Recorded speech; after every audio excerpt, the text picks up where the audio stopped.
The Autobiographies of the Haymarket Martyrs. Edited with an introduction by Philip S Foner.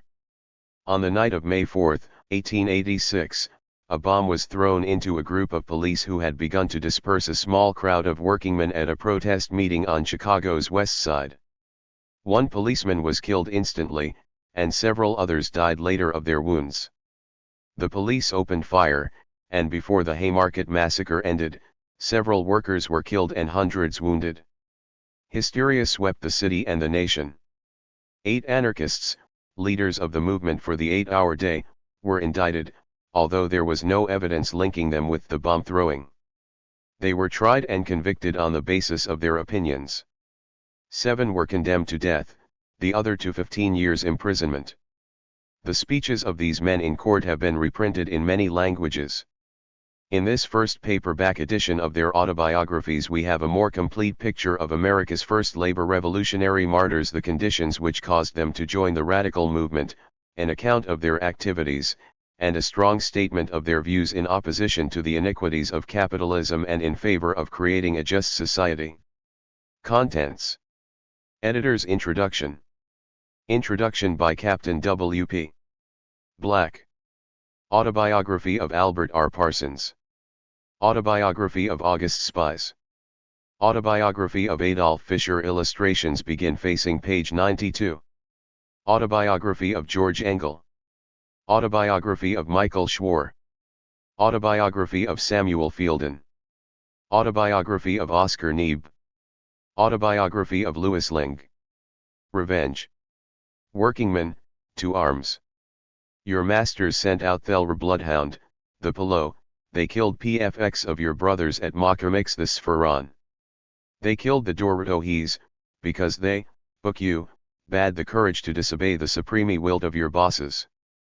They led them, because they dared seek for the shortening of the hours of toil, they killed them show you, evia American citizens, that you mun be satisfied and contented with whatever your bosses can send to allow you, or yon will get killed.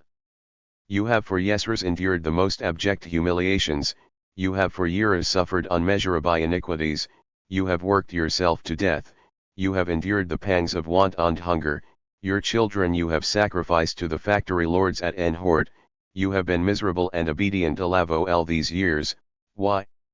To satiety she insatiable greed, to fill the coffers of your lossy thieving master? When you ask them thou to lessen your burden, he sends his bloodhound out to shoot you, kill you. If I over men, if you are the sons of your grandsires, who have shed their blood to free you, then you will rise one your might, Hercules, and destroy the hideous monster that jerks to destroy you.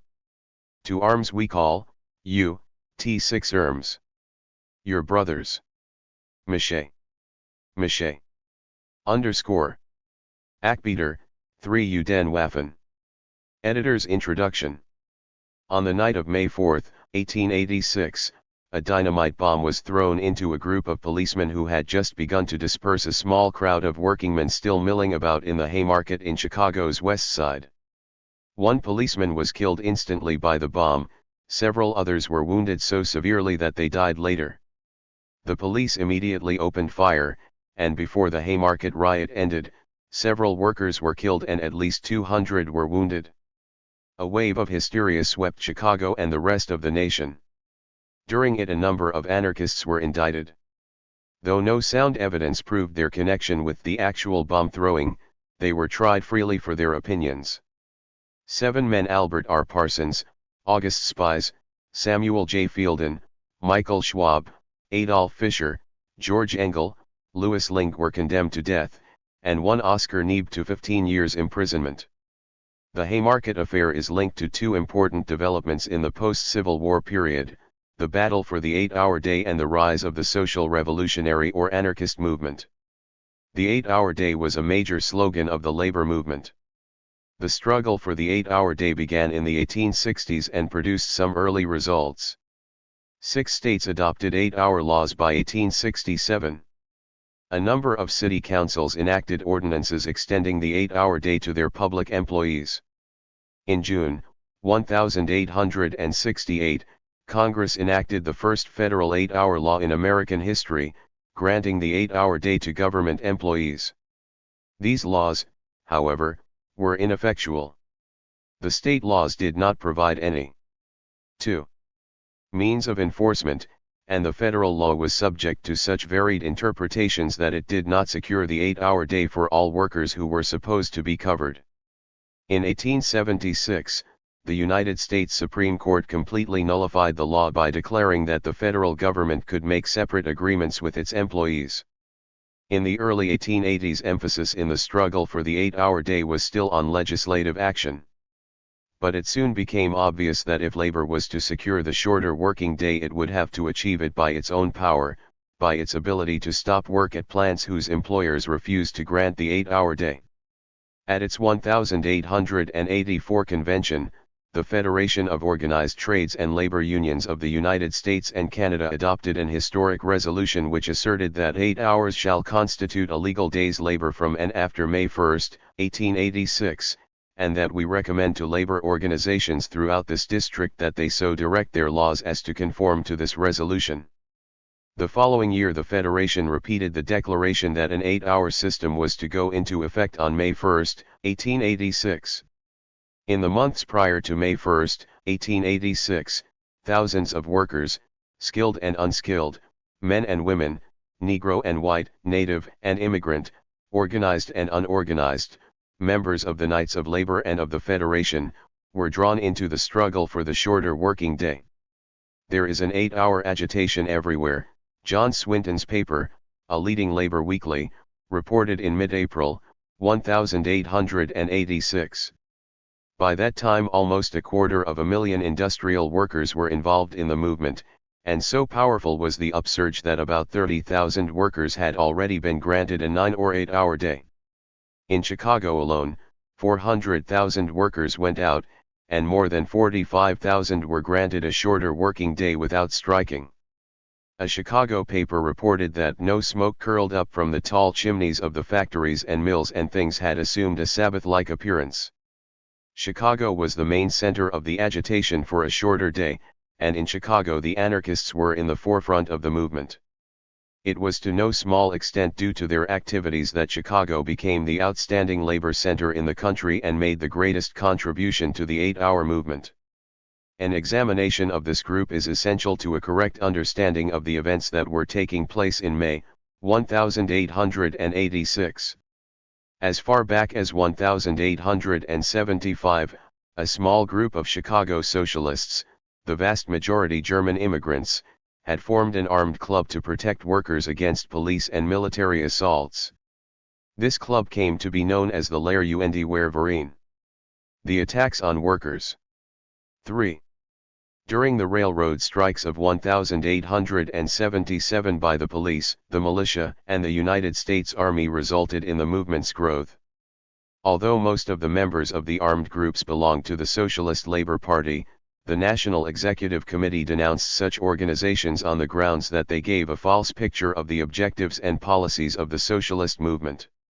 In 1878 all members of the SLP were ordered to leave the clubs, but this order was resented by the Chicago Socialists, and, together with other issues, led to a split in the party in 1880.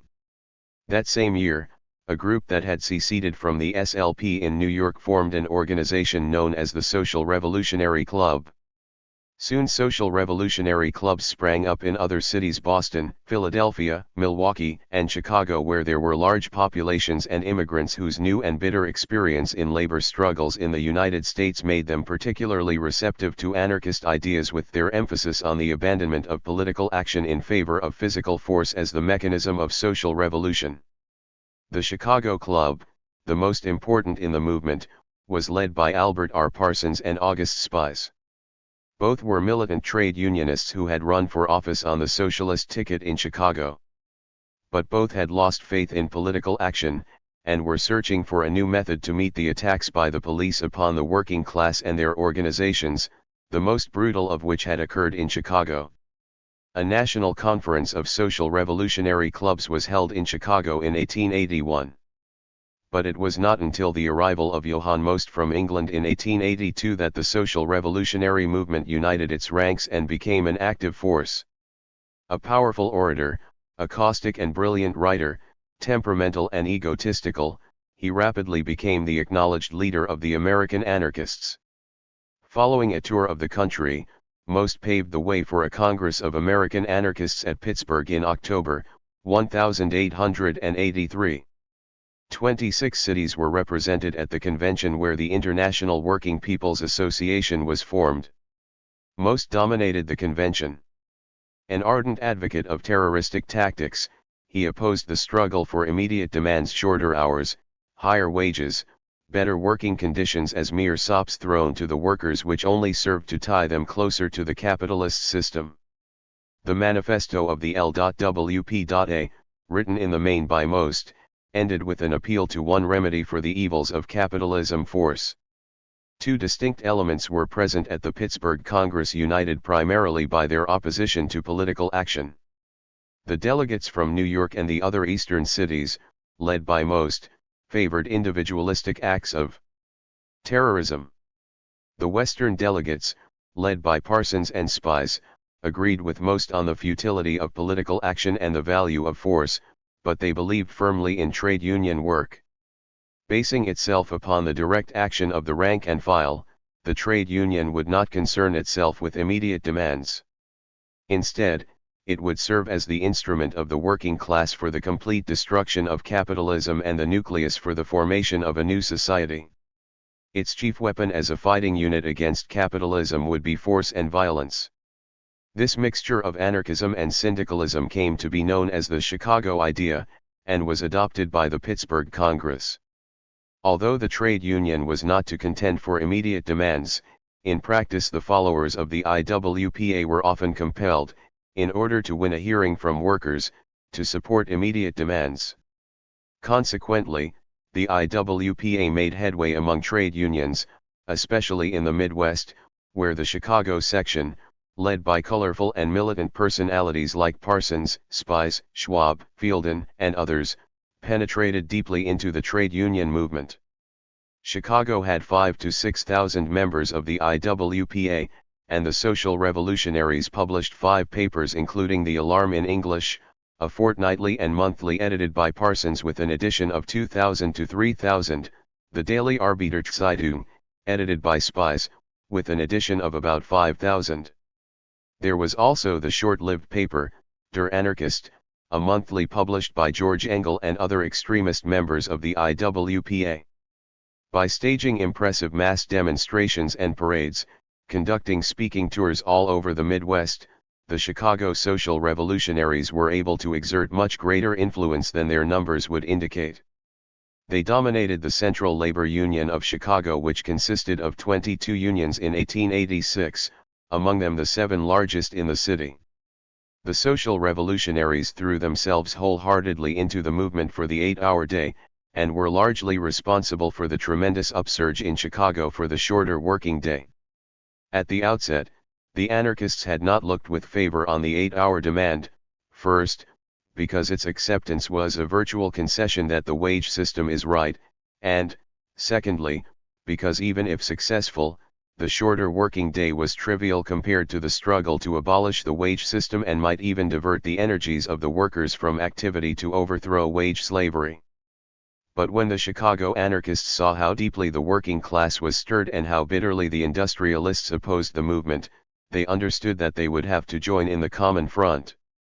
As Parsons explained later, the social revolutionaries endorsed the 8-hour movement, first, because it was a class movement against domination, therefore historical, and evolutionary and necessary, and secondly, because we did not choose to stand aloof and be misunderstood by our fellow workers. Despite their work for the 8-hour day, the social revolutionaries repeatedly made it clear that direct action, force, violence was the cure-all for the problems facing the workers. As the following resolution of the Chicago Central Labor Union, introduced by Spies in October, 1885, put it: We urgently call upon the wage-earning class to arm itself in order to be able to put forth against their exploiters such an argument which alone can be effective: violence. Since February 16, 1886, a strike had been in progress at the McCormick Harvester Machine Company. When on May the 8-hour strikes convulsed Chicago, one half of the McCormick workforce joined the 8-hour strike movement. On Monday afternoon, May 3, an 8-hour mass meeting was held by 6,000 members of the Lumber Shovers Union of Chicago. The meeting was held on Black Road, a block from the McCormick plant, and was joined by 500 McCormick strikers. The workers listened to a speech by August Spies, who had been asked to address the workers by the Central Labor Union. While Spies was speaking, urging the workers to stand together and not retreat before their employers, the strike breakers were beginning to leave the nearby McCormick factory. The McCormick strikers, aided by several hundred lumber shovers, demonstrated against the scabs, trying to drive them back into the plant. Suddenly a special detail of 200 police arrived, and, without warning, attacked the strikers with clubs and revolvers, killing at least one striker, seriously wounding 5 or 6 others and injuring an undetermined number. Outraged by the brutal assaults he had witnessed, Spies returned to the office of the Arbeiterzeitung and composed a circular in which he called upon the workers of Chicago to rise in your might, to arms. We call you to arms. This came to be called, because of its heading, the Revenge Circular. Spies originally had headed it Workingmen. To arms. A compositor of the Arbeiterzeitung added the word revenge without Spies' knowledge. It appeared in both English and German. About half of the 2,500 copies of the circular were distributed, and a protest meeting was later called at Haymarket Square, Randolph Street between Des Plaines and Halsted, for the night of May 4. In the announcement of the meeting was inserted the lines, "Workingmen arm ourselves and appear in full force." Spies insisted that these be stricken from the announcement or he would not speak at the meeting.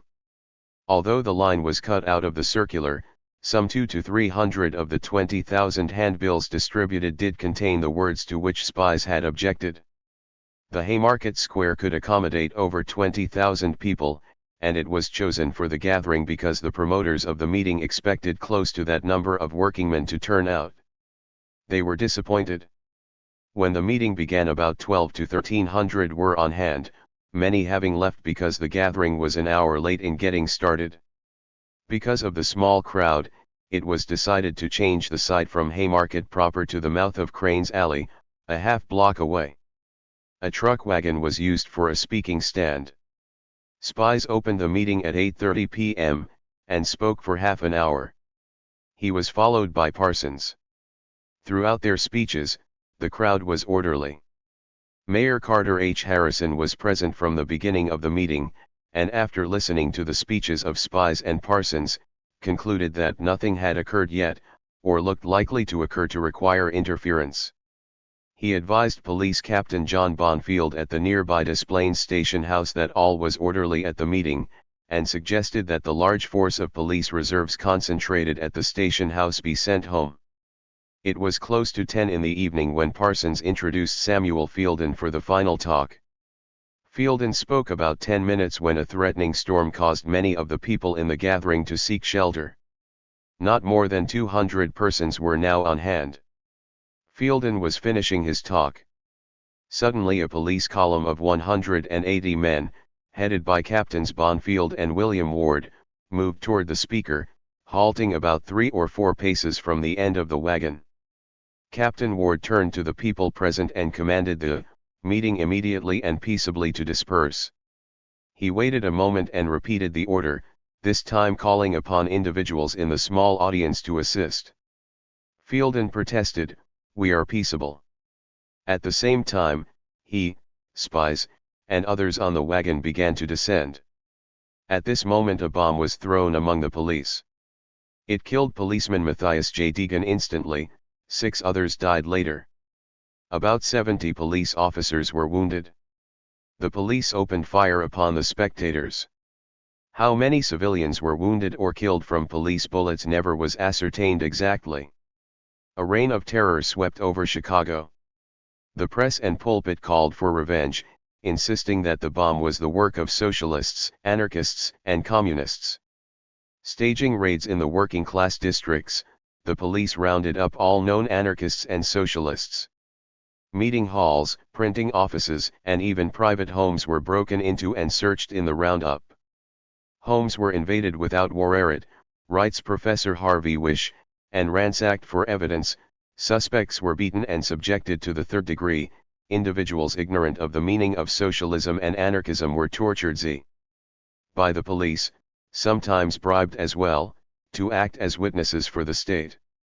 Make the raids first and look up the law afterward, publicly counseled Julius S. Grinnell, the state's attorney, when a question was raised about search warrants. On May 27, 31 persons were indicted.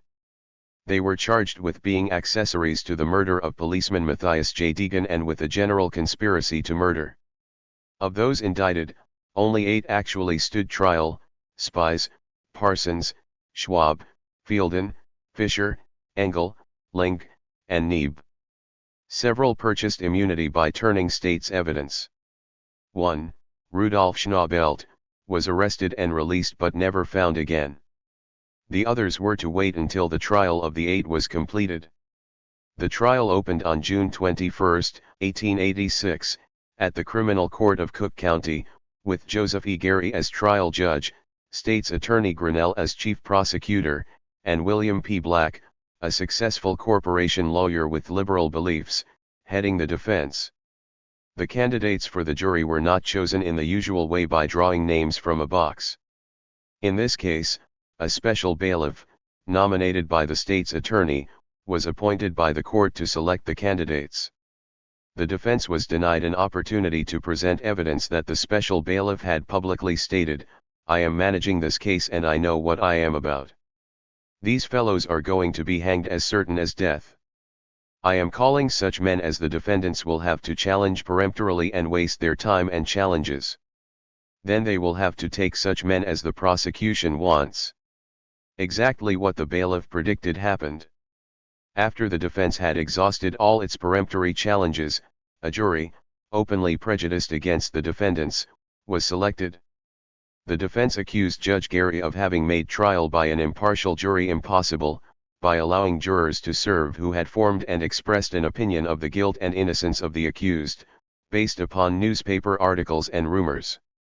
The judge, the defense charged, even allowed jurors to sit when they acknowledged that they had formed an opinion in reference to the guilt or innocence of the defendants, based upon what they had read, heard, or believed to be true. 7 of the defendants were present when the trial got underway. Missing was Albert R. Parsons, who had baffled a police search for 6 weeks, and, thoroughly disguised, was perfectly safe in Wisconsin. Just as the preliminary examination of candidates for the jury began, Parsons walked into the courthouse and informed Judge Gary, "I present myself for trial with my comrades, Your Honor." No proof was offered by the state that any of the indicted men had thrown or planted the bomb, and at no time during the trial was the state able to connect the defendants directly with the throwing of the bomb, or even to establish that they had in any way approved or abetted this act. In fact, only 3 of the defendants had been present: Spies, Parsons, and Fielden, and only Spies and Fielden were at the scene when the bomb exploded. No proof was offered that the speakers had incited violence. Indeed, Mayor Harrison described the speeches as tame.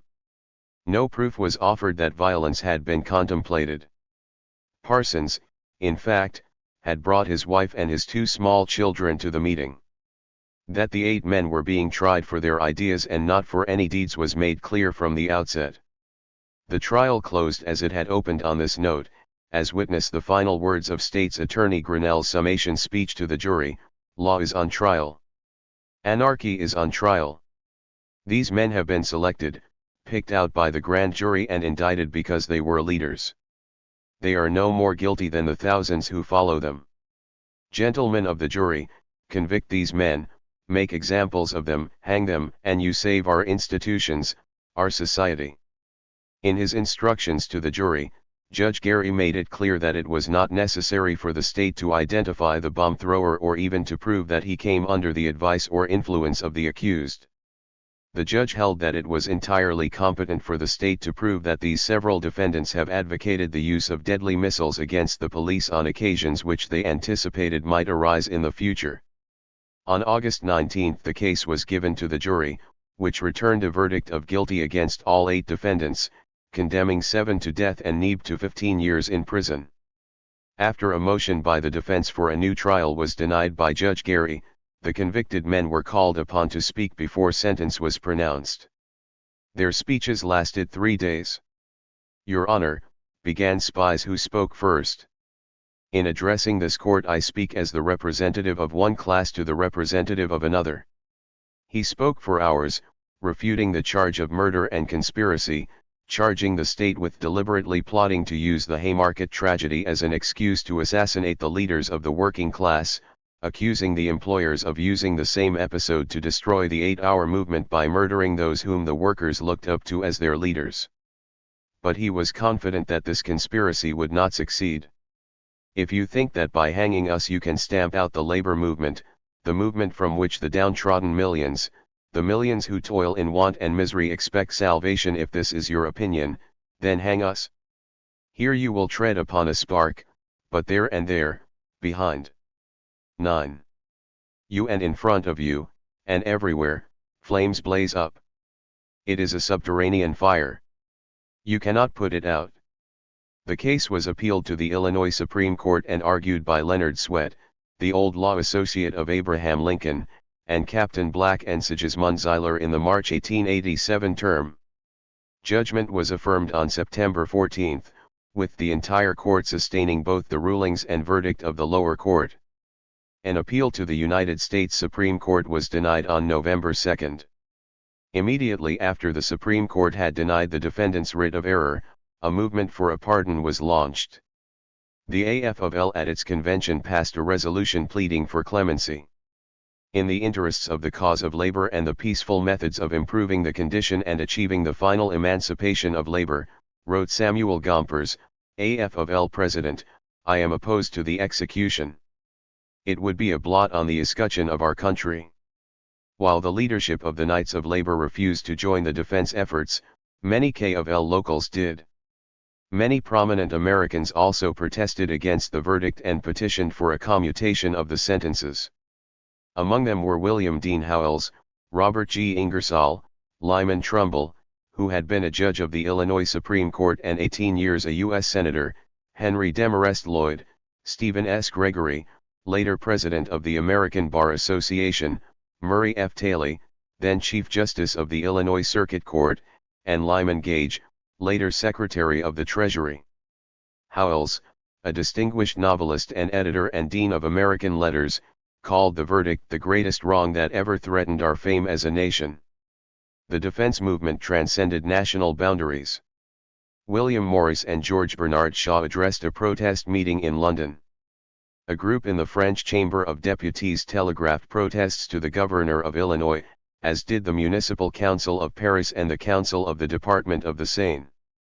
The petition called the impending executions a political crime which would be an everlasting mark of infamy upon republicanism. Meetings of workers urging a pardon were held in France, Holland, Russia, Italy, and Spain, and many contributed out of their scanty wages for the Haymarket Defense Fund. As the execution date, November 11, 1887, drew near, a petition signed by thousands pleaded for amnesty, and a flood of resolutions, letters, and memorials, in which leaders in the professions and business joined heads of labor unions, poured in upon Governor Richard J. Oglesby asking for a pardon. The defense chartered a train which left Chicago on November 8, 1887 for Springfield. Another delegation came on the next day and a large delegation from New York City.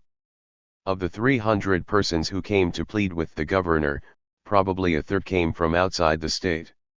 Two of the defendants, Fielden and Schwab, petitioned the governor to spare their lives, and Spies asked Oglesby to release the other defendants and execute him to satisfy the demand for vengeance.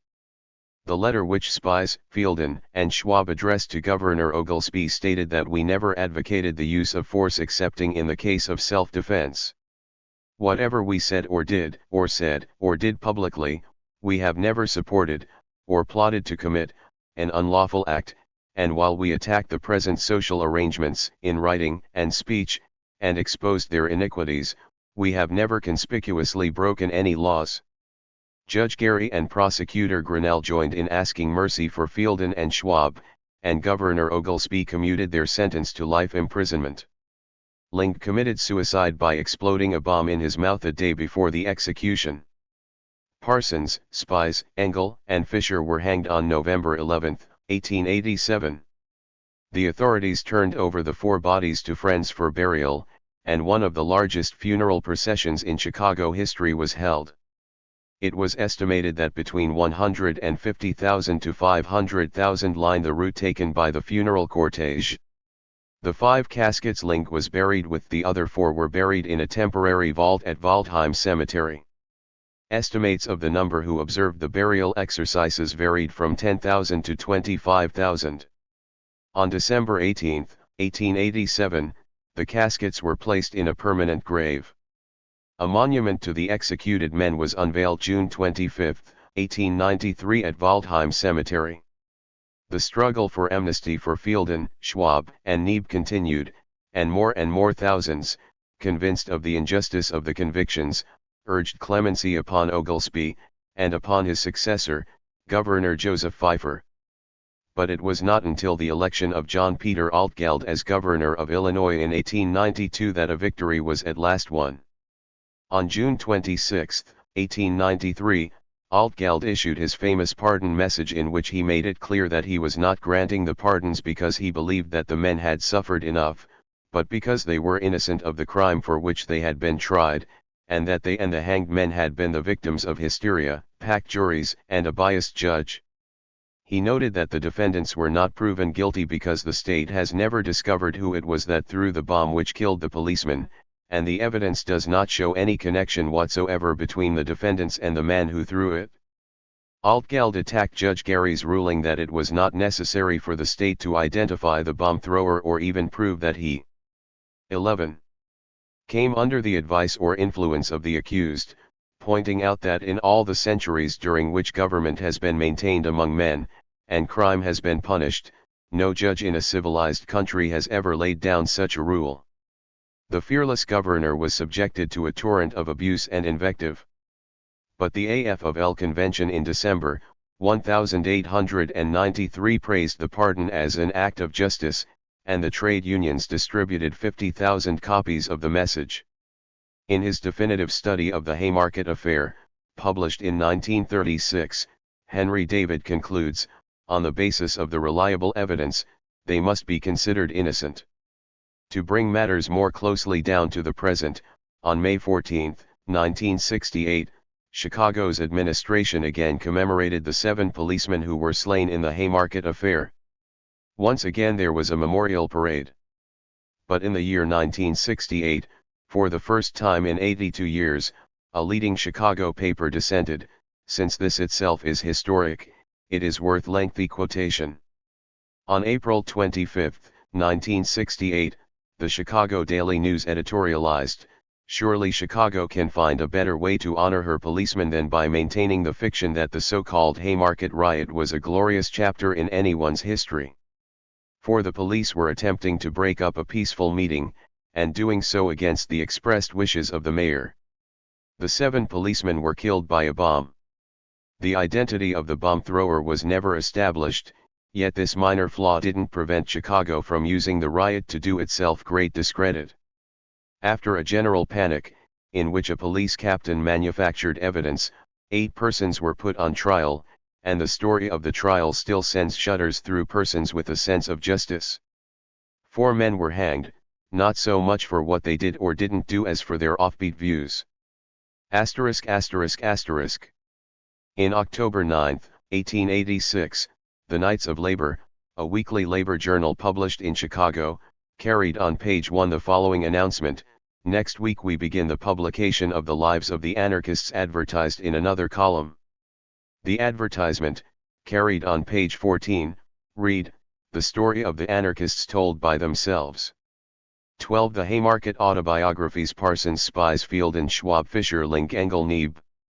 The only true history of the men who claim that they are condemned to suffer death for exercising the right of free speech. Their association with labor, socialistic and anarchistic societies, their views as to the aims and objects of these organizations, and how they expect to accomplish them, also their connection with the Chicago Haymarket affair. Each man is the author of his own story, which will appear only in the Knights of Labor during the next 3 months. The following week, October 16, 1886, the Knights of Labor carried the first part of the autobiography of Albert R. Parsons, which was completed on October 23. Spy's autobiography ran in the issues of November 6 and 13, Fisher's in that of November 20 and 27, Engel's in the issue of December 4, Schwab's in that of December 11 and 18, Fielden's in the issues of February 19, 26, and March 5, 1887, and Neeb's in the issue of April 30. There the series ended, with no explanation of why Link's autobiography was not included. On September 17, 1887, the Knights of Labor announced that it VAD published the lives of the anarchists separately, and each autobiography old be obtained for 10 cents or all complete for 50 cents. It listed the autobiographies that were available as those of Spies, Engel, Parsons, Fielden, Isher, Schwab, and Neeb. Then on October 8, 1887, the journal carried the one-eating, Introduction to the Story of the Anarchists, and the explanation. The following was written by Captain W.P. Black, Chief Counsel, as an introduction to the story of the anarchists. It seems to the publishers that it may have some influence in deciding the fate of these men, and therefore we publish it now. Evidently it was planned to publish the autobiographies, with Black's introduction, in book form, but nothing came of the project. The complete EXT of the autobiographies of the 7 Haymarket victims and Captain Slack's introduction remained buried in the files of the Knights of Labor. And 13. Is reprinted now for the first time. I made repeated efforts to locate the autobiography written by Link in libraries and historical societies throughout the United States. But to no avail.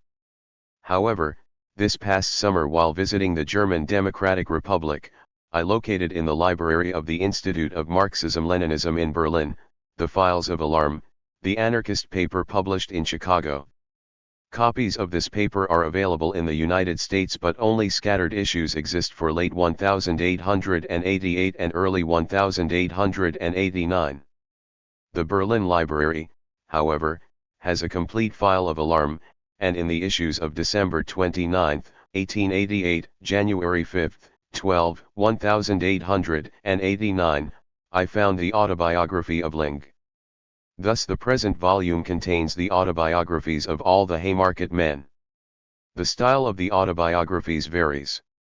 It is turgid, as in Neeb, pedantic, as in Fisher, or labored, as in Engel, while that of Parsons, Spies, and Fielden is often eloquent.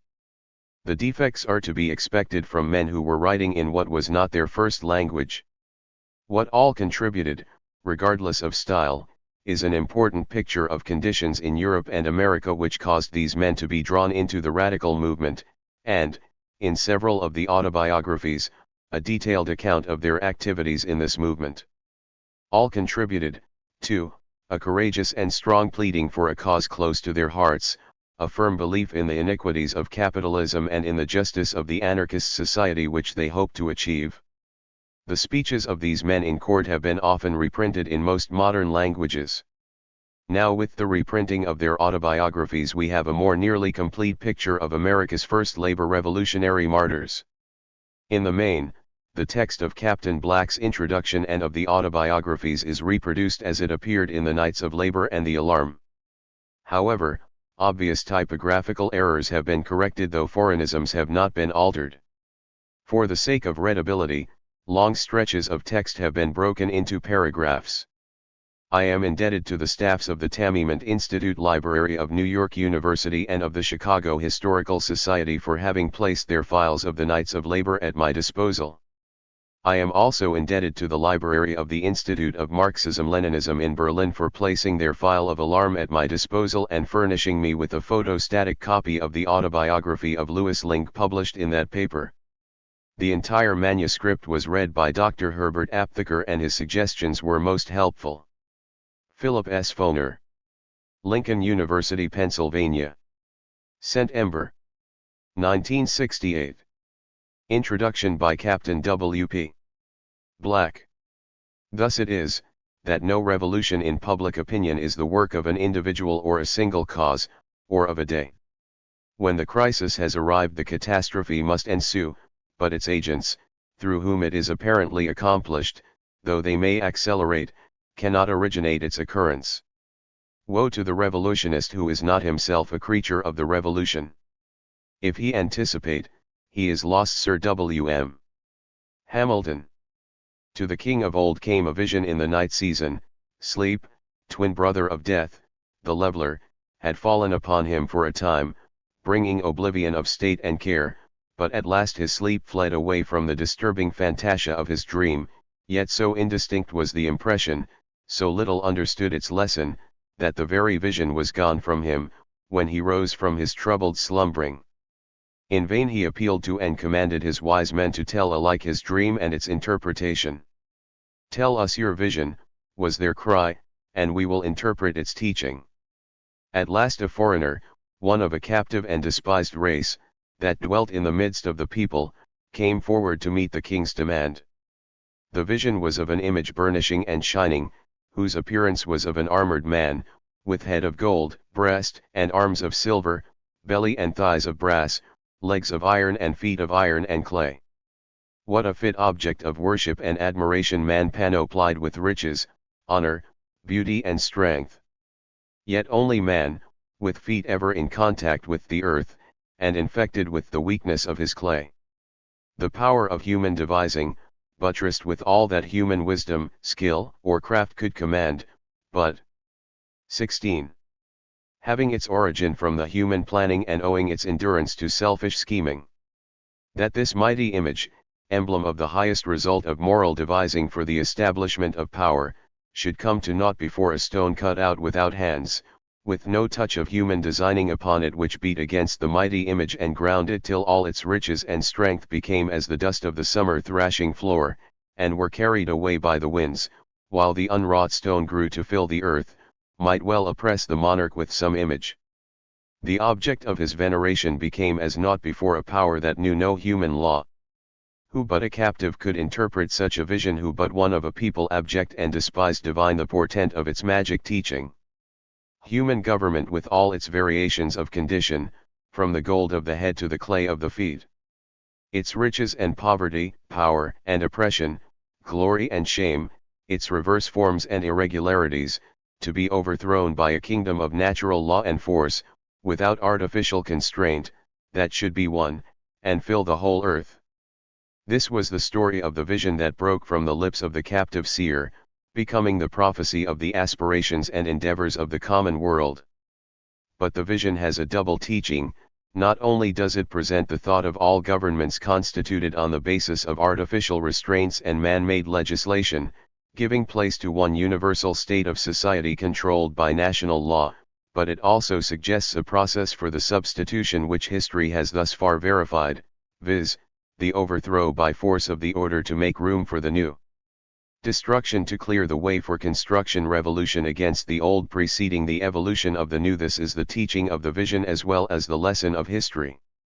And still another thought is suggested in this Chaldee story, that for the new grows, if it be worthy to abide, by virtue of innate force, helped neither by arbitrary enactment nor by artificial conditions. The stone, taken from the rocky foundations of the world, rejected by the visitors, yet growing to fill the whole earth, is but a type of truth of the true which is self-existent, indestructible, and at last all-subduing, finding expression to one finite comprehension in what we call natural law, which is for our discovery. In the proportion in which we can discover truth in its relations to social conditions and life, do we discern natural law, and in the measure of our observance of that law do we approximate the harmony of the relations of life in which artificial or arbitrary regulations of conduct become unnecessary. Such a state of society has been the dream of the poets, the philosophers, the seers of all ages, and it has also been the nightmare of every established order of society since history commenced the record of human governments, in which the law of activity, the motive of endeavor, the mainspring of enterprise, has been the E7. Unnatural desire for mastery. To the votary of the existing order, he who desires the true is but a disturbing visionary, while he who resolves upon the betterment of society is the obnoxious revolutionist. It is a law of the activities of life that all people are divided by thief own election into two classes, conservatives and progressists, subjects and rebels. The one class yielding unfaltering obedience to the existing conditions of society, desire the preservation of the accustomed government, while the other class, with vision open to the defects and inequalities marking the interrelation of men, long for a better order, and by this inert yearning of the spirit are often driven into open rebellion. The former is, as a rule, the major class. Whether it be that centuries of government wherein the many have been in subjection to the few have resulted in a preraital/sick/ disposition of obedience, or whether it be that a natural love of ease and a selfish hope that in some way and at some time ourselves may pass from the servile to the ruling class, from the popular ranks of the men who are the slaves of existing conditions to the limited class who, by fortuitous circumstances, are promoted to place and distinction, certain it is that the greater number of every people are predisposed to quiescence under established regulations of society, even when those regulations are recognized as unjust or felt to be harsh. All experience hath shown, declared the revolutionary patriots of 1776, that mankind are never disposed to suffer, while evils are sufferable, than to right themselves by abolishing the forms to which they are accustomed. Very grave, therefore, is the work he essays who would take issue with the form of society of his day. The task he sets before himself is full of difficulties and fraught with peril. Perhaps no language has furnished a more vigorous description of this than the German of Schiller, who wrote, "What is thy purpose? Hast thou fairly weighed it? Thou seekest even from its broad base to shake the calm, enthroned majesty of power, by ages of possession consecrate firm-rooted in the rugged soul of custom and with the people's first and fondest faith, as with 1,000 stubborn tendrils twined. It is an unseen enemy I dread, who, in the hearts of mankind, fights against me. Fearful to me but from his own weak fear. Not that which proudly towers in life and strength is truly dreadful, but the mean and common, the memory of the eternal yesterday, that ever warning, ever still returns, and weighs tomorrow for it weighed today. Out of the common is man's nature formed, and custom is the muse to whom he cleaves. Woe, then, to him whose daring had profaned the honored heirlooms of his ancestors. There is a consecrating power in time, and what is grey with years to man is godlike. Possession, and thou art in right, the crowd will lend thee aid to keep it be in sacred. Poetic picture, but historic verity. Every advance that the world has thus far known in the evolution of society, the revolution of governments, has been an advance achieved by the few against the many, but for the whole, and whose benefits have fallen to the common heritage of that portion of our race whose destiny was touched by the struggle. The crowd have lent their aid to conserve the accustomed order, but in spite thereof truth in its holy courage has triumphed, and another step in the stairway of events leading up the mountain of progress toward the star-crowned heights of the sublime and truly ordered being has been laid by heroic hands and cemented in the martyr blood of those devoted truly to the good of the people. Always there have been found those who were ahead of their age in their vision of truth and conception of righteousness in government, who have dared adversity and challenged death in their determination to speak the truth received and to teach and lead the people in its light. Is it ordered that our hearts, the hearts of the multitudes, reject the truth until we see it written with the warm heart's blood of some man who stands a courier of the advancing dawn? Is abstract truth indifferent to us, and we can become the children of the truth, and loving it, only when we behold it worshipped in the life libations of some noble hearts? The fact we recognize that every reform in social relations has become established only after sacrifice has been exacted by the demon of disorder that sits enthroned in power and buttressed round by custom? It is because, and only because, generous souls become possessed of the passion of beneficence, that divine spirit of self-abnegation for others' good, that the world's history as a whole is a history of progress instead of retrogression, and the trend of what we call civilization rather toward truth and liberty than toward despotism and error. To these, who have thus spent themselves for the world's advancement, no truer, nobler words may be applied than those of Lowell. For many loved truth, and lavished life's best oil amid the dusts of books to find her, content at last, for guerdon of their toil, with the cast mantle she hath left behind her. Many in said faith sought her, many with crossed hands sighed for her, at life's dear peril wrought for her, so loved her that they died for her, tasting the raptured sweetness of her divine completeness. Their higher instinct knew. Those love her best who to themselves are true, and what they dare to dream of, dare to do, they followed her and found her where all may hope to find, not in the ashes of the burnt-out mind, but beautiful with danger's sweetness round her. When faith made whole with deed, breathes its awakening breath into the lifeless creed. They saw her plumed and mailed, with sweet, stern face unveiled, and all repaying eyes look proud on them in death.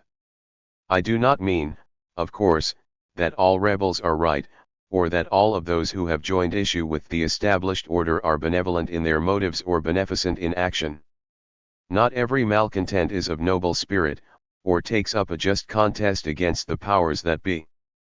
But conceding that many who pose as reformers make but a sorry masquerade, while others who impeach the social order present no scheme for remedy that can command their crusade to the judicious, yet it remains beyond question that the faults of the present system are as obvious as they are grievous, and imperatively demand reform.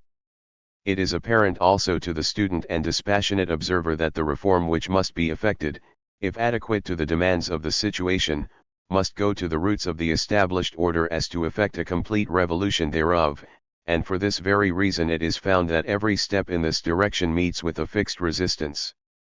The theory of past reforms in administration, upon which have been based the changes of government from absolutism to democracy, has been that the only panacea for existing disorder was political liberty. But much as may be claimed to have resulted of good from the world's advancement in this direction, the highest types of republican government, with universal enfranchisement and a substantially absolute political quality, serve only to show that political liberty does not ensure a prosperous, happy, or advancing condition of society as a whole. The most that can be truly said is that political liberty produces conditions that may prove favorable for the application of the true remedy for the social disorder. That a grave disorder afflicts society, threatening its very life, who can doubt? It is evidenced in the abiding poverty of the great masses of the people, and the abounding suffering of a mighty host, neither the suffering nor the poverty being justly chargeable to any fault on the part of their victims, but both being a natural result of the operation of the forces and principles sanctioned and upheld by the society of today. Nor is it an answer to this impeachment to say that this suffering and poverty have always existed, for as certainly as that one ought to seek the purifying blood whose taint was manifested in ulcers and plague spots, rather than to say lightly, "They have always been upon me," so surely ought society to address itself to the work always of preventing poverty and suffering by seeking and removing the causes of these disorders. If it be true that among the inalienable rights of every man is the pursuit of happiness, then the society in which that man lives owes to that man the conditions which will make possible the fruition of the hope of a happy life, and will crown the earnest best endeavor of every man in that direction with an assured success. Nor is to be forgotten that with the increasing intelligence which is reaching the masses the conditions of their poverty and suffering are rendered more unbearable, and their consequent misery the more acute. It follows that political equality and its attendant conditions soften but quicken the abject anguish of the poor and miserable, and that some other remedy must be sought for, or the problem of human unhappiness abandoned as unsolvable. This last is the alternative of the pessimist. There are not a few who hold to the view that the societary evils, the inequalities of condition, with all the resultant suffering, grew out of the fixed dispositions of humanity, and that as they have always existed in the past so will they always exist in the future. And the major portion of those who thus hold, it is feared, make this opinion a refuge for their own selfishness in deciding to essay either remedy or amelioration. It is inevitable, say they, and wherefore vex our souls or tax our brains and purses with vain efforts to meet the evil? To this doctrine of hopelessness, two classes of society furnish at least theoretically an exception. The Christian speaks in his enunciation of the gospel of a coming kingdom of righteousness, peace, and joy, under the personal sovereignty of Christ, the kingdom of Daniel's interpretation of the vision. It is probable that very few, however, of those holding this creed feel as resting upon them any sense of duty to bring about the answer to their traditional prayer. Thy kingdom come, thy will be done on earth as it is in heaven. The poor always ye have with you, is often quoted, not because of the duty enjoined by the great teacher, to relieve the oppressed, minister to the sick and help the afflicted, but as though it were a prophecy that had in it some way a divine justification of conditions, which result confessedly from the infirmities and selfishness of humanity. The other class, who look forward to a condition of universal happiness as the heritage of humanity, to be possessed when the heirs know and assert their rights, strangely enough are almost universally unchristian in creed, though not in practice. The socialist, as the latter-day agitator, while generally a materialist, yet insists that the evils pregnant in society result, not from uncontrollable dispositions to evil, tainting the entire body of the people and rendering them incapable of deliverance, but from conditions which are susceptible of changes, doctrines which should be corrected and forces which should be brought into subjection to an enlightened theory of societary life. Whether they are right or wrong, can only be demonstrated finally by a fair experiment upon their theory, but meantime, at least, its purpose is exalting and its demand of a fair trial is emphasized by the confessed failure of the present system and order. It is no part of the purpose of an introduction such as this, to go into any extended analysis or defense of socialism, and this will not here be attempted. The pages of this volume will themselves furnish cogent arguments upon the vital questions of modern society, and food for thought for every candid and inquiring reader. There is need here for nothing more than a suggestion. The ultimate of socialistic doctrine is claimed to be anarchism. Perhaps, to be exact, it should rather be said, that anarchists claim that their views are the ultimate of socialism. Certain it is, that no one becomes an anarchist save as he advances in the study of socialism as a science, and that very many of the most advanced and able socialists become anarchists in doctrine. But what is said we must allow them to define their own doctrines, declare their own position, rather than take the description of their views and purposes from their enemies. Perhaps no more intelligent and suggestive definition of their position is to be found anywhere than from the pen of Michael Schwab, in his autobiography. He says, "Anarchism is order without government. We anarchists say that anarchism will be the natural outgrowth of universal cooperation. We say that when poverty has vanished and education is common property of the people, then reason will reign supreme. We say that crime will belong to the past, and that erring can be righted by other means than those of today. Most of the crimes of our day are engendered directly by the system of today, the system which creates ignorance and misery." Stop a moment. Consider this definition, and let us ask ourselves if there is anything in such a teaching to justify our resentment or provoke our fears. That it has an import of offense to the property system of today must, of course, be conceded, for the basis of all this social agitation is the thesis, that with property enough in the world, for the comfortable support and reasonable maintenance of all human beings, want and misery have fallen, because of the undue appropriation, through superior force, astuteness, or the application of prior accumulations for the purpose of further increase, of the results of the labor of the many by the few, and it is the project of socialism to restore the resources of nature to the common heritage, and to assume to the general body of the people the means of production, prohibiting private ownership either of natural resources, or the instrumentalities of production, including all kinds of machinery, and making such industries as mining, transportation, etc., the enterprises of the state. This is not the confiscation of private treasure, or the prohibition of private property, but it is a means to prevent private accumulations, save as the direct result of personal industry and labor, economy and thrift, and it proposes an end to the system which has given us as its types the millionaire and the pauper, the corporation invested by legislative grant with the prerogatives and powers of government itself, and who makes, but does not share its dividends. Capitalism may well discern in socialism a spectre that coming to power, will prove its nemesis, but to the great body of the people the project of socialism is not necessarily threatening, and we may fearlessly consider its complaints and promises. While anarchism is not a process, but a possible result of processes, a condition that may obtain as a sequence of the application in society of the doctrines of socialism, and that is only hateful to the selfish, terrible to the timid, because its predicate is the complete overthrow of the present system, the abolition of the present order.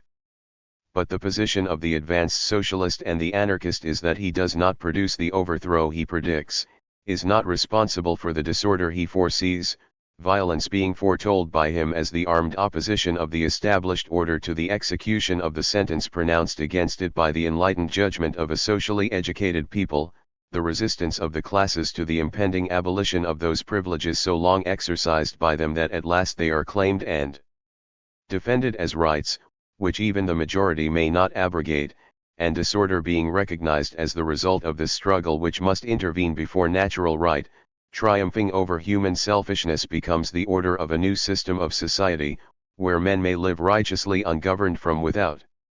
It is true that there is in man a natural disposition to precipitate the catastrophe through which reform is anticipated, but so long as the profit of the reform confines to advice, to preparation for resistance of the attack which he foresees, and which all experiences proves will surely come before a surrender of the privilege will be made, or a deprivation of privilege acquiesced in, he cannot be justly accused of sedition, or of bringing on the conflict for whose inevitable coming he prepared.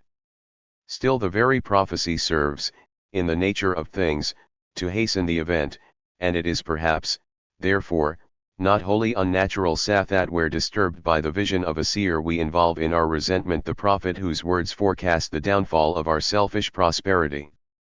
The men who tell their stories in the following pages are men whose lives have become involved in the social ferment, the agitation of which is about us all. They present a striking group. While 6 of them are Germans, or of German descent, one is a typical American, and the other a thorough 24 Englishmen, all are, in the fullest sense of the word, self-made men. Each could have far better served his own selfish interests by adapting himself to the existing order of society and seeking his own advancement in service of capital. How each was led to the adoption of the special views which he now champions, and the results thereof, is the story which is told, and which does not here need even summary. Perhaps even better than in their life stories their special views are evidenced by the speeches which they respectively made in court when asked if they had aught to say why sentence of death should not be pronounced upon them. These masterly utterances received from us neither comment nor commendation. Life and utterance alike plead for these men, and these autobiographies and speeches are put before the public in the hope that a perusal of them may prove not only of interest but of profit, and may lead candid thinkers to a dispassionate consideration of the cause for which they have lived and plead and are ready, if needs must, to die. To the American reader 2 questions will occur. Is the scheme these men espouse practicable? Is there occasion with us for this agitation?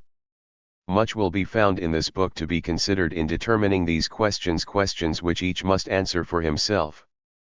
But as we sit at ease and ponder these themes as matters of investigation, let us remember that there is a great multitude to whom they are matters of vital interest, and who will hold the consideration of these questions until a conclusion is reached, and with whom a conclusion means action. There is a maladjustment of society that bears most hardly upon that class of our people which constitute the majority. In view of this condition, he is no patriot who sings paeans to the praise of our country and its institutions, its form of government and conditions of society, but rather he who inquires after a remedy recognizing the wrong. 5 years ago the writer of these lines concluded a lecture on socialism with these words: "Let us not be alarmists, but neither let us shut our eyes to the signs of the times, our ears to the mutterings of the multitudes." The miserable man whose rags will scarcely shut out from his grinning flesh the splashings of the millionaire's barouche as it dashes by him filled with richly attired people, all unmindful of his distress and sore need, the very horses kept in a comfort far surpassing anything he can hope for, and who creeps to his tenement home, in garret, or basement it may be, to see his wife and children suffer for lack of sufficient food and warmth, albeit he may have toiled all day, or sought vainly for employment, will listen with heart bitterness to the whisperings which tell him that these things proclaim a wrong in urgent need of righting. The winds that buffet him, the cold that pinches, and the 25. hunger that gnaws at his flesh, and at that of those he loves, will emphasize this theme, and if it can at the same time be truthfully said to him that there is no hope for him from above, that earth's mighty ones will yet more and more use their power to fortify their pride and establish their arrogance, and that the alone chance of his deliverance is in his own right arm, put forth to shake the pillars of the state when his poverty is so mocked and made light of, he may prove indeed but a blind Samson, seeing no way clearly before him to deliverance and sure to perish in the overthrow he precipitates, but with the wailing of his babe in his ears, with the picture of his hopeless and enduring misery about him, he will only day join his comrades, in anguish in the travail and carnival of utter despair, in which will perish the thrones of a power malign to him, that the people may learn the necessity, in the ordering of life, of a loving consideration for and helpfulness of the poor, who are earth's multitudes. So reads the lesson of the world. Shall we of this land learn by the experience of others, or shall we wait our own? W.P. Black. Christmas, 1886. Autobiography of Albert R. Parsons.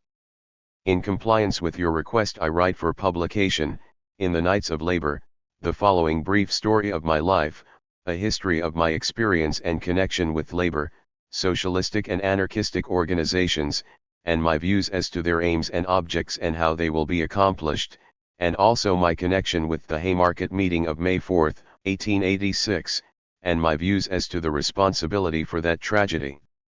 Albert R. Parsons was born in the city of Montgomery, Ala, June 24, 1848.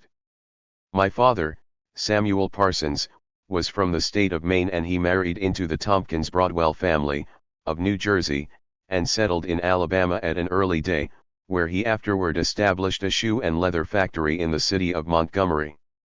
My father was noted as a public-spirited, philanthropic man. He was a Universalist in religion and held the highest office in the temperance movement of Louisiana and Alabama. My mother was a devout Methodist, of great spirituality of character, and known far and near as an intelligent and truly good woman. I had 9 brothers and sisters. My ancestry goes back to the earliest settlers of this country, the first Parsons family landing on the shores of Narragansett Bay, from England, in 1632.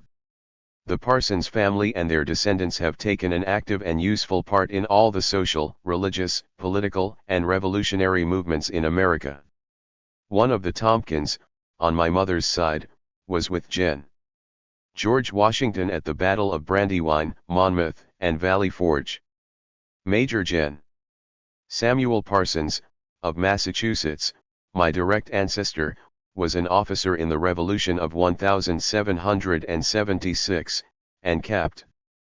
Parsons was wounded at the Battle of 28. Bunker Hill. There are over 90,000 descendants from the original Parsons family in the United States. My mother died when I was not yet 2 years old, and my father died when I was 5 years of age. Shortly after this, my eldest brother, William Henry Parsons, who had married and was then living at Tyler, Texas, became my guardian. He was proprietor and editor of the Tyler Telegraph, that was in 1851, 52, 53. 2 years later our family moved west to Johnston County, on the Texas frontier, while the buffalo, antelope, and Indian were in that region. Here we lived, on a ranch, for about 3 years, when we moved to Hill County and took up a farm in the valley of the Brazos River.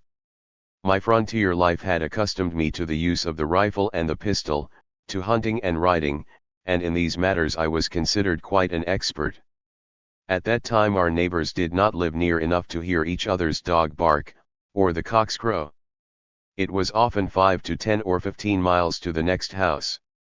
In 1859, I went to Waco, Texas, where, after living with my sister and going to school, meantime, for about a year, I was indentured an apprentice to the Galveston Daily News, for 7 years, to learn the printer's trade. Entering upon my duties as a printer's devil, I also became a paper carrier for the Daily News, and in a year and a half was transformed from a frontier boy into a city civilian. When the slaveholders' rebellion broke out in 1861, though quite small and but 13 years old, I joined a local volunteer company called the Lone Star Greys.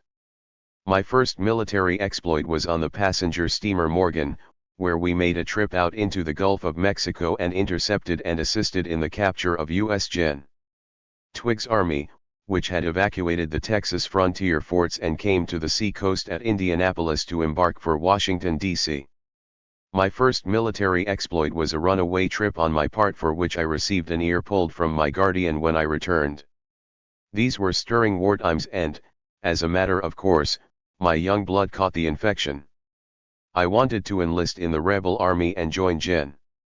Lee in Virginia, but my guardian, Mr. Richardson, proprietor of the News, a man of 60 years, and the leader of the secession movement in Texas, ridiculed the idea, on account of my age and size, and ended by telling me that it's all bluster anyway. It will be ended in the next 60 days and I'll hold in my hat all the blood that's shed in this war. This statement from one whom I thought knew all about it, only served to fix all the firmer my resolve to go and go at once, before too late.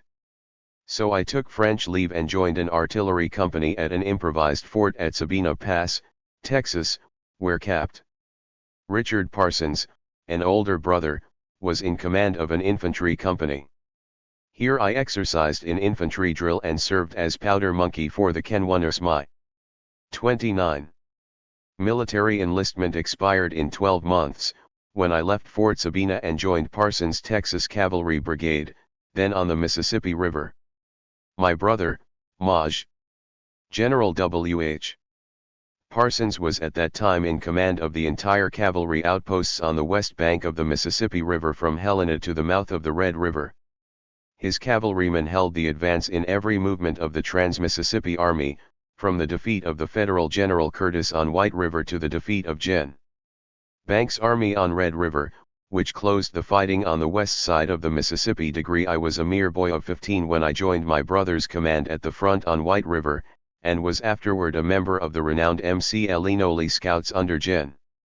Parsons' orders, which participated in all the battles of the Curtis, Canby, and Banks campaign.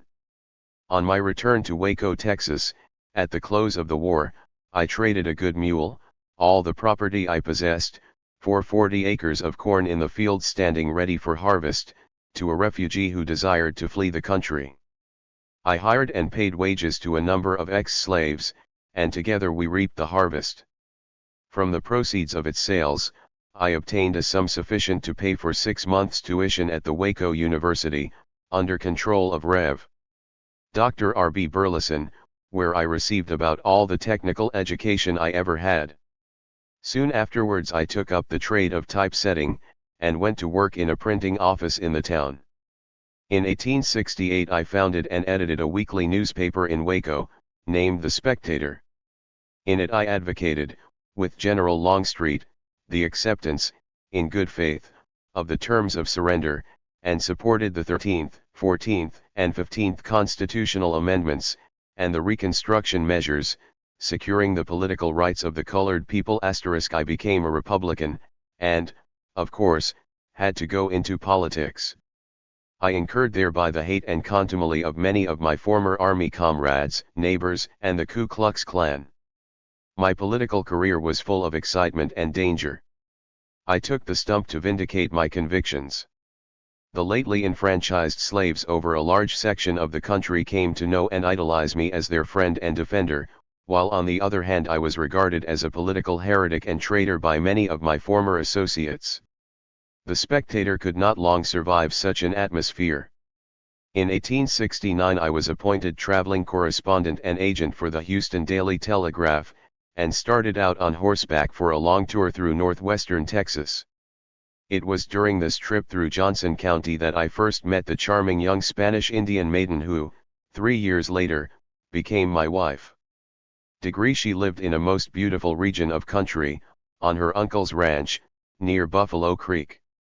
I lingered in this neighborhood as long as I could, and then pursued my journey with fair success.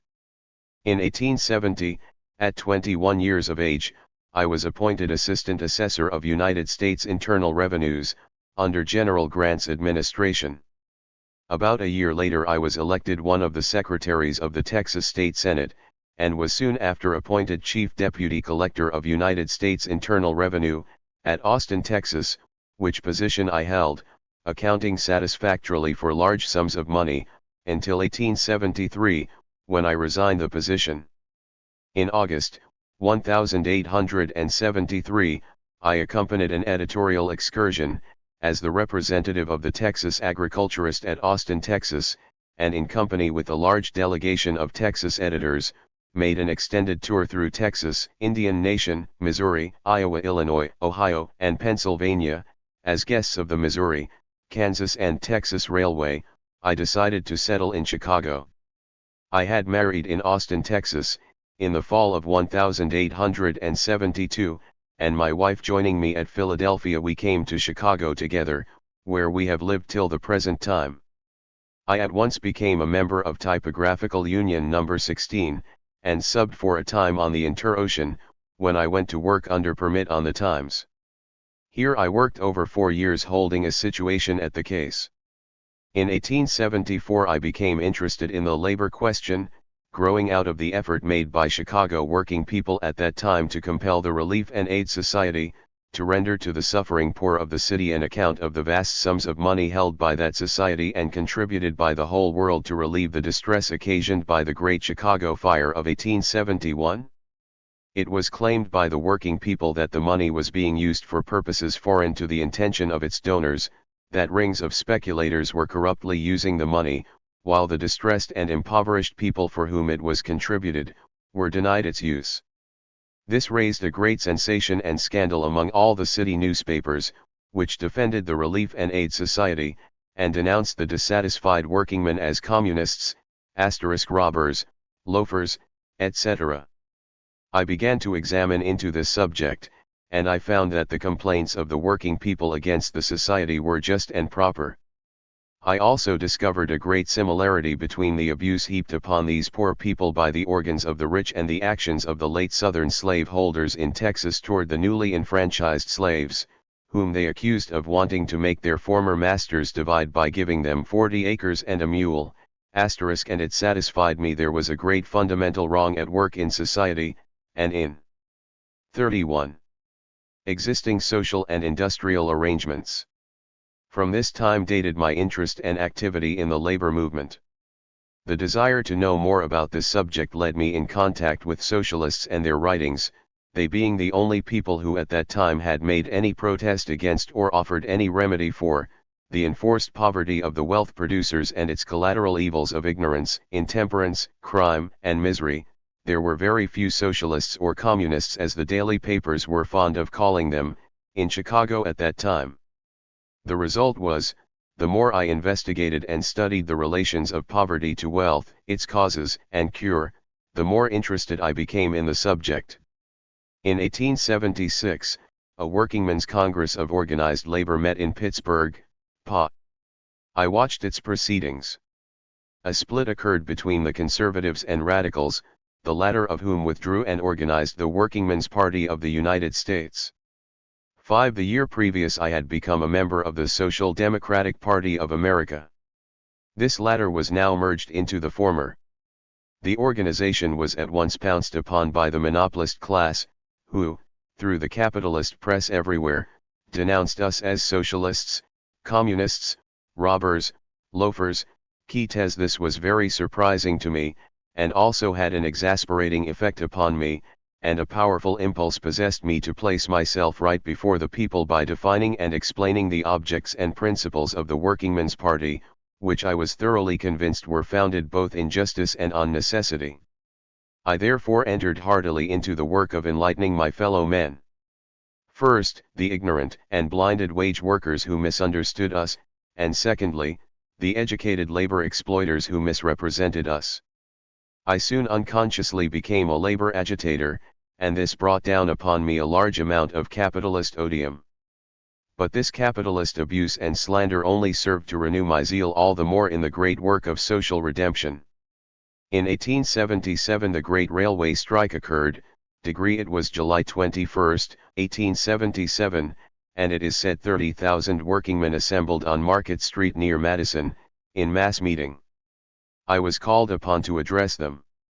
In doing so, I advocated the program of the Workingmen's Party, which was the exercise of the sovereign ballot for the purpose of obtaining state control of all means of production, transportation, communication, and exchange, thus taking these instruments of labor and wealth out of the hands or control of private individuals, corporations, monopolies, and syndicates.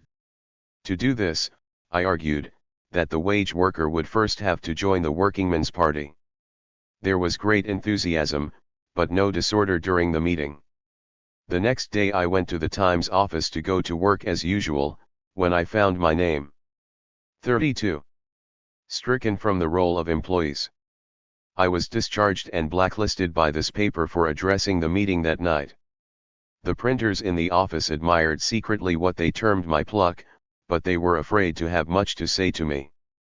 About noon of that day, as I was at the office of the German labor paper, 94, Market Street, two men came in and accosting me said Mayor Heath wanted to speak to me.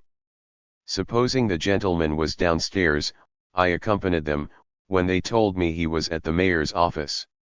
One expressed my surprise, and wondered what he wanted with me. There was great newspaper excitement in the city, and the papers were calling the strikers all sorts of hard names, but while many thousands were on strike there had been no disorder. As we walked hurriedly on, one on each side of me, the wind blew strong and their coat-tails flying aside, I noticed that my companions were armed. Reaching the City Hall building I was ushered into the Chief of Police's presence in a room filled with police officers. I knew none of them but I seemed to be known by them all. They scowled at me and conducted me to what they called the mayor's room. Here I waited a short while when the door opened and about 30 persons, mostly in citizens' dress, came in. The Chief of Police took a seat opposite to and near me. I was very hoarse from the outdoor speaking of the previous night, had caught cold, had had but little sleep or rest and had been discharged from employment. The chief began to catechise me in a browbeating, officious, and insulting manner. He wanted to know who was, where born, raised, if married and a family, etc. I quietly answered all his questions. He then lectured me on the great trouble I had brought upon the city of Chicago and wound up by asking me if I didn't know better than to come up here from Texas and incite the working people to insurrection, etc. I told him I had done nothing of the sort, or at least I had not intended to do so, that I was simply a speaker at the meeting, that was all. I told him that the strike arose from causes over which I, as an individual, had no control, that I had merely addressed the mass meeting advising to not strike but go to the polls, elect good men to make good laws and thus bring about good times. Those present in the room were much excited, and when I was through explaining some spoke up and said hang him, lynch him, lock him up, etc., to my great surprise holding me responsible for the strikes in the city. Others said it would never do to hang or lock me up. That the working men were excited and that act might cause them to do violence. It was agreed to let me go. I had been there about 2 hours. The Chief of Police ACI rose to depart, took me by the arm, accompanied me to the door where we stopped. He said, 33.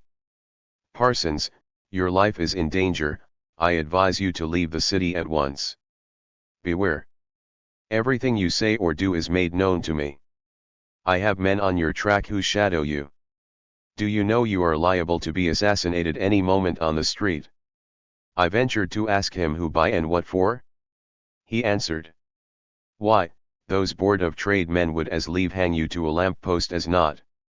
This surprised me, and I answered, if I was alone they might, but not otherwise. He turned the spring latch, shoved me through the door into the hall, saying in a hoarse tone of voice, take warning, and slammed the door to. Was never in the old rookery before. It was a labyrinth of halls and doors. I saw no one about.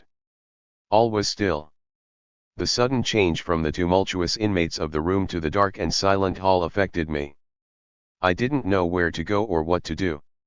I felt alone, absolutely without a friend in the wide world.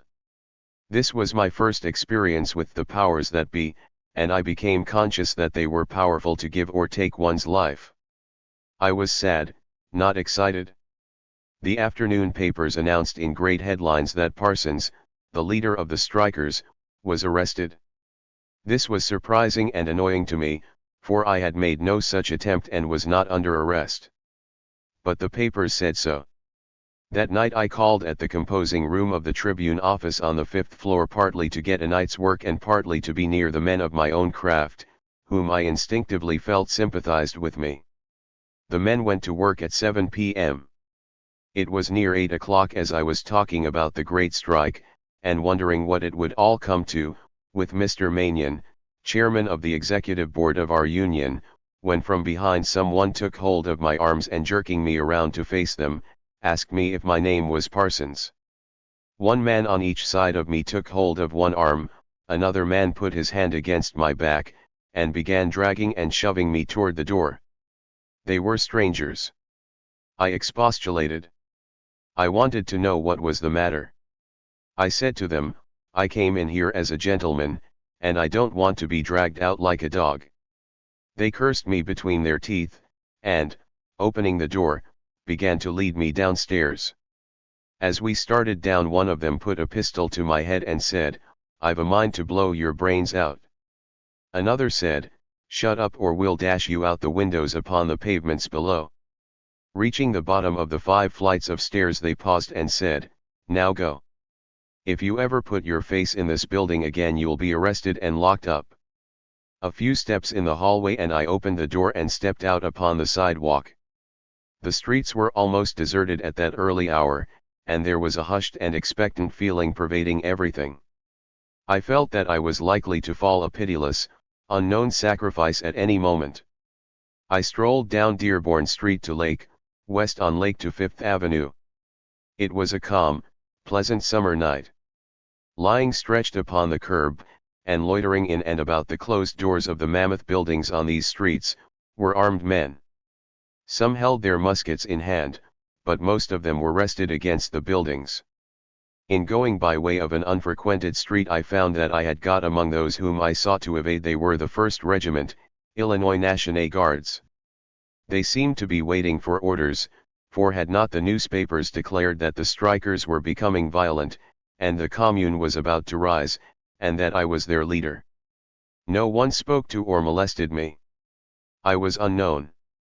The next day and the next the strikers gathered in thousands in different parts of the city without leaders or any organized purpose. They were in each instance clubbed and fired upon and dispersed by the police and militia. That night a peaceable meeting of 3,000 workingmen was dispersed on Market Street, near Madison. I witnessed it. Over 100 policemen charged upon this peaceable mass meeting, firing their pistols and clubbing right and left. The printers, the iron molders, and other trades unions, which had held regular monthly or weekly meetings of their unions for years past, when they came to their hall doors now for that purpose, found policemen standing there, the doors barred, and the members told that all meetings had been prohibited by the chief of police.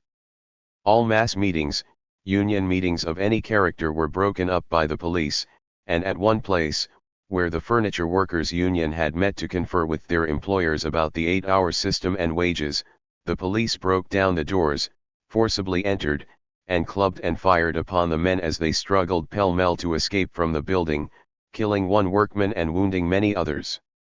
The following day the 1st Regiment, Illinois National Guards, fired upon a crowd of sightseers, consisting of several thousand men, women, and children, killing several persons, none of whom were ever on strike, at 16th Street Viaduct. For about 2 years after the railroad strike and my discharge from the Times office, I was blacklisted and unable to find employment in the city, and my family suffered for the necessaries of life. The events of 1877 gave great impulse and activity to the labor movement. And 8, all over the United States, and, in fact, the whole world. The unions rapidly increased both in number and membership. So, too, with the Knights of Labor. In visiting Indianapolis, IND, to address a mass meeting of workingmen on the 4th of July, 1876, I met the state organizer, Calvin A. Light, and was initiated by him as a member of the Knights of Labor, degree, and I have been a member of that order ever since. That organization had no foothold, was in fact unknown, in Illinois, at that time. What a change! Today the Knights of Labor has nearly 1 million members, and numbers tens of thousands in the state of Illinois. The political labor movement boomed also. The following spring of 1877, the Workingmen's Party of the United States nominated a full county ticket in Chicago. It elected 3 members of the legislature and 1 senator. I received as candidate for county clerk, 7,963 votes, running over 400 ahead of the ticket.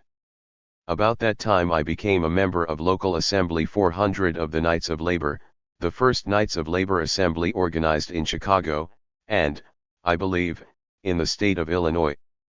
I also served as a delegate to District Assembly 24 for 2 terms, and was, I think, made its master workman for 1 term.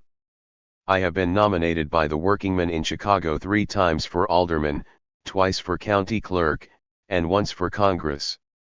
The Labor Party was kept up for 4 years, polling at each election from 6,000 to 12,000 votes. I was in 1878 a delegate to the National Convention of the Workingmen's Party of the United States, held at Newark, NJ. At this Labor Congress the name of the party was changed to Socialistic Labor Party. In 1878, at my instance and largely through my efforts, the present Trades Assembly of Chicago and vicinity was organized. I was its first president and was re-elected to that position 3 times. I remained a delegate to the Trades Assembly from Typographical Union No. 16 for several years. I was a strenuous advocate of the 8-hour system among trade unions. In 1879 I was a delegate to the National Convention held in Allegheny City, PA, of the Socialistic Labor Party, and was there nominated as the Labor candidate for President of the United States. I declined the honor, not being of the constitutional age 35 years. During these years of political action every endeavor was made to corrupt, to intimidate, and mislead the Labor Party. But it remained pure and undefiled, it refused to be cowed, bought, or misled.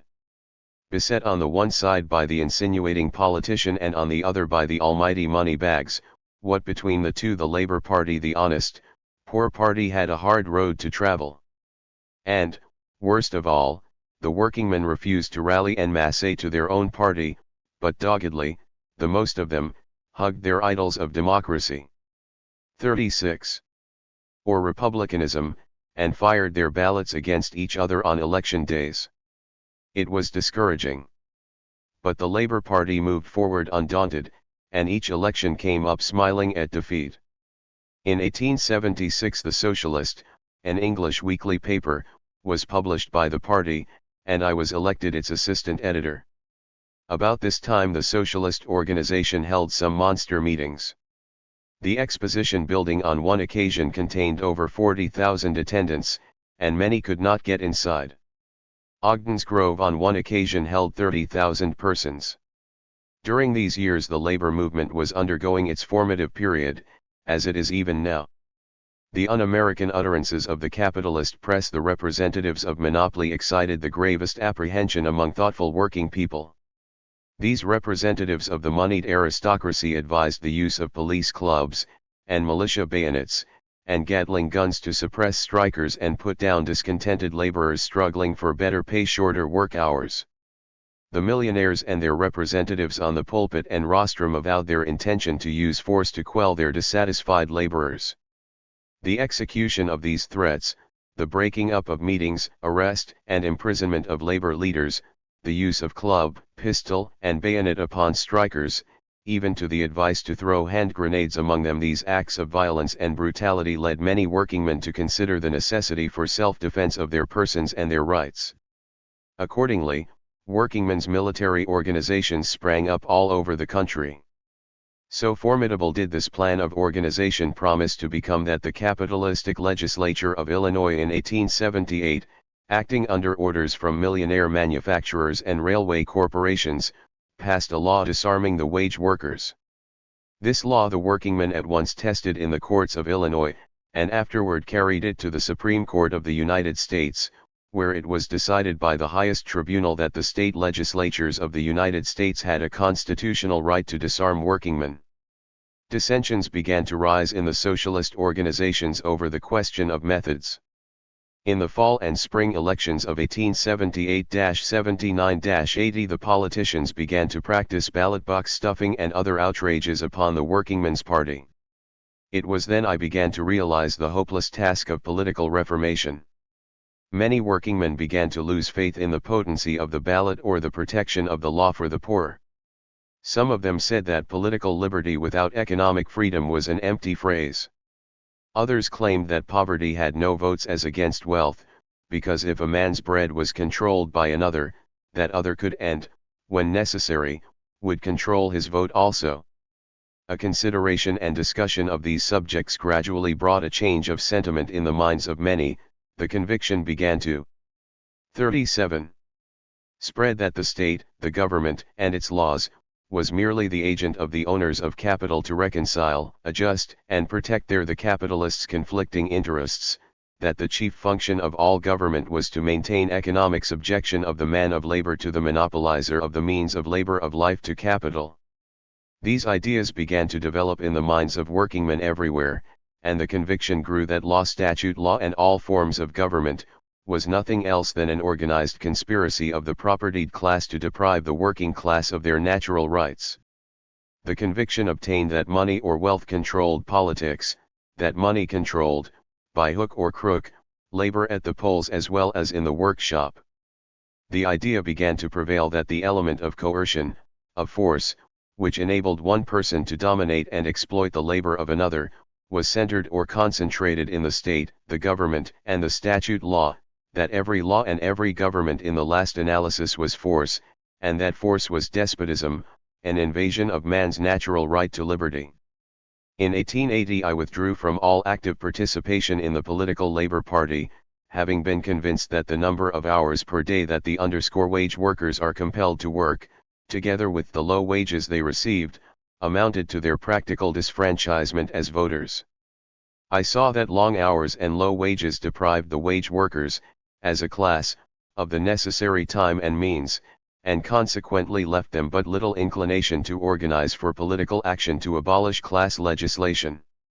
My experience in the Labor Party had also taught me that bribery, intimidation, duplicity, corruption, and bulldozing grew out of the conditions which made the working people poor and the idlers rich, and that consequently the ballot box could not be made an index to record the popular will until the existing debasing, impoverishing, and enslaving industrial conditions were first altered.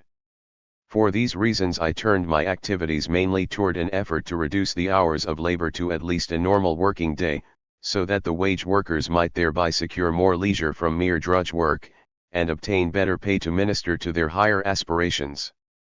Several trades unions united in sending me throughout the different states to lay the 8-hour question before the labor organizations of the country. In January, 1880, the 8-Hour League of Chicago sent me as a delegate to the National Conference of Labor Reformers, held in Washington, D.C.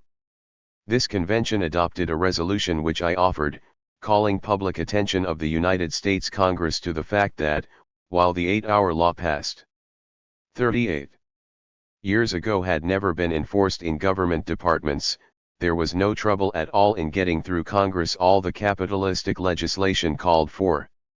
By this national convention Richard Trevelick, Charles H. Lichman, Dyer D. Lum, John G. Mills, and myself were appointed a committee of the National 8-Hour Association, whose duty it was to remain in Washington, D.C., and urge upon the labor organizations of the United States to unite for the enforcement of the 8-hour law. About this time there followed a period of discussion of property rights, of the rights of majorities and minorities. The agitation of the subject led to the formation of a new organization, called the International Working People's Association. Was a delegate in 1881 to the Labor Congress which founded the former, and afterward also delegate to the Pittsburgh Congress in October, 1883, which revived the latter as a part of the International Working People's Association, which already ramified Europe, and which was originally organized at the World's Labour Congress held at London, England, in 1864. I cannot do better than insert here the manifesto of the Pittsburgh Congress which clearly sets forth the aims and methods of the International, of which I am still a member, and for which reason myself and comrades are condemned to death. It was adopted as follows: to the workingmen of America. Fellow workmen, the Declaration of Independence says, but when a long train of abuses and usurpations, pursuing invariably the same object, evinces a design to reduce them under absolute despotism, it is their right, it is their duty to throw off such government and provide new guards for their future security. This thought of Thomas Jefferson was the justification for armed resistance by our forefathers, which gave birth to our republic, and do not the necessities of our present time compel us to reassert their declaration? Fellow workmen, we ask you to give us your attention for a few moments. We ask you to candidly read the following manifesto issued in your behalf, in behalf of your wives and children, in behalf of humanity and progress. Our present society is founded on the exploitation of the propertyless by the propertied. The exploitation is such that the propertied by the working force body and soul of the propertyless, for the price of the mere cost of existence, and take for themselves, i.e., steal the amount of new values which exceeds the price, whereby wages are made to represent the necessities instead of the earnings of the wage laborer. Underscore as the non-possessing classes are forced by their poverty to offer for sale to the propertied their working forces, and as our present production on a grand scale enforce technical development with immense rapidity, so that by the application of an always decreasing number of human working force, an always increasing amount of products is created, so does the supply of working force increase constantly, which the demand therefore decreases. This is the reason why the workers compete more and more intensely in selling themselves, causing their wages to sink of at least on the average, never raising them above the margin necessary for keeping intact their working ability. Whilst by this process the propertyless are entirely debarred from entering the ranks of the propertied, even by the most strenuous exertions, the propertied, by means of the ever-increasing plundering of the working class, are becoming richer day by day, without in any way being themselves productive. If now and then one of the propertyless class become rich, it is not by their own labor, but from opportunities which they have to speculate upon, and absorb the labor product of others. With the accumulation of individual wealth, the greed and power of the propertied grows. They use all the means for competing among themselves for the robbery of the people. In this struggle generally the less propertied are overcome, while the great capitalists, par excellence, swell their wealth enormously, concentrate entire branches of production as well as trade and intercommunication into their hands and develop into monopolies. The increase of products, accompanied by simultaneous decrease of the average income of the working mass of the people, leads to the so-called business and commercial crises, when the misery of the wage workers is forced to the extreme. For illustration, the last census of the United States shows that after deducting the cost of raw material, interest, rents, risks, etc., the propertied class have absorbed, i.e., stolen more than 5/8 of all products, leaving scarcely 3/8 to the producers. The propertied class being scarcely 1/10 of our population, and in spite of their luxury and extravagance, and unable to consume their enormous profits, and the producers, unable to consume more than they receive, 3/8 so-called overproductions must necessarily take place. The terrible results of panics are well known. The increasing eradication of working forces from the productive 39-40 process annually increases the percentage of the propertyless population, which becomes pauperized and is driven to crime, vagabondage, prostitution, suicide, starvation, and general depravity. This system is unjust, insane, and murderous. It is, therefore, necessary to totally destroy it with and by all means, and with the greatest energy on the part of everyone who suffers by it, and who does not want to be made culpable for its continued existence by his inactivity. Agitation for the purpose of organization, organization for the purpose of rebellion. In these few words the ways are marked which the workers must take if they want to be rid of their chains, as the economic condition is the same in all countries of so-called civilization, as the government of all monarchies and republics work hand in hand for the purpose of opposing all movements of the thinking part of the workers, as finally the victory in the decisive combat of the proletarians against their oppressors can only be gained by the simultaneous struggle along the whole line of the bourgeois society. So, therefore, the international fraternity of people as expressed in the International Working People's Association presents itself a self-evident necessity. True order should take its place. This can only be achieved when all implements of labor, the soil, and other premises of production, in short, capital produced by labor, is changed into societary property. Only by this presupposition is destroyed every possibility of the future spoliation of man by man. Only by common, undivided capital can all be enabled to enjoy in their fullness the fruits of the common toil. Only by the impossibility of accumulating individual capital can everyone be compelled to work who makes a demand to live. This order of things allows production to regulate itself according to the demand of the whole people, so that nobody need work more than a few hours a day, and that all nevertheless can supply their needs. Hereby time and opportunity are given for opening to the people the way to the highest possible civilization. The privileges of higher intelligence fall with the privileges of wealth and birth. To the achievement of such a system the political organizations of the capitalistic classes, be they monarchies or republics, form the barriers. These political structures, which are completely in the hands of the propertied, have no other purpose than the upholding of the present disorder of exploitation. All laws are directed against the working people. In so far as the opposite appears to be the case, they serve on one hand to blind the worker, while on the other hand they are simply evaded. Even the school serves only the purpose of furnishing the offspring of the wealthy with those qualities necessary to uphold their class domination. The children of the poor get scarcely a formal elementary training, and this, too, is mainly directed to such branches as tend to producing prejudices, arrogance and servility, in short, want of sense. The Church finally seeks to make complete idiots out of the mass and to make them forego the paradise on earth by promising a fictitious heaven. The capitalistic press, on the other hand, takes care of the confusion of spirits in public life. All these institutions, far from aiding in the education of the masses, have for their object the keeping in ignorance of the people. They are all in the pay and under the direction of the capitalistic classes. The workers can therefore expect no help from any capitalistic party in their struggle against the existing system. They must achieve their liberation by their own efforts. As in former times a privileged class never surrendered its tyranny, neither can it be expected that the capitalists of this age will give up their rulership without being forced to do it. If there ever could have been any question on this point, it should long ago have been dispelled by the brutalities which the bourgeois of all countries in America as well as in Europe constantly commits as often as the proletariat anywhere energetically move to better their conditions. It becomes, therefore, self-evident that the struggle of the proletariat with the bourgeois will be of a violent, revolutionary character.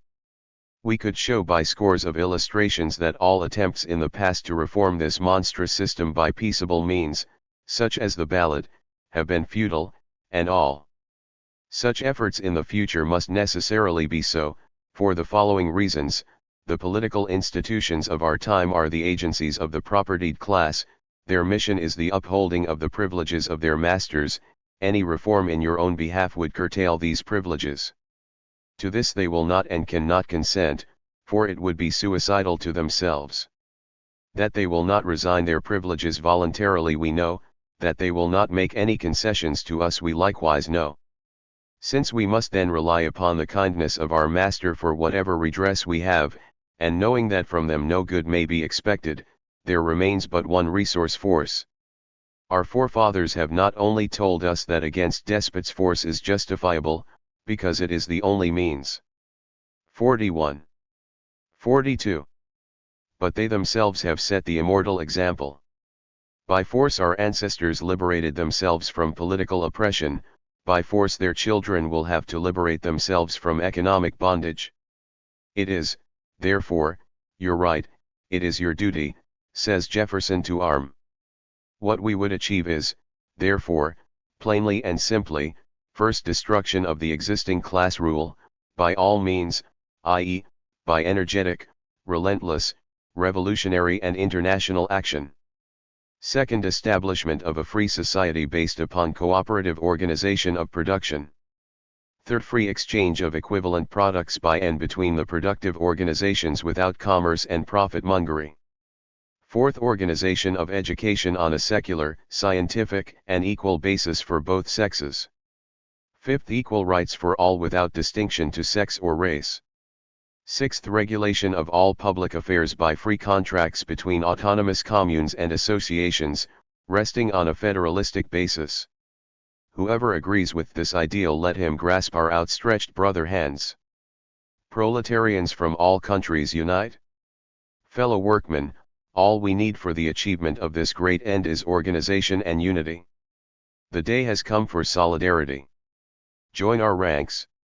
Let the drum beat defiantly the roll of battle, workmen of all countries unite. You have nothing to lose but your chains, you have the world to win. 2. Issued by the Pittsburgh Congress of the International Working People's Association on October 16, 1883. In all these matters here enumerated, I took an active, personal interest. October 1, 1884, the International founded in Chicago the Alarm, a weekly newspaper, of which I was elected to the position of editor, and I have held that position until its seizure and suppression by the authorities on the th day of May, 1886, following the Haymarket tragedy. In the year 1881, the capitalist press began to stigmatize us as anarchists, and to denounce us as the enemies of all law and government. They charged us with being the enemies of law and order, as breeders of strife and confusion. Every conceivable bad name and evil design was imputed to us by the lovers of power and haters of freedom and equality. Even the workingmen in some instances, caught the infection, and many of 43. them joined in the capitalist hue and cry against the anarchists. Being satisfied of ourselves that our purpose was a just one, we worked on undismayed, willing to labor and to wait, for time and events to justify our cause. We began to allude to ourselves as anarchists, and that name which was at first imputed to us as a dishonor, we came to cherish and to defend with pride. What's in a name? But names sometimes express ideas, and ideas are everything. What, then, is our offense, being anarchists? The word anarch is derived from two Greek words, an, signifying no or without, and archi, government, hence anarchy means no government. Consequently, anarchy meant a condition of society which has no king, emperor, president, or ruler of any kind. In other words, anarchy is the social administration of all affairs by the people themselves, that is to say, self-government, individual liberty. Such a condition of society denies the right of majorities to rule over or dictate to minorities. Though every person in the world agree upon a certain plan and only one objected thereto, the objector would, under anarchy, be respected in his natural right to go his own way. And when such person is thus held responsible by all the rest for the violation of the inherent right of any one, how then can injustice flourish or wrong triumph? For the greatest good to the greatest number, anarchy substitutes the equal right of each and every one. The natural law is all sufficient for every purpose, every desire, and every human being. The scientist then becomes the natural leader, and is accepted as the only authority among men. Whatever can be demonstrated will by self-interest be accepted, otherwise rejected. The great natural law of power derived alone from association and cooperation will of necessity and from selfishness be applied by the people in the production and distribution of wealth, and what the trades unions and labor organizations seek now to do, but are prevented from doing because of obstruction and coercion, will under perfect liberty anarchy come easiest to hand. Anarchy is the extension of the boundaries of liberty until it covers the whole range of the wants and aspirations of man, not men, but man. Power is might, and might always makes its own right. Thus in the very nature of things, might makes itself right whether or no. Government, therefore, is the agency or power by which some person or persons govern or rule other persons, and the inherent right to govern is found wherever the power or might to do so is manifest. In a natural state, intelligence of necessity controls ignorance, the strong the weak, the good the bad, etc. Only when the natural law operates is this true, however. On the other hand, when the statute is substituted for the natural law, and government holds sway, then, and then only, power centers itself in the hands of a few, who dominate, dictate, rule, degrade and enslave the many. The broad distinction and irreconcilable conflict between wage laborers and capitalists, between those who buy labor or sell its products, and the wage worker who sells his labor in order to live, arises from the social institution called government, and the conflicting interests, the total abolition of warring classes, and the end of domination and exploitation of man by man is to be found only in a free society, where all and each are equally free to unite or disunite, as interest or inclination may incline. The anarchists are the advance guard in the impending social revolution. They have discovered the cause of worldwide discontent which is felt but not yet understood by the toiling millions as a whole. The effort now being made by organized and unorganized labor in all countries to participate in the making of laws which they are forced to obey will lay bare to them the secret source of their enslavement by capital. Capital is a thing, it is property. Capital is the stored up, accumulated savings of past labor, such as machinery, houses, food, clothing, all the means of production, of transportation, and communication, in short the resources of life, the means of subsistence. These things are, in a natural state, the common heritage of all for the free use of all, and they were so held until their forcible seizure and appropriation by a few. Thus the common heritage of all seized by violence and fraud, was afterwards made the property capital of the usurpers, who erected a government and enacted laws to perpetuate and maintain their special privileges. The function, the only function of capital, is to appropriate or confiscate the labor product of the propertyless, non-possessing class, the wage workers. The origin of government was in violence and murder. Government disinherits and enslaves the governed. Government is for slaves, free men govern themselves. Law, statute, man-made law is license. Anarchy, natural law is liberty. Anarchy is the cessation of force. Government is the tutorship or control of man by men. In the name of law, by means of statute law, whether that control be by one man or by a majority. The effort of the wage slave to participate in the making of laws will enable them to discover for the first time that a human jawmaker is a human humbug. That laws, true, just and perfect laws, are discovered, not made. The lawmaking class, the capitalists, will object to this, they will remonstrate, they will fight, they will kill, before they permit laws to be made, or repealed, which deprive them of their power to rule and rob. This fact is demonstrated in every strike which threatened their power, by every lockout, by every discharge, by every blacklist. Their exercise of these powers is based upon force, and every law. 45. Every government in the last analysis is resolved into force. Therefore, when the workers, as they are now everywhere preparing to do, insist upon and demand a participation in, or application of democratic principles in industrial affairs, think you the request will be conceded? Nay, nay, the right to live, to equality of opportunity, to liberty and the pursuit of happiness is yet to be acquired by the producers of all wealth. The Knights of Labor, unconsciously stand upon a state socialist program. They will never be able to seize the state by the ballot, but when they do seize it, they will abolish it. Legalized capital and the state stand or fall together. They are twins.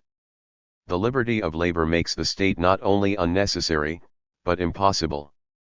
When the whole people become the state, that is, participate equally in governing themselves, the state of necessity ceases to exist. Then what? Leaders, natural leaders, take the place of the overthrown rulers, liberty takes the place of statute laws, of license, the people voluntarily associate or freely withdraw from association, instead of being bossed or driven as now. They unite and disunite, when, where and as they please. Social administration is substituted for governmentalism, and self-preservation becomes the actuating motive as now, minus the dictation, coercion, driving and domination of man by man. Do you say this is a dream? That it is the millennium? Well, the crisis is near at hand. Necessity, which is its own law, will force the issue. Then whatever is most natural to do will be the easiest and best to do.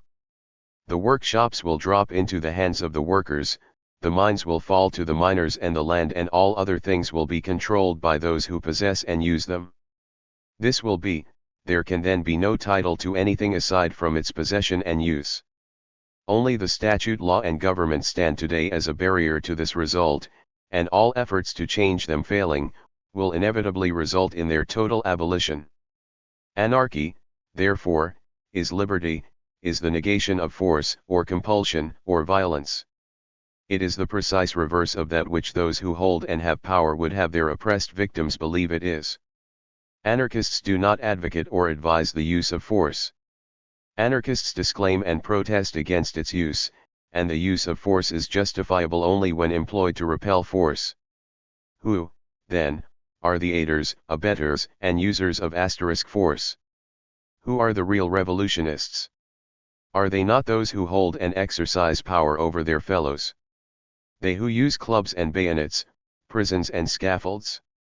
The great class conflict now gathering throughout the world is created by our social system of industrial slavery.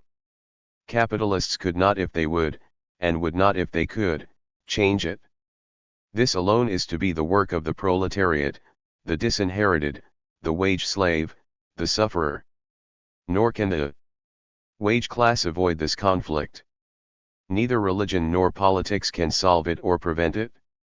It comes, as a human, an imperative necessity. Anarchists do not make the social revolution, they prophesy its coming. Shall we then stone the prophets? Anarchists do not use or advise the use of force, but point out that force is ever employed to uphold despotism, to despoil man's natural rights. Shall we therefore kill and destroy the anarchists? And capital shouts yes, yes, exterminate them. In the line of evolution and historical development, anarchy-liberty is next in order.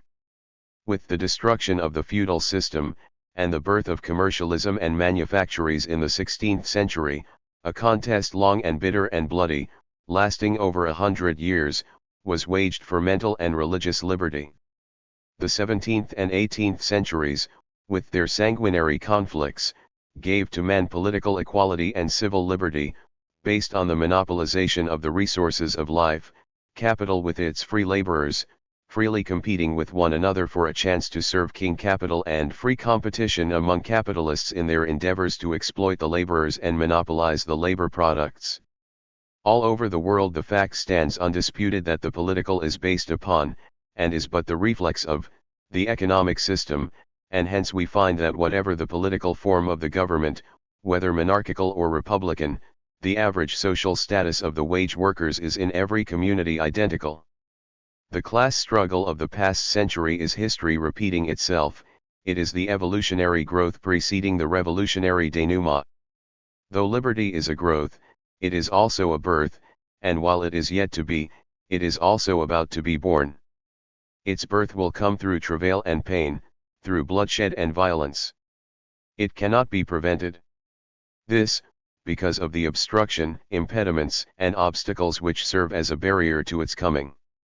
An anarchist is a believer in liberty, and as I would control no man against his will, neither shall any one rule over me with my consent. Government is compulsion, no one freely consents to be governed by another, therefore there can be no just power of government. Anarchy is perfect liberty, is absolute freedom of the individual. Anarchy has no schemes, no programs, no systems to offer or to substitute for the existing order of things. Anarchy would strike from humanity every chain that binds it, and say to mankind, "Go forth, you are free. Have all, enjoy all." Anarchism nor anarchists either advises, abets, nor encourages the working people to the use of force or a resort to violence. We do not say to the wage slaves, "You ought, you should use force." No. Why say this when we know they will be driven to use it in self-defense, in self-preservation against those who are degrading, enslaving, and destroying them? 47. Already the millions of workers are unconsciously anarchists. Impelled by a cause the effects of which they feel but do not wholly understand, they move unconsciously, irresistibly forward to the social revolution. Mental freedom, political equality, industrial liberty. This is the natural order of things, the logic of events. Who so foolish as to quarrel with it, obstruct it, or attempt to stay its progress? It is the march of the inevitable, the triumph of the must. The examination of the class struggle demonstrates that the 8-hour movement was doomed by the very nature of things to defeat. But the International gave its support to it for two reasons, viz., first, because it was a class movement against class domination, therefore historical and revolutionary and necessary, and secondly, because we did not choose to stand aloof and be misunderstood by our fellow workers. We therefore gave it all the aid and comfort in our power. I was regularly accredited under the official seal of the trade and labor unions of the Central Labor Union, representing 20,000 organized workingmen in Chicago to assist them in the organization of trades and labor unions, and do all in my power for the 8-hour movement. The Central Labor Union, in conjunction with the International, publishes 6 newspapers in Chicago, to wit, 1 English weekly, 2 German weeklies, 1 Bohemian weekly, 1 Scandinavian weekly and 1 German daily newspaper. The trade and labor unions of the United States and Canada having set apart the first day of May, 1886, to inaugurate the 8-hour system, I did all in my power to assist the movement. I feared conflict and trouble would arise between the authorities representing the employers of labor and the wage workers, who only represented themselves. I know that defenseless men, women, and children must finally succumb to the power of the discharge, blacklist and lockout and inconsequent misery and hunger enforced by the militiaman's bayonet and the policeman's club. I did not advocate the use of force. But I denounced the capitalists for employing it to hold the laborers in subjection to them and declared that such treatment would of necessity drive the workingmen to employ the same means in self-defense. The labor organizations of Cincinnati, Ohio, decided to make a grand 8-hour demonstration of the 8-hour workday. On their invitation I went there to address them and left Chicago on Saturday, May 1st, for that purpose. Returning on Monday night I reached Chicago on the morning of Tuesday, May 4th, the day of the Haymarket meeting. On arriving home, Mrs. Parsons, who had theretofore attended and assisted in several large mass meetings of the sewing girls of the city, to organize them for the 8-hour workday, suggested to me to call a meeting of the American group of the International. 48.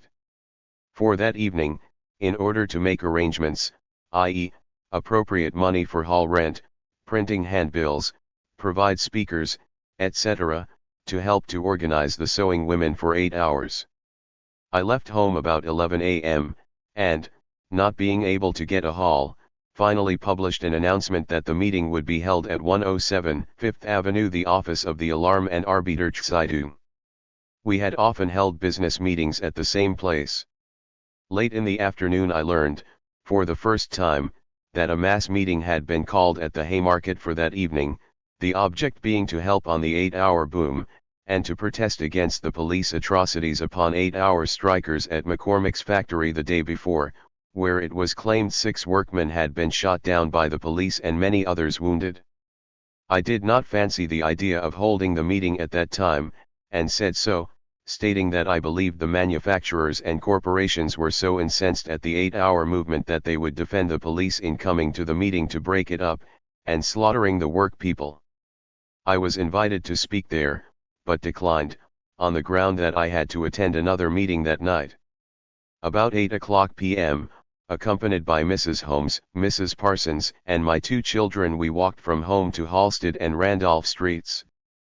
There we observed knots of people standing about, indicating that a mass meeting was expected.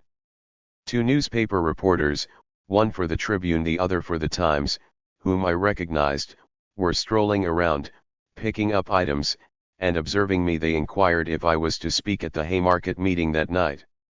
I told them that I was not.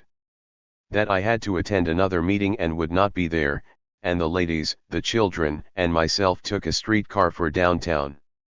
Reaching the place of meeting of the American group of the International, it was at once called to order, and the objects of the meeting were stated to be how best to organize the sewing women of the city in the speediest manner.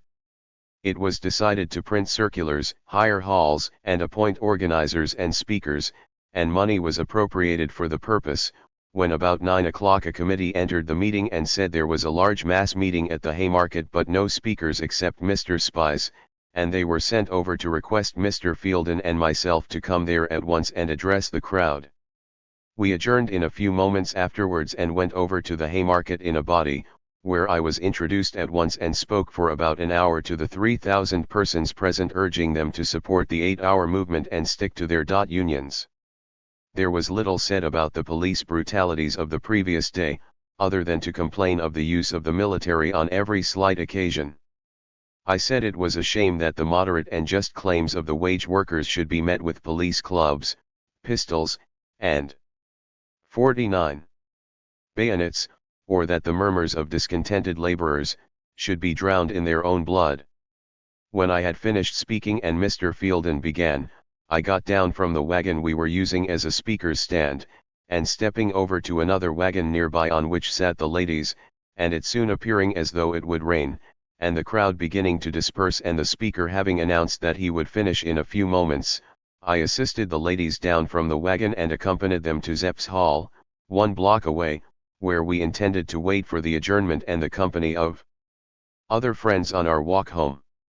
I had been in this hall about 5 minutes and was looking towards the meeting, expecting it to close every moment, and standing nearby where the ladies sat, when there appeared a white sheet of light at the place of meeting, followed instantly by a loud roar. This was at once followed by a fusillade of pistol shots which appeared as though 50 or more men had emptied their self-acting revolvers as rapidly as possible. Several shots whizzed by and struck beside the door of the hall, from which I was looking, and soon men came rushing wildly into the building. I escorted the ladies to a place of safety in the rear where we remained about 20 minutes. Leaving the place to take the ladies home, we met a man named Brown at the corner of Milwaukee Avenue and Des Plaines Street, and asking him to loan me $1, he replied that he didn't have the change, whereupon I borrowed a $5 gold piece from him. We then parted, he went his way and we started towards home. The next day, observing that many innocent people who were not even present at the meeting were being dragooned and imprisoned by the authorities, and not courting such indignities for myself, I left the city, intending to return in a few days, and publishing a letter in the newspapers to that effect. I stopped at Elgin 2 days in a boarding house, when I went from there to Waukesha, Wisconsin, a place noted for its beautiful springs and health-giving waters, pure air, etc. At this summer resort I soon obtained employment, first at carpentering and then as a painter, which occupations I pursued for 7 weeks, or until my return and voluntary surrender to the court for trial. I procured the Chicago newspapers every day, and from them I learned that I, with a great many others, had been indicted for murder, conspiracy, and unlawful assembly at the Haymarket. From the editorials of the capitalist papers every day for 2 months during my seclusion, I could see that the ruling class were wild with rage and fear against labor. 50. Organizations. Ample means were offered me to carry me safely to distant parts of the earth, if I chose to go. I knew that the beastly howls against the anarchists, the demand for their bloody extermination, made by the press and pulpit, was merely a pretext of the ruling class to intimidate the growing power of organized labor in the United States. I also perfectly understood the relentless hate and power of the ruling class. Nevertheless, knowing that I was innocent and that my comrades were innocent of the charge against them, I resolved to return and share whatever persecution labor's enemies could impose upon them. Consequently, on the night of June 20th, I left Waukesha. At 4:30 a.m., June 21st, I boarded a St. Paul train at the Union Depot at Milwaukee, and arrived in Chicago at 7:30 or 8 o'clock, and repaired to the house of Mrs. Ames at 14 South Morgan Street. I sent for my wife, who came to me, and a few minutes later I conveyed word to Captain Black, our attorney, that I was prepared to surrender. After an affectionate parting with my noble, brave, and loving wife and several devoted friends, who were present, I at a little past 2 o'clock p.m. June 21st, accompanied by Mrs. Ames and Mr. A.H. Simpson to the courthouse entrance, was there joined by my attorney, Capt. Black. We walked up the broad stairway, entered the court then in session, and standing before the bar of the court announced my presence and my voluntary surrender for trial, and entered the plea not guilty. After the ceremony was over I approached the prisoner's dock, where sat my arraigned comrades Fielden, Spies, Engel, Fisher, Link, Neeb and Schwab, and shaking hands with each as I took a seat among them. After the adjournment of the court I was conveyed with the others to a cell in the Cook County Bastille, and securely locked up. What of the Haymarket tragedy? It is simple enough. A large number, over 3,000 of citizens, mostly workingmen, peaceably assembled to discuss their grievances, viz., the 8-hour movement and the shooting and clubbing of the McCormick and Lumber Yard strikers by the police of the previous day. Query. Was that meeting, thus assembled, a lawful and constitutional gathering of citizens? The police, the grand jury, the verdict, the court, and the monopolists all reply, it was not. After 10 o'clock, when the meeting was adjourning, 200 armed police in menacing array, threatening wholesale slaughter of the people, there peaceably assembled, commanded their instant dispersal, under the pains and penalties of death. Was the act of the police lawful and constitutional? The police, the grand jury, the verdict, the court, and the monopolists all reply, it was. Some person threw a dynamite bomb among the police.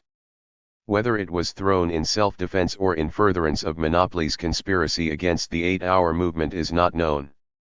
Was that a lawful, a constitutional act? The ruling class shout in chorus. It was not.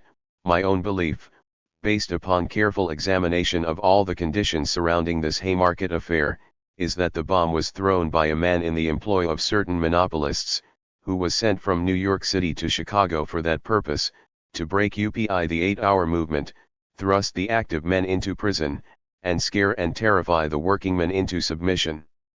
Such a course was advocated by all the leading mouthpieces of monopoly in America just prior to May. They carried out their program and obtained the results they desired.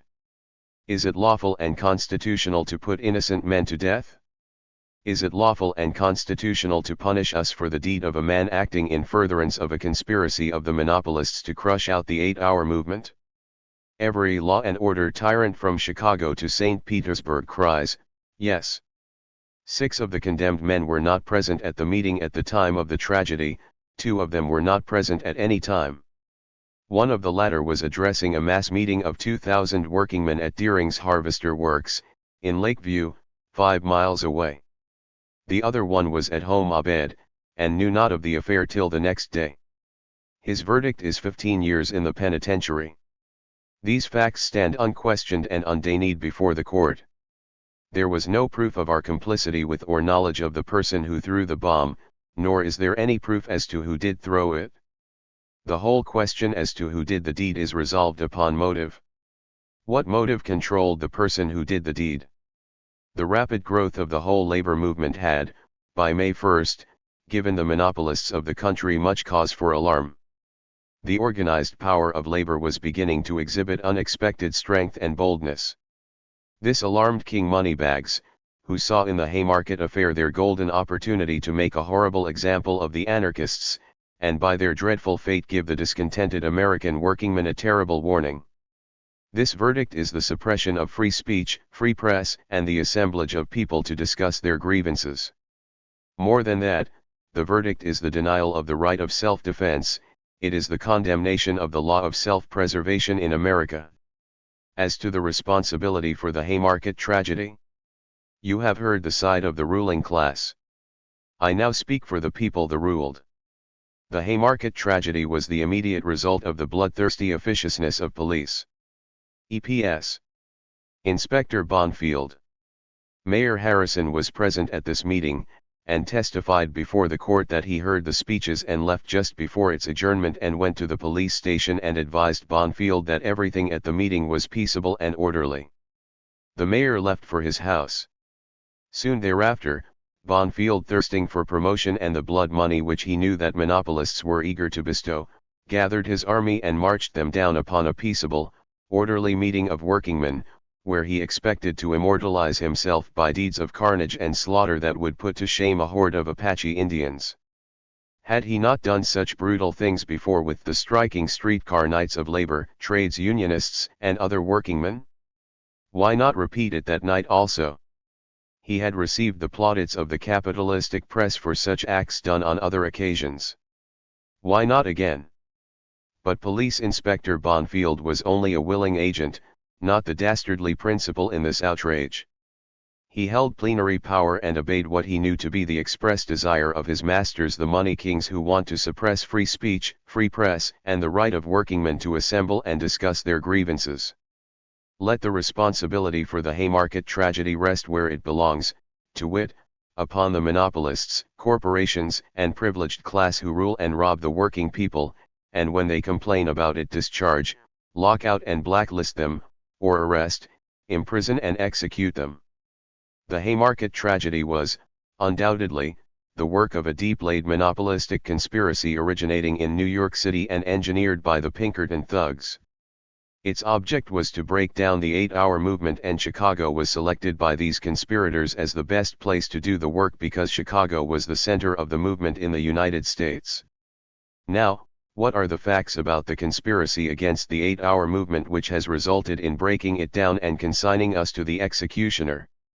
Just prior to the time set apart to inaugurate the 8-hour workday, the New York Herald, in reference to the question, said, 2 hours, taken from the hours of labor, throughout the United States by the proposed 8-hour movement, would make a difference annually of hundreds of millions in values, both to the capital invested in industries and existing stocks.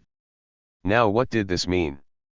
It meant that the issue of the hour with the New York and Chicago stock exchanges, Board of Trade, and produce exchangers in every commercial and industrial center, was how to preserve the steadiness of the market and maintain the fictitious values of the fourfold watered stocks, then listed and then rapidly shrinking in value under the paralyzing influence of the impending 8-hour demand of the United Army of Labor.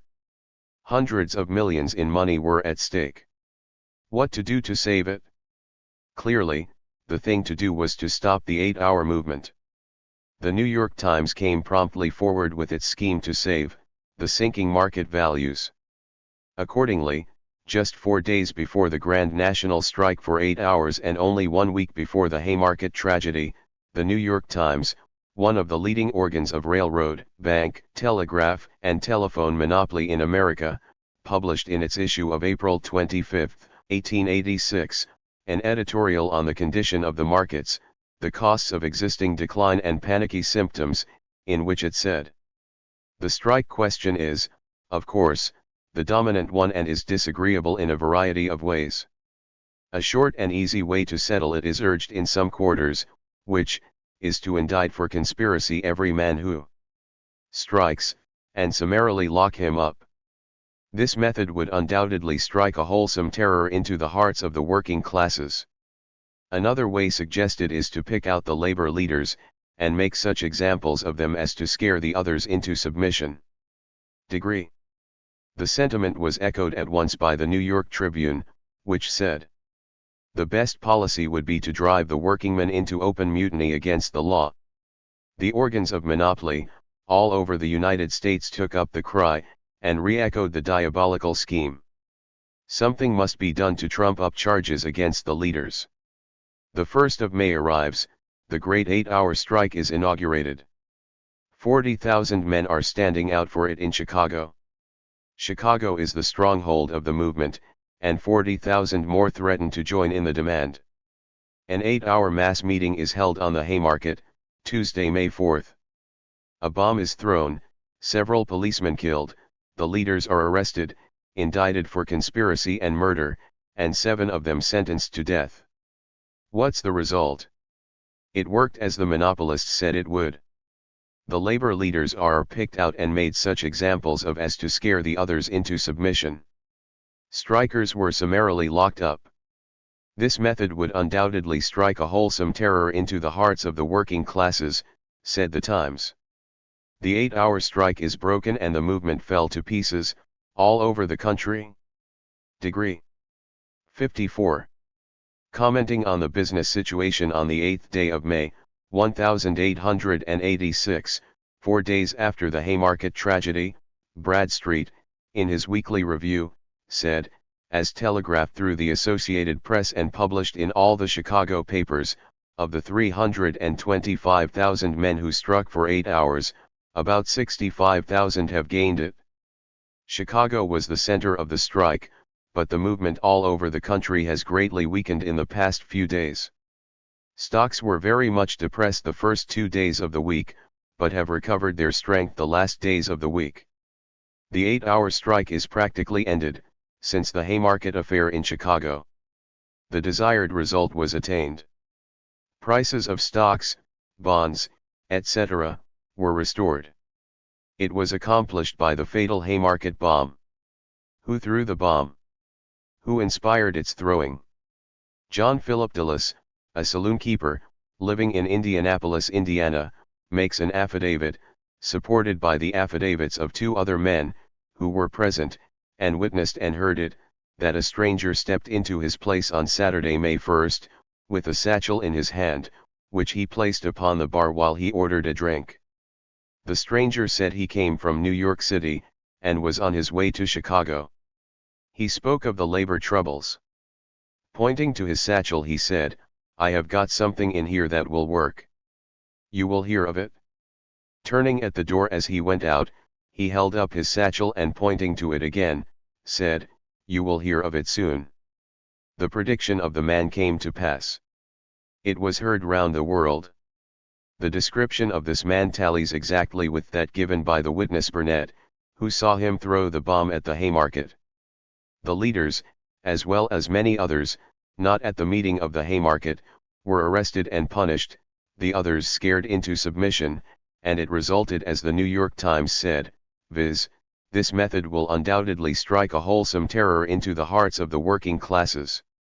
The conspiracy to bring about this result originated among the monopolists of New York City, at Pinkerton's headquarters. Was Police Inspector Bonfield, and State's Attorney Grinnell a party to it? Was the Millionaire Citizens Association of Chicago a party to it? They have, I understand, supplied unlimited sums of money to bring about our conviction. I solemnly believe all these men were either parties to the Haymarket tragedy, or to the conspiracy for our conviction. This conclusion is irresistible, when taken in connection with the admitted fact that, to bring about our conviction, the Constitution and the law has been ruthlessly trampled underfoot. Without fear, or favor, or reward, I have given the untiring energies of the bow. Past 10 years of my life to ameliorate, to emancipate my fellow wage slaves from their hereditary servitude to capital. I do not regret it, rather while I feel the satisfaction of duty performed, I regret my inability to have accomplished more than I have done. During these 10 years I have traversed the states of Nebraska, Iowa, Kansas, Missouri, Wisconsin, Illinois, Kentucky, Maryland, Ohio, Michigan, Pennsylvania, and New York, sometimes under the auspices and direction of the Knights of Labor, at other times trades unions and socialist organizations. Covering this space of time I have addressed probably 500,000 workingmen and women, and organized, or assisted in organizing many labor organizations. No man can truthfully say I have ever yet betrayed a trust, violated a pledge, or swerved from my conception of duty in the labor movement. I have worked for my living and supported myself since 12 years of age. I have made some enemies. My enemies in the southern states consisted of those who oppressed the black slave. My enemies in the north are among those who would perpetuate the slavery of the wage workers. My whole life has been sober and industrious, was never under the influence of liquor, was never arrested for any offense, and voluntarily surrendered for trial in the present case. I married in 1872 and since 1873 have lived in Chicago with my family. In all my labors for the uplifting and emancipation of the wage worker I have had the earnest, honest, intelligent, unflagging support of that grandest, noblest, bravest of women, my loving wife. We have 2 children, a boy of 7 years, and a girl 4 years old. For free speech and the right of assembly, 5 labor orators and organizers of labor are condemned to die. For free press and free thought 3 labor editors are sent to the scaffold. These 8 men, said the attorneys of the monopolists, are picked up by the grand jury because they are the leaders of thousands who are equally guilty with them, and we punish them to make examples of them for the others. This much for opinion's sake, for free thought, free speech, free press, and public assembly. This Haymarket affair has exposed to public view the hideous enormities of capitalism and the barbarous despotism of government. The tragedy and the effects of it have demonstrated first, that government is power, and statute law is license, because it is privilege. It has shown the people, the poor, the wage slaves, that law, statute law is a privilege, and that privileges are for sale to those who can buy them. Government enacts law, the police, the soldier, and the jailer at the behest of the rich enforce it. Law is license, the whole earth and all it contains has been sold to a few who are thus 56. Authorized by statute law, licensed to rob the many of their natural inheritance. Law is license. The few are licensed by law to own the land, the machinery, the houses, food, clothes, and shelter of the people, whose industry, whose labor created them. Law is license. Law, statute law, is the coward's weapon, the tool of the thief. By it humanity has ever been degraded and enslaved. By law mankind is robbed of its birthright, liberty transformed into slavery, life into death, the fair earth into a den of thieves and murderers. The untold millions, the men, women, and children of toil, the proletariat, are by law deprived of their lives, their liberties, and their happiness. Law is license, government authority is despotism. Anarchy, natural law, is liberty.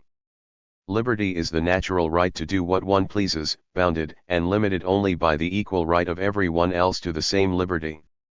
Privileges are none, equal rights for all. Liberty, fraternity, equality. The trial throughout was a travesty on justice. Every law, natural and statute, was violated in response to the clamor of the capitalist class.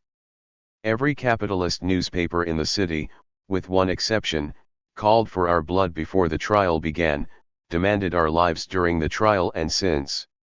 A class jury, class law, class hate, and a court blinded by prejudice against our opinions, has done its work, we are its victims. Every juryman swore he was prejudiced against our opinions, we were tried for our opinions and convicted because of them. The jury, according to its own statements since the verdict, entertained themselves each night with either card playing or they played the fiddle, the guitar, the piano, and sang songs and gave parlor recitations and theatricals. They had carriage rides at the expense of the people amounting to $140, and their board bill was $3.50 per day at a fashionable hotel amounting to over $2,300, they had a fine time, a very pleasant and merry time. Mr. Juryman Todd said he was a clothing salesman and a Baptist. Then, said he, this was a picked jury, they were all gentlemen. Of course, these gentlemen, who have a profound contempt for the vulgar, dirty working classes, had to bring a verdict befitting gentlemen. So highly appreciated was their verdict that Chicago millionaires proposed, and so far as anyone knows did contribute a purse of $100,000 to this jury as a reward for their verdict. The jury has besides been lionized, wined, dined, banqueted, and given costly presents, and sums of money, since the rendering of their verdict. The influences which are at work forcing upon the people the social revolution arise out of the capitalist system. Necessity is the mother of invention, it is also the father of progress and civilization. The justification Dill. For the social revolution is recorded throughout all the pages of history. Our fathers proclaimed it in the Immortal Declaration, July 4, 1776, as follows. We hold these truths to be self-evident, that all men are created equal, that they were endowed by their Creator with certain inalienable rights, that among these are life, liberty, and the pursuit of happiness, that to secure these rights governments are instituted among men, deriving their just powers from the consent of the governed, that whenever any form of government becomes destructive of these ends, it is the right of the people to alter or abolish it. Will the coming revolution be peaceable or violent?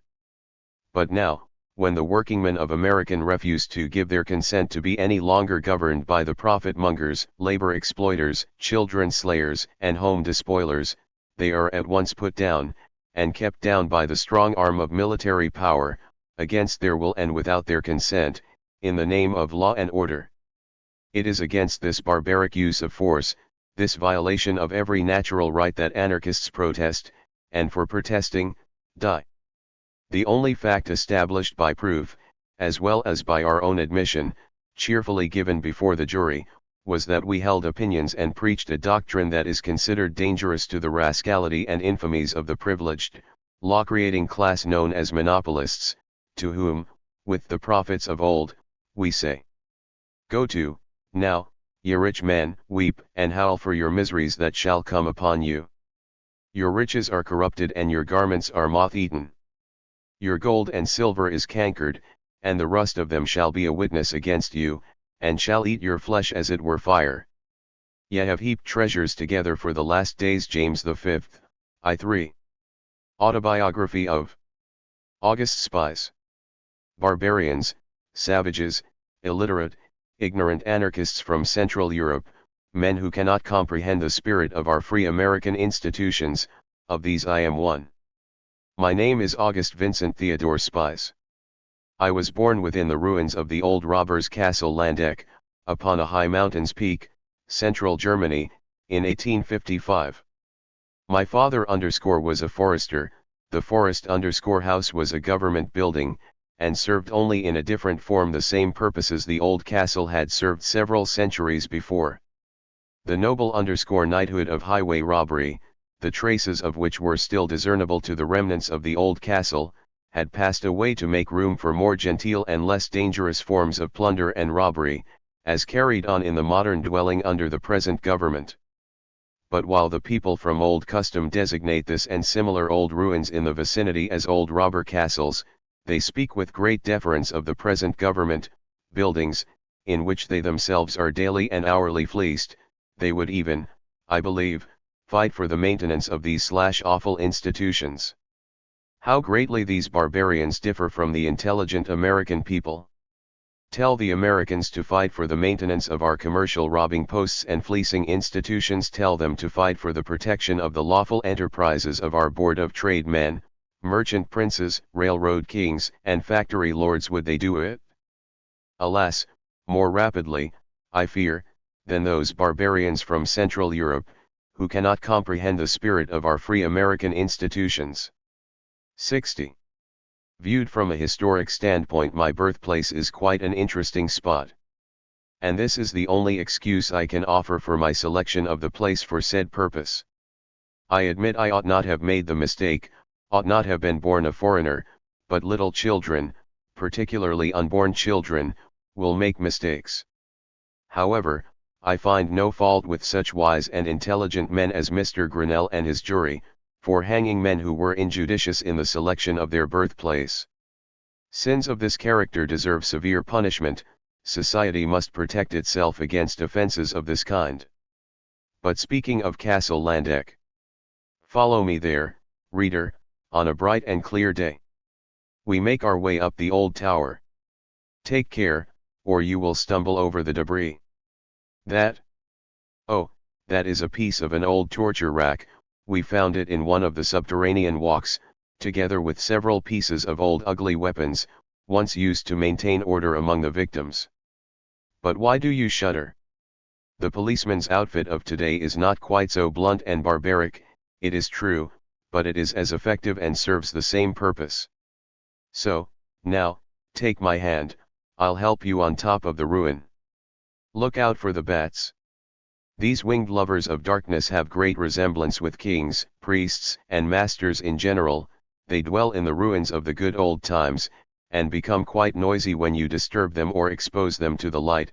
Adders, too, made this place their favorable habitation in former years and rendered it very dangerous for anyone to place his sacrilegious foot upon this feudal monument.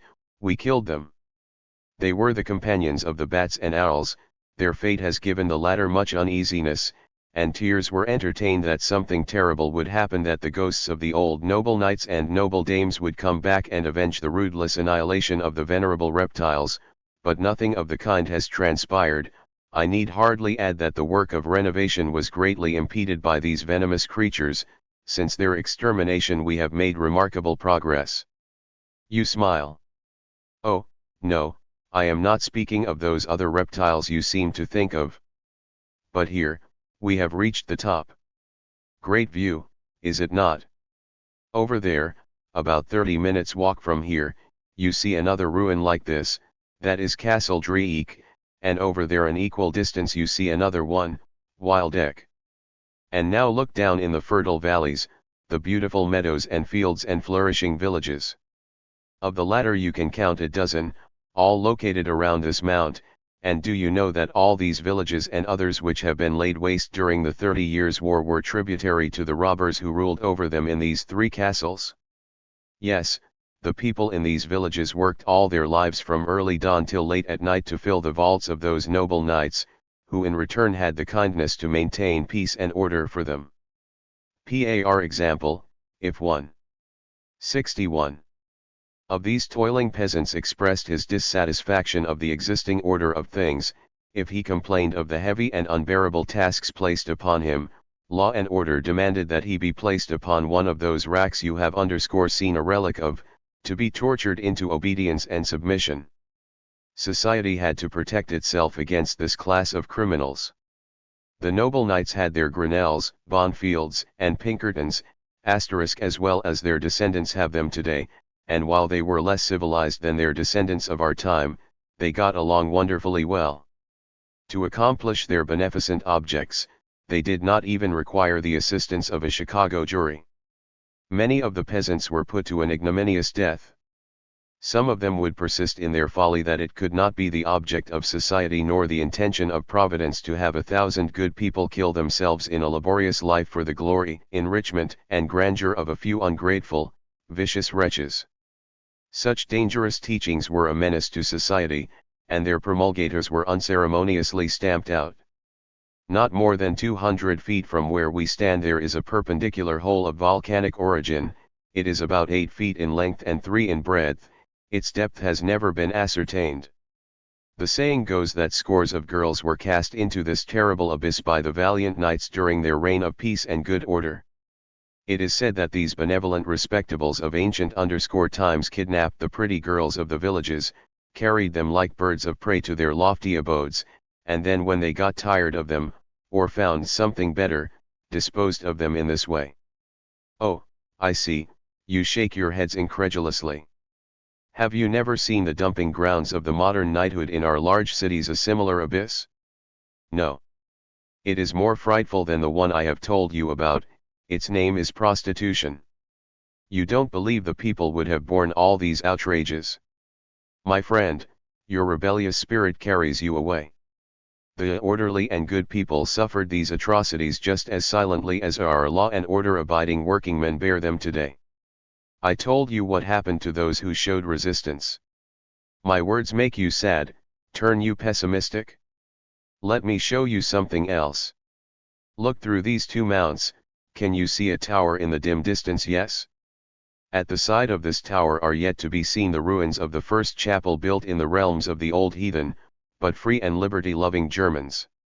It was founded by one of the apostles of Saint Boniface, in the 8th century. His name was Lullus. With this chapel and others that soon followed the poison of Oriental servilism, the gospel of man's degradation, resignation, and asceticism was first introduced. The old Cherutker and Caton, who had 62 in mortal combat thrust the Roman eagle to the ground, were less successful in resisting the mind-infecting poison of pestilential Rome. It came flowing in incessantly through the channels of the Christian Church. It is true, the healthy and robust Germans were not an easy prey to the pessimistic belief of a debauched and dying race. They never have been good Christians, but they became sufficiently infected to lose their consciousness and pride of manhood for a while, to fall into the despairing vagaries of the Orient, and as a natural consequence into serfdom. If life had no value, why then aspire to liberty? Friend, the ruins of yonder chapel is the monument of an epoch that gave birth to such robberburgs as the one we stand upon. The people would have razed these roosts to the ground long before they did, if the priest had not stood between them and law and order. The priest is an essential indivisible part of the despot and oppressor. He is the conciliatory link between them and their victims. These two ruins, once sacred as the pedestals of social order, are prophetic monuments. Man will so stand upon the ruins of the present order and will say, as you say now, was it possible? But now turn around along this mountain chain, northeast, there, where the earth dips mistily into the horizon, the periphery of our view. Do you see yonder gray spot? It looks like a small cloud. Yes. That's the Wartburg. You have heard of Wartburg. It was here, where Dr. Martinus Luther lived and worked, an instrument of the revolutionary forces, my friend, that gradually had developed in these villages. It is our custom to attribute great movements to single individuals, as being their merit. This is always wrong, and it was so with Luther. The Germanic race could not digest the Byzantine philosophy as embodied in the Judaic and Christian teachings. The idea that this world was calculated to be simply a purgatory and our life a martyrdom was repulsive to them, was that servitude and despotism were growing from the seed of the new religion and developing, where once had been the habitation of liberty, developing at such a rate, that patience ceased to be a virtue. The rebellious spirit of the people, their animosity to the doctrine of self-abnegation, imposed upon them by the Church, had been successfully calmed and suppressed by the priests for several centuries. But as the iniquities of the nobility, and the domestic burdens of the people grew unbearable, the spirit burst out in flames, and in Luther found a crystallization point. From the Wartburg then the mighty wave of the Reformation rolled forth. It was the Occident struggling in self-preservation against the Orient. The love of liberty, which had been lying spellbound in the people's heart for generations, now flowed out in lucid streams. The magic spell was 63. Hypnokenuatio. But the nobility, while they wanted liberation from the despotism of the Roman Church, they liked the privileges the latter had given them, the patent to rob the peasants of their labor too well. They scorned the idea of the common people aspiring to economic freedom. Was not spiritual liberty, a change of certain religious notions, enough for any common man? Luther soon became the tool of these cheating knaves, and wielded his pen in condemnation of the objects contended for by the people. He denounced the true and brave leaders of the people, the fearless Thomas Müenzer and his associates, worse than the Pope had denounced him shortly before.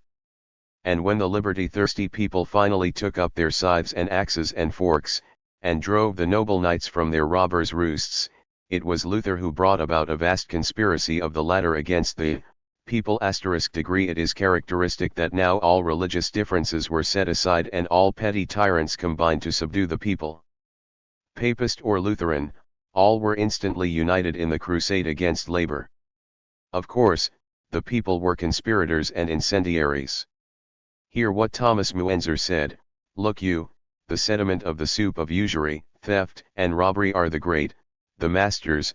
They take all creatures as their property, the fish in the water, the birds in the air, and the vegetation of the earth. And then they preach God's commandment to the poor, thou shalt not steal. But this is not for themselves. They bone and scrape the poor farmer and mechanic until these have nothing left, then, when the latter put their hands on the sacred things, they are hanged." And Dr. Lyer says, "Amen. The masters do it themselves. That the poor man hates them. The cause of the rebellion they won't abolish, how then can things change to the better? And I say this, I am an incendiary, let it be so." No, these words were not spoken in Judge Gary's court. You make a mistake, reader, the language is not modern, it's 400 years old. And the man who used it was in the right. He interpreted the gospel, saying that it did not merely promise blessings in heaven, but that it also commanded the equality and brotherhood among men on earth. The champions of law and order and Christendom chopped his head off. The rebels were victorious at first, but against the united vassals of their oppressors they could not stand. At the foot of this mount they were defeated. Down there, where you see that big rock, surrounded by magnificent oaks, the battle for freedom was fought and, alas, lost. No, it was not lost, it was merely interceded by a temporary victory of the enemy. The spirit of the Reformation was the eternal spirit of the chainless. 64. Mind, and nothing could stay its progress. Gibbets, stakes, tortures, and dungeons were of no avail. On the contrary, the blood of the martyrs only intensified the flame of liberty, until it sprang from land to land, kindling everywhere the discontent of the oppressed in its irresistible triumphant course. These ruins still bear evidence of its tremendous force. The most momentous thing accomplished by this rebellious and lawless spirit, however, was the openings of the New World. The Reformation gave birth to the young giant, America. It gave England a Cromwell and France a Richelieu. Its fermenting force drove the Huguenots from France and the Puritans from England. But for the Reformation and the persecution of its adherents, these early settlers of the Western Hemisphere would have remained in France and England as good and law-abiding citizens. As dangerous elements, society had to protect itself against them, and they fled over the Atlantic rather than to suffer martyrdom at home for their advanced ideas. The Reformation, my friend, which started right here, in the country where 4 centuries later the barbarian anarchists came from, who cannot comprehend the spirit of American institutions, etc., broke down the feudal barriers, which impeded human progress. It was asserted in a 30 Years' War, that laid the continent desolate, that the exercise of free thought and opinion as well as scientific investigation should no longer be suppressed because they conflicted with religious superstition and dogma generally believed in and sanctified by custom. The good and law-abiding people were fanatically opposed to those in favor of that imperative change, and oceans of blood had to be shed in consequence. The ruins you see here wherever you turn your eyes bear witness of the terrible war that is not yet ended, the war for human emancipation and freedom, economic, political and religious. Every one of these ruins is a milestone on the path of social progress. At our feet lies the historic chaussee, upon which Napoleon's victorious armies, much against the intention of their grand emperor, carried the seed of liberty, equality, fraternity to the Far East, and there opened a new perspective to the purblind eyes of the oppressed and downtrodden millions of our race. Even now that seed is bringing forth good fruit. Russian dungeons, gibbets, and Siberia bear witness. Now, friend, before we retire from this retrospective view, look once more into the mirror of the past 1,000 years, observe closely the traces that lead from yonder chapel to this castle, from this castle to the Wartburg, from the Wartburg to the battlefield below here and to their ruins, and then follow them to England, France, and America, follow them up to this day, and then tell me, if you do not see the contours of the future reflected. U. 65. GOLCHS. I have dwelled at great length in describing my birthplace, but in so doing I have traversed in a general way over the history of 1,000 years. The present status of society is but the result of the struggle of humankind during this and preceding periods. Yes, struggle. You cannot reform the world by the sprinkling of rose oil, said Mirabeau. And history proves the correctness of this statement. In no age did the rulers and despoilers of our race relinquish their hold upon the throat of their victims, until forced so by logic and argument. No. Blood, the precious sap, was ever the price of liberty. My years of childhood were pleasant. I played and studied.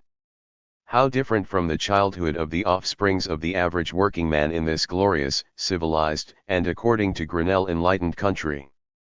The children of the proletaire have no youth, the spring of life has no sunshine, no blossoms, no flowers for them. If there is a discernible object in their existence, it is that of serving to make life happy and pleasant for those who tread upon them. In my native land, children must attend school daily from the age of 6 to that of 14, every child in that barbarian country is thus compelled to attend school for 8 years, and cannot therefore be utilized and made to pay by either their parents or factory lords. In this enlightened country the children of the wage workers do not attend school in the average more than 2 years, they learn just enough to serve as a piece of organic machinery, and as such they are let out to benevolent and Christian employers in their tenderest years. Their vitality, which is needed for their own bodily and intellectual development, is in such wise tapped from the innocents and turned into gold for our law and order loving, respectable citizens. They die from consumption before they attain their maturity, or resort to whiskey, thinking thereby to restore their lost vigor. If they escape early destruction, their career is generally terminated in one of those charitable or reformatory institutes known as the insane asylum, the penitentiary, or poorhouse. But woe to the wretch who condemns this order of things. He is an enemy of civilization, and society must protect itself against such criminals. There comes the star-spangled Mephisto, Bonfield, with his noble guards of liberty. There comes the savior of the state, Grinnell, with the visage of a Sicilian brigand. There comes the hireling juror, and there comes the vast horde of social vultures. Unisano is the anathema. Unisano is the cry to the gallows. Society is saved, and liberty and order of the policeman's club triumph. Sila. 66. I do not intend to say that the condition of the wage workers in Germany is better than in this country, but I will say that I never saw such real suffering from want as I have seen in this country. And there is more protection for women and children in Germany than here. As a child I had private tutors, and later visited the Polytechnicum in Kassel. At the age of 17 my father died suddenly, leaving a large family in moderate circumstances. As I was the eldest one, I did not feel justified in continuing my studies. They were expensive, and concluded to go to America, where I had and have now a number of well-to-do relatives. I arrived in New York in 1872, and upon the advice of my friends I learned the furniture business. The following year I came to Chicago, where I have resided ever since, though I may add that I have been away from the city occasionally for some time. Once, with the intention of settling in the country, I worked on a farm for a year. But seeing that the small farmers and renters were in a worse plight even than the city wage workers, and that they were equally dependent, I returned to the city. I have also traveled over the southern states to get acquainted with the country and people, and at another time, I joined an exploring expedition through Upper Canada, which failed. When I arrived in this country I knew nothing of socialism, except what I had seen in the newspapers, the public teachers, and from what I'd read I concluded that the socialists were a lot of ignorant and lazy vagabonds who wanted to divide up everything. Having come but very little in contact with people who earned their living by honest labor in the old country, I was amazed and was shocked when I became acquainted with the condition of the wage workers in the New World. The factory, the ignominious regulations, the surveillance, the spy system, the servility and lack of manhood among the workers, and the arrogant arbitrary behavior of the boss and his associates, all this made an impression upon me that I have never been able to divest myself of. At first I could not understand why the workers, among them many old men with bent backs, silently and without a sign of protest bore every insult the caprice of the foreman or boss would heap upon them. I was not then aware of the fact that the opportunity to work was a privilege, a favor, and that it was in the power of those who were in the possession of the factories and instruments of labor to deny or grant this privilege. I did not then understand how difficult it was to find a purchaser for one's labor. I did not know then that there were thousands and thousands of idle human bodies in the market, ready to hire out upon most any conditions, actually begging for employment. I became 67. Conscious of this very soon, however, and I knew then why these people were so servile, why they suffered the humiliating dictates and capricious whims of their employers. Personally, I had no great difficulty in getting along. I had so many advantages over my co-workers. I would most likely have succeeded in becoming a respectable businessman myself, if I had been possessed of that unscrupulous egotism which characterizes the successful businessman, and if my aspirations had been that of the avaricious hamster. My philosophy has always been that the object of life can only consist in the enjoyment of life, and that the rational application of this principle is true morality. I held that asceticism, as taught by the Church, was a crime against nature. Now, observing that the vast mass of the people were wasting their lives in drudgery, accompanied with want and misery, it was but natural for me to inquire into the causes. Was this self-abnegation, this self-crucifixion of the people voluntary, or was it forced upon them, and if so, by whom? About this time, while looking over my books in search of something, my attention was attracted by this passage from Aristotle, when, at some future age, every tool upon command, or by predestination, will perform its work as the art works of Daedalus did, who moved by themselves, or like the 3 feet of Hephaestus, who went to their sacred work spontaneously. When thus the weaver shuttles will weave by themselves, then we will no longer require masters and slaves. Had this time, long ago anticipated by the great thinker, not come? Yes, it had. There were the machines. But master and slave still existed. The question arose in my mind, is their existence still necessary? Antiporas, a Greek poet, who lived at the time of Cicero, had in a like manner greeted the invention of the water-mill as the emancipator of male and female slaves. Oh, these heathens, writes Karl Marx, after quoting the above, they knew nothing of political economy and Christendom. They failed to conceive how nicely the machines could be employed to lengthen the hours of toil and to intensify the burdens of the slaves. They excused the slavery of one on the ground that it would afford the opportunity of human development to another. But to 68. Preach the slavery of the masses in order that a few rude and arrogant parvenus might become eminent spinners, extensive sausage makers and influential shoe-black dealers. To do this they lacked the specific Christian organ. 35. I think it was in 1875, at the time the Workingmen's Party of Illinois was organized, when, upon the invitation of a friend, I visited the first meeting in which a lecture on socialism was delivered. If viewed from a theoretical standpoint, this lecture, delivered by a young mechanic, was not very impressive, but the substance.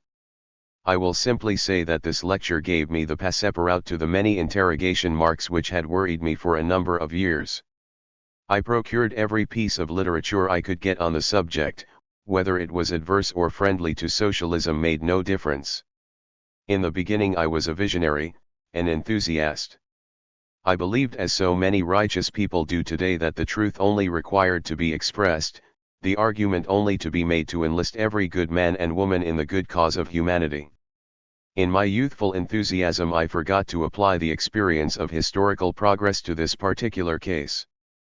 But to my great sorrow I soon became convinced that the bulk of humanity were automatons, incapable of thinking and reasoning, altogether unconscious of themselves, simply tools of custom, for from the sordid is man made, usage and custom he doth call his nurse. Goethe degree registered, but nothing could discourage me. The study of French, German, and English economists and social scientists soon made me view things differently than I had seen them in my first enthusiasm. Buckle's History of Civilization, Karl Marx's Capital, and Morgan's Ancient Society, have probably had the greatest influence over me of any. I now became an attentive observer of the various social phenomena myself. The last 10 years have been very favorable for such investigation as I sought. I found my favorite teachers corroborated everywhere. I think it was in 1877 when I first became a member of the Socialistic Labor Party. The events of that year, the brute force with which the whining and confiding wage slaves were met on all sides, impressed upon me the necessity of like resistance. The latter required organization. Shortly afterwards I joined the Lehr-und-Wehr-Verein, an armed organization of the workingmen, numbering about 1,500 well-drilled members. As soon as our patricians saw that the Canaille were arming for defense to repel such scandalous attacks in the future as had been made upon them in 1877, they at once commanded their law agents in Springfield to prohibit workingmen. Autobiography of August Spies 69 from bearing arms. The command was obeyed. The workingmen also went into politics, independent politics.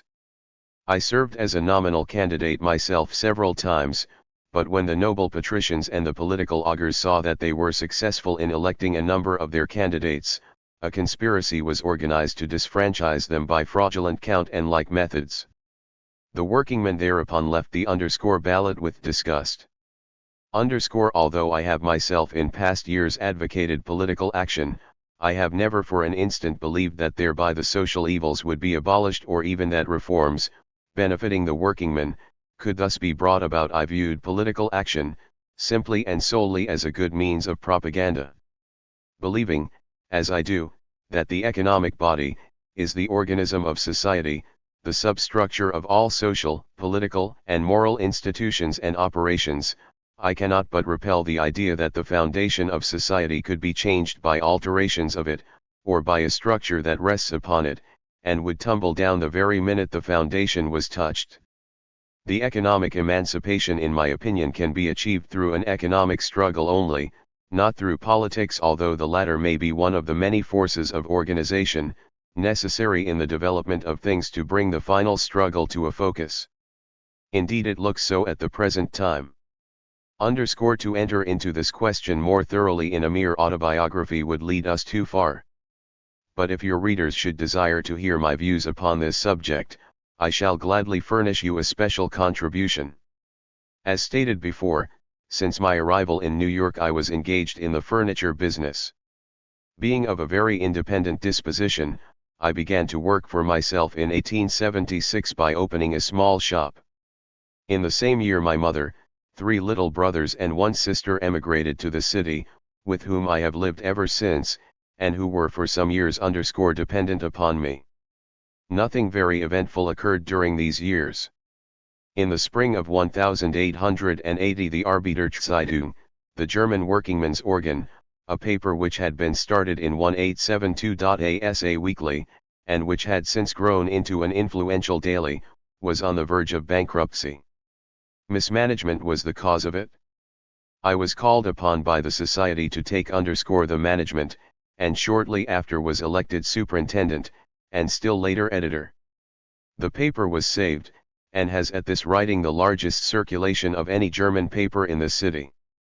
The German workingmen are justly proud of their organ, it belongs to them as a class, and no one has a private interest in it. I hope our English-speaking friends may soon follow this example. An English daily workingmen's paper, owned and controlled by the workingmen, is surely needed here. 70. The politicians tried to befriend themselves with me, looking for the support of the Arbeiterzeitung. And when they failed, as they always did, they began to hate me. The worst thing they could say against me was, "He is a fanatic." So demoralized and degraded have the champions of free government become that in the judgment of a man that is not in the market, who is not for sale, must necessarily be a fanatic. One of the members of the grand jury which indicted us has issued a pronunciamento to the effect that we were mercenaries, Who made money out of the labor agitation, was banker E. S. Dreer. Registered. This same man was treasurer of the Democratic Campaign Committee during the last presidential campaign, during which said committee offered me $10,000 if I would agree to say nothing damaging of Cleveland. He certainly must have known this, and he must have also known that I morally bounced the man who made the offer out of the office.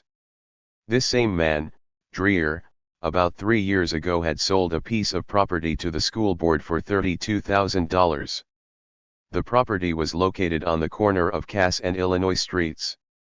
The Common Council was about to ratify the bargain when I learned that the same lots had shortly before been offered for sale for I think $16,000. I made all the noise I could, an investigation proved the attempted boodler, and the job was spoiled. When I consider that such men as he have indicted and convicted me and my comrades for murder, when I consider that these are the men who raise the cry that we are dangerous to society, I am reminded of the old dodge, stop the thief. But it is sad to reflect that the good people are so easily being led astray. Among those whose wrath I have brought upon me are our governors, the good police. For years I have exposed their blackmailing practices, their brutalities, and general pursuits. If their deeds and behavior could not bear the light, it was not my fault.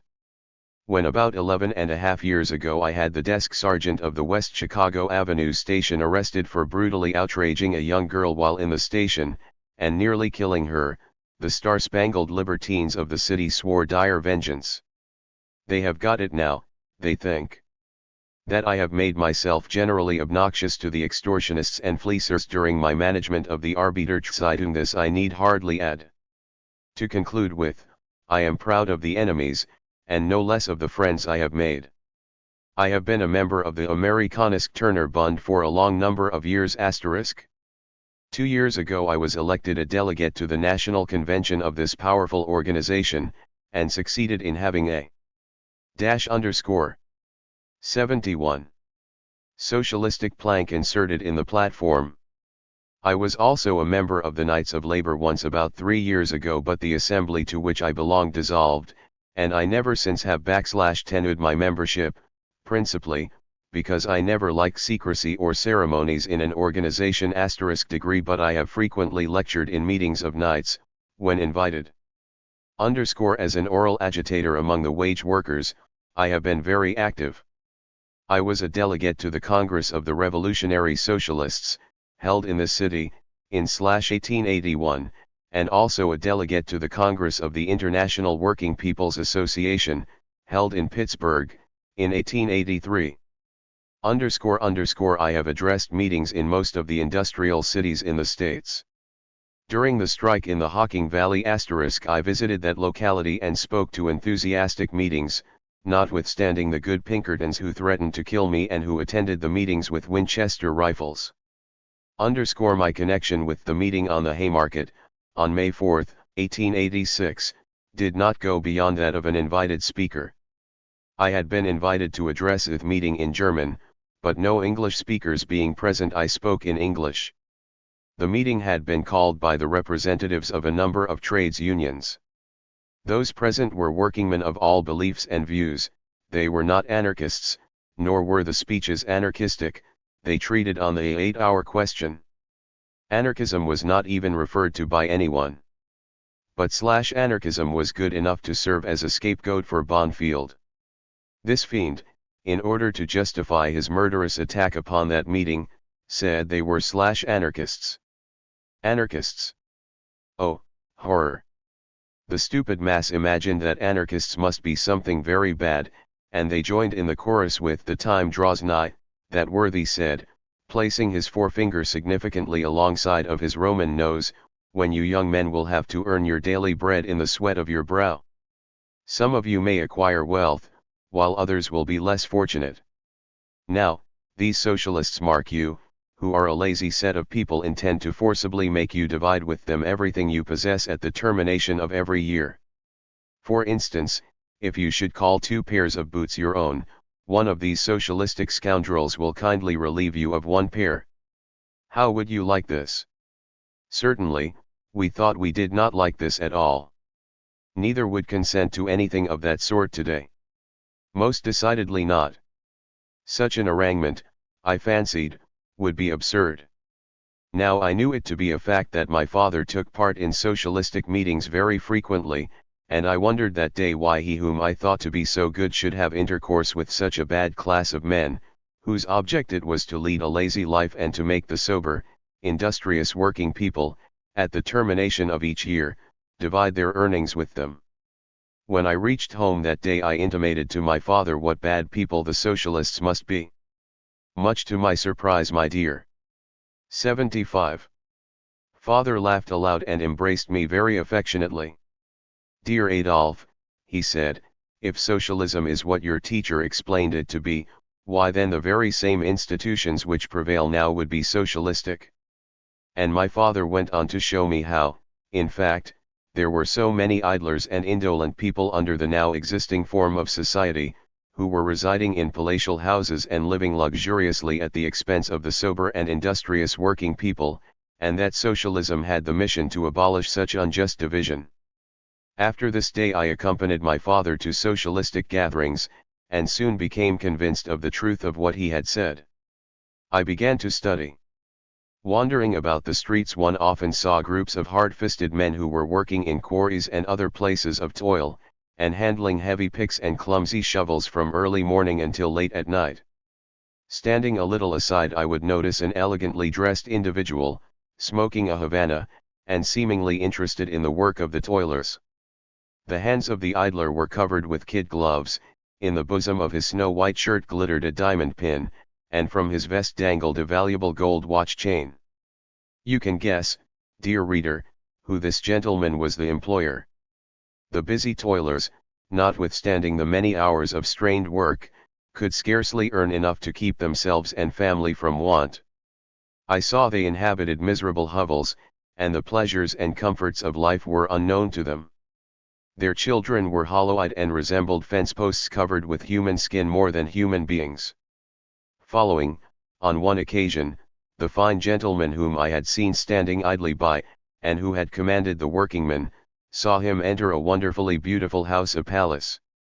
Costly pictures decorated the massive walls of its parlors, precious carpets covered the floors, and golden chandeliers were suspended from the ceilings. The safes and pantries were bursting with its tempting contents, and the tables covered with choice wines and delicacies. In short, everything good and agreeable could be enjoyed here in abundance. This contrast between the busy toiler and the idle bystander did not fail to impress itself upon my mind, especially as I observed that these conditions existed everywhere and in all branches of industry.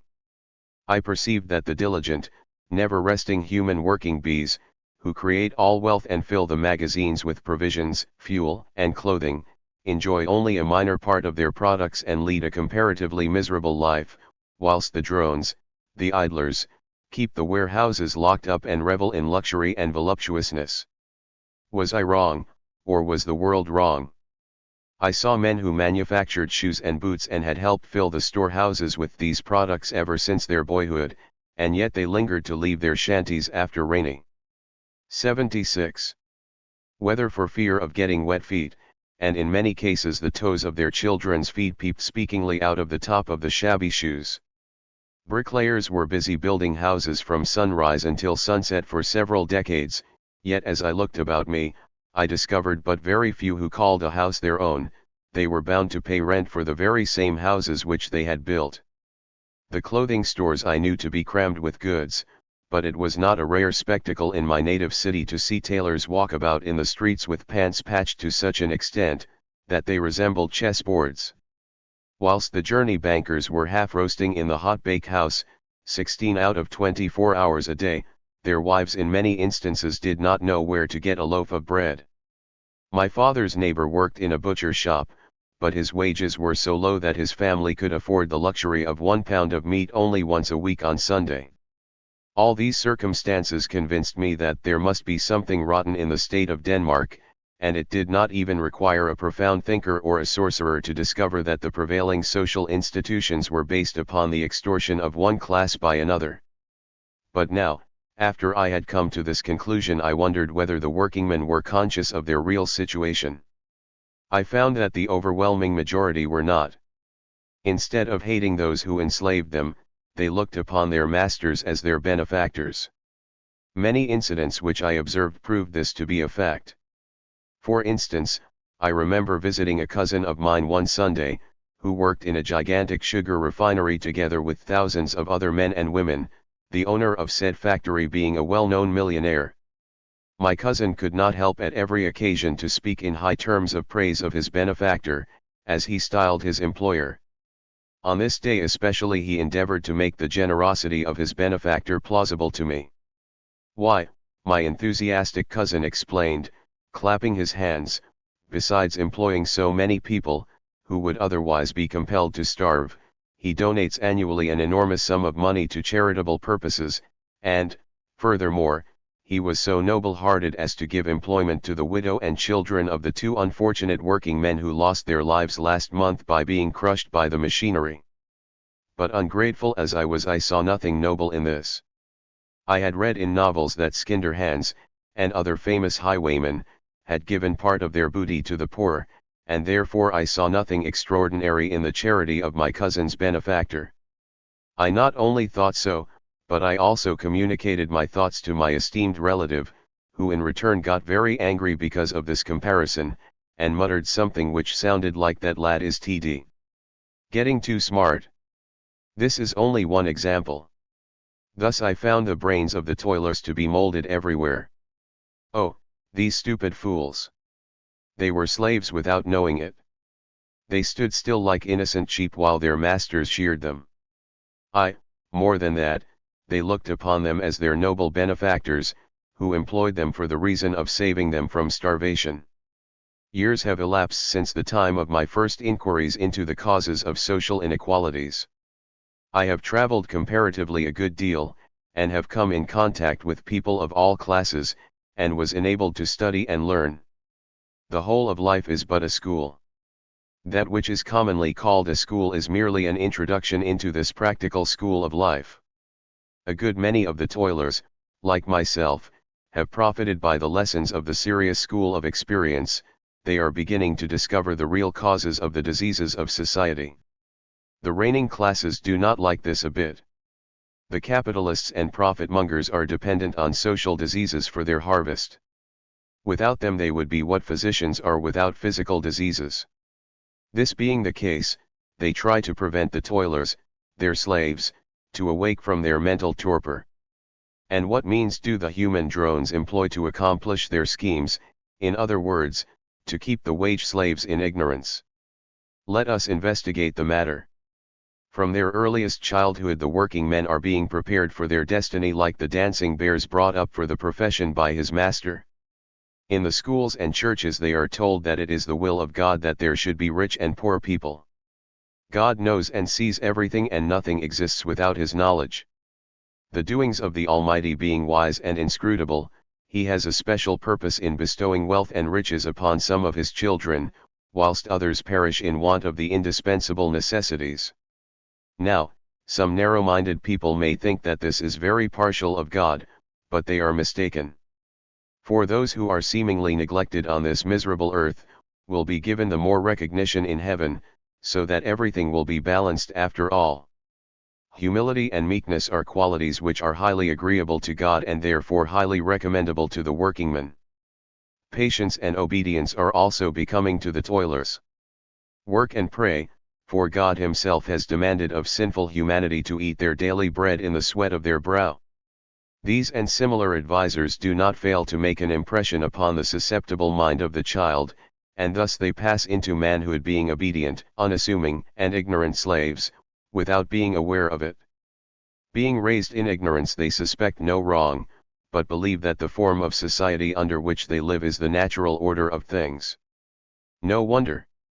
78. Therefore, that the dominating classes call these people good, honest, law-abiding workingmen. They have but too much reason to thus dominate them, for they are really as obedient as a flock of geese and as gentle as lambs. But if these blind, ever-dreaming slaves would only glance behind the curtains they would discover that they are infamously duped. They would find that those who yell into their ears, "Work and pray," condescend to pray, indeed, but do not work, and that those who never tire of reminding the toilers of the demand of God, that they should eat their daily bread in the sweat of their brow, do not apply this adage to themselves. To be sure, these hypocrites sweat sometimes, but not from work, they do so amid wild orgies and debauchery. The capitalistic papers of this country sneered at a certain Indian chief, I think Red Cloud, who, they reported, had said, "What we want is white men to plant our corn, hoe it, harvest it, and put it into barns which they will build for us." Now, I cannot comprehend why the capitalistic press considers this utterance of Red Cloud as a peculiar one. Have not the capitalists put this very same idea into practice? Let us investigate. Instead of the words white men, use the expression workingmen, and it will read thus: what we want is workingmen to plant our corn, hoe it, harvest it, and put it into barns which they will build for us. Well, nevertheless, these conditions exist today. The wage slaves really produce everything, and store their products away into warehouses which they build for their masters, and besides they build for them, also palaces such as Red Cloud never had on his program. Yes, and the toilers do more than that, they decorate their masters with diamonds, and overburden them with luxuries and riches of which Red Cloud never dreamed. Who can deny this fact? In order to illustrate the existing social order, I will draw the following parable. A long time ago the forests of a tropical land were populated by a happy lot of monkeys. They lived together like a large family, and quarreling and discontentedness were qualities totally unknown to them. For a livelihood they searched the surroundings for food for themselves and their young ones in a harmonious way and without grudge. They were happy, indeed. One day some cunning monkeys were overcome by a very smart idea.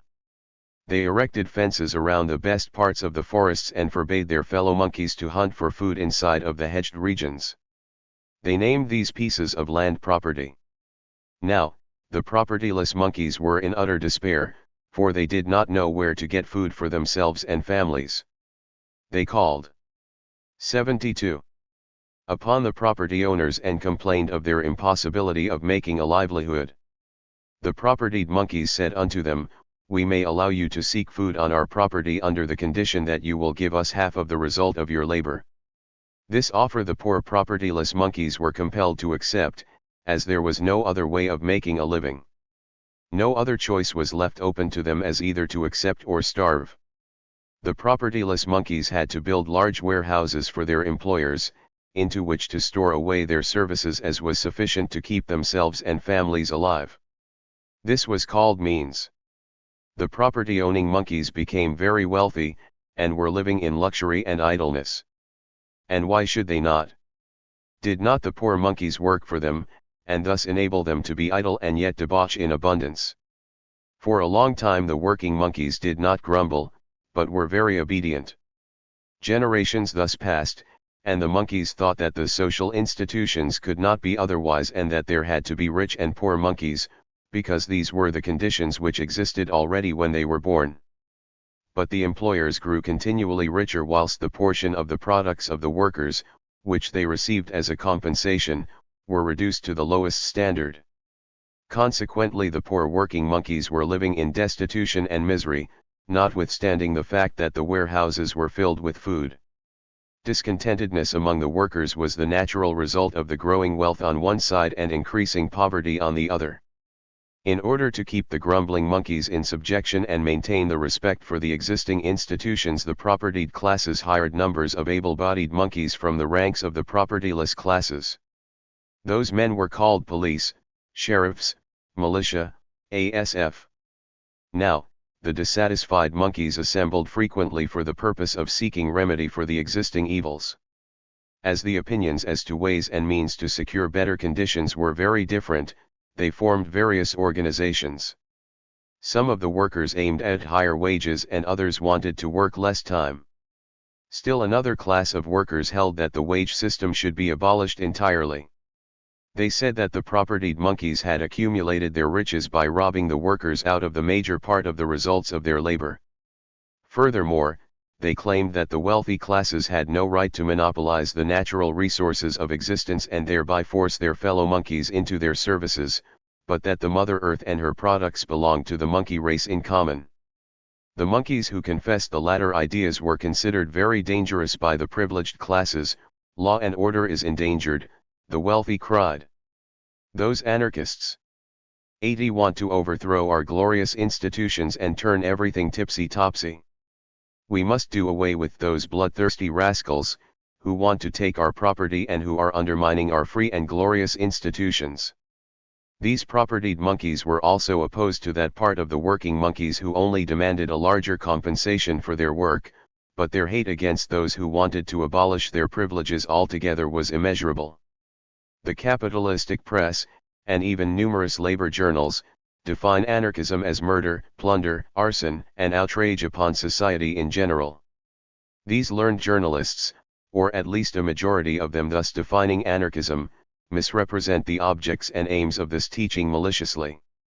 Anarchism does not mean plunder and outrage upon society, contrarily, its mission is to outroot the systematical plunder of a vast majority of the people by a comparatively few the working classes by the capitalists.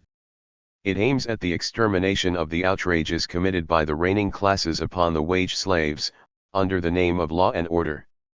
Murder, plunder, robbery, outrages. Is an anarchist really the impersonation of all crimes, of everything dastardly and damnable? The International Working People's Association, the organization of the anarchists, has the following platform, which was agreed upon at the Congress at Pittsburgh in October, 1883. Let this platform be the answer to the questions I have raised before. 1. Destruction of the existing class rule, by all means, i.e., by energetic, relentless, revolutionary and international action. 2. Establishment of a free society based upon cooperative organization of production. 3. Free exchange of equivalent products by and between the productive organizations without commerce and profit-mongery. 4. Organization of education on a secular, scientific and equal basis for both sexes. 5. Equal rights for all without distinction to sex or race. 6. Regulation of all public affairs by free contracts between the autonomous communes and associations, resting on a federalistic basis. Does this sound like outrages and crime? In the course of my observations I will dwell more thoroughly on the aims and objects of anarchy. Many people undoubtedly long to know what the relationship between anarchism and socialism is, and whether these two doctrines have anything in common with each other. A number of persons claim that an anarchist cannot be a socialist, and a socialist not an anarchist. This is wrong. The and one philosophy of socialism is a general one, and covers several subordinate teachings. To illustrate, I will cite the word Christianity. There are Catholics, Lutherans, Methodists, Baptists, Congregationalists, and various other religious sects, all of whom call themselves it is enslaving them, and a direct violation of the laws of nature. Where laws are made there must be certain interests which cause their issue. Now every statute law, and consequently every violation thereof crime can be traced back to the institution of private property. The state protects the interests of the owners of private property, and therefore does not and cannot possibly protect the interests of the non-possessing people, because the interests of both are of an opposite nature. The capitalists who have taken possession of the means of production, factories, machinery, land, etc. are the masters, and the workingmen who have to apply to the capitalists for the use of the means of production in order to live, are the slaves. The interests of the capitalistic class are backed by the state while the interests of the non-possessing people are not protected. Anarchists say that there should be no class interests, but that every human being should have free access to the means of existence and that the pantries of Mother Earth should be accessible to all of her children. One part of the great human family has no right to deprive their brothers and sisters of their legitimate place at the common table, which is set so richly by generous Mother Nature for all. Anarchists, as well as all other thinking people, claim that in the present society, a great number of people are deprived of a decent existence. We demand the reinstallation of the disinherited. Is this a crime? Is this an outrage upon society? Are we therefore dangerous criminals, whose lives should be taken in the interests of the common good of society? Yes, the anarchists demand the reinstallation of the disinherited members of the human family. It is, therefore, quite natural that the privileged classes should hate them. Why, do not wrongdoing parties always hate those who disclose the natures of their transactions and open the eyes of their ignorant victims? Certainly they do. The anarchists are very much hated by the extortioners, indeed, they are proud of it. To them, this is a proof that they are on the right road. But the ruling classes very cunningly play the role of the thief, who, when pursued by his discoverers, cried out, "Stop the thief," and by this manipulation succeeded in making good his escape. The anarchists have proven that the existing form of society is based upon the exploitation of one class by another, in plain words, upon legalized robbery. They say that few persons have no right whatever to monopolize the resources of nature, and they urge the victims, the toilers, to take possession of the means of production, which belong to the people in common, and thus secure the full benefit of their toil. Anarchists do not want to deprive the capitalists of their existence, but they protest against the capitalists depriving the toilers of their right to a decent existence. Should the communistic form of production prevail, the capitalists of today would not starve, they would be situated just as comfortably and would be just as happy as the rest of the people. But certainly, they would have to take an active part in the production and be satisfied with their respective share of the results of labor, performed in common with their fellow men. The strongest bulwark of the capitalistic system is the ignorance of its victims. The average toiler shakes his head like the incredulous Thomas, when one tries to make plausible to him, that he is held in economic bondage. And this is so easily to be seen if one only takes the pains to think a little. Working at my trade alongside my colleagues, whom I tried to convince of my ideas, I used to tell them a story about some foxes, several foxes, in speculating about some scheme, which would enable them to live without hunting for food themselves, succeeded at last in discovering one. They took possession of all the springs and other water places. Now, as the other animals came to quench their thirst, the foxes said unto them, "The water places belong unto us, if you want to drink, you must bring us something in return, you must bring us food for compensation." The other animals were foolish enough to obey, and, in order to drink they had to hunt the whole day for food for the foxes, so that they themselves had to live very meager. I asked one of my colleagues, who was prominent as a denunciator of socialism, what his opinion was concerning the just mentioned story. He told that the animals who were thus swindled by the foxes were very foolish in obeying them, and ought to drive the latter away from the water places. When I directed his attention to the fact that a similar practice was being cultivated in modern society, with the only difference that the role of the foxes was occupied by the capitalists, and the water places were represented by the means of 8 and 4 production, and that he was very inconsistent in condemning the one and defending the other, he owed me the answer. This, for instance, illustrates the ignorance and indifference of the average workingman. In the case of the foxes, they see no more and no less than robbery in their schemes, whilst in the case of the capitalists they approve of their methods. Many inconsistent objections to anarchism are being made by its opponents.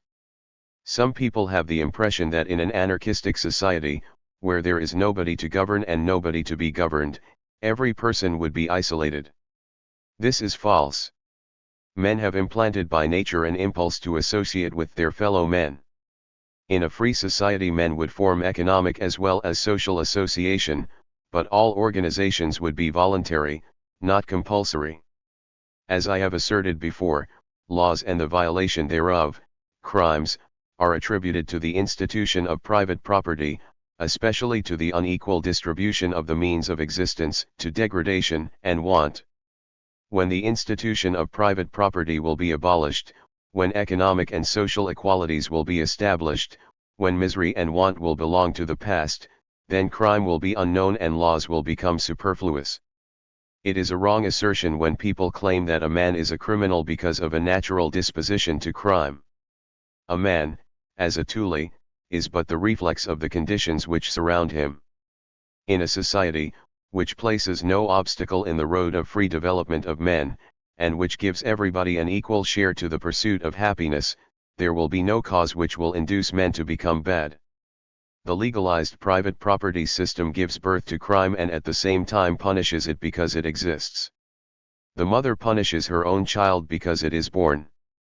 Do away with the systems that produce evils and the latter will vanish. The removal of the cause is synonymous with the removal of the effects, but the social diseases will never be cured if you declare war against the victims and on the other hand defend the causes which produced them. If one has the smallpox, it would not cure the disease if one would scratch the scabs off. The disease in this case is system of private property, and the scabs its evil effects. How will the anarchists realize their ideas? What means do they intend to employ to accomplish the realization of a free society? Much has been written and talked on this subject, and, as an avowed anarchist, I will in plain terms give my individual opinion to the readers of this journal. The anarchism itself does not indicate force, on the contrary it means peace. But I believe that everybody who has studied the true character of the capitalistic form of society, and who will not deceive himself, will agree with me that now and never will the ruling classes abandon their privileges peaceably. 8 and 5. Anarchism demands a thorough transformation of society, the total abolition of the private property system. Now, history shows us that even reforms within the frame of the existing society have never been accomplished without the force of arms. Feudalism received its death blow through the Great French Revolution a century ago, which at the same time gave form to modern capitalism. Capitalism now is speedily attaining its most extreme character, that is, it is developing into monopolism. Wealth concentrates itself more and more in a few hands and the misery and poverty of the great mass of people is consequently enlarging in the same degree. The rich get richer and the poor poorer. Like the ruling classes in the 18th century, so the same classes at the eve of the 19th century are deaf to the complaints and warnings of the disinherited, and blind to the misery and degradation which surround their luxuriously outfitted palaces. The natural result will be that perhaps before the 19th century will wing its last hours the people will arise en masse, expropriate the privileged and proclaim the freedom of the human race. It is wrong if people assert that the anarchists will be responsible for the coming revolution. No, the drones of society are the parties who will have to answer to the charge of being the cause of the prospective uprising of the people, for the rich and mighty have ears and hear not, and eyes and yet see not. To abolish chattel slavery in this country a long and awful war took place. Notwithstanding the fact that indemnification was offered for their losses, the slaveholders would not bestow freedom upon their slaves registered now, in my judgment. He who believes that the modern slaveholders the capitalists would voluntarily, without being forced to do so, give up their privileges and set free their wage slaves, are poor students. Capitalists possess too much egotism to give way to reason. Their egotism is so enormous that they even refuse to grant subordinate and insignificant concessions. Capitalists and syndicates, for instance, rather lose millions of dollars than to accept the 8-hour labor system. Would a peaceable solution of the social question be possible, the anarchists would be the first ones to rejoice over it.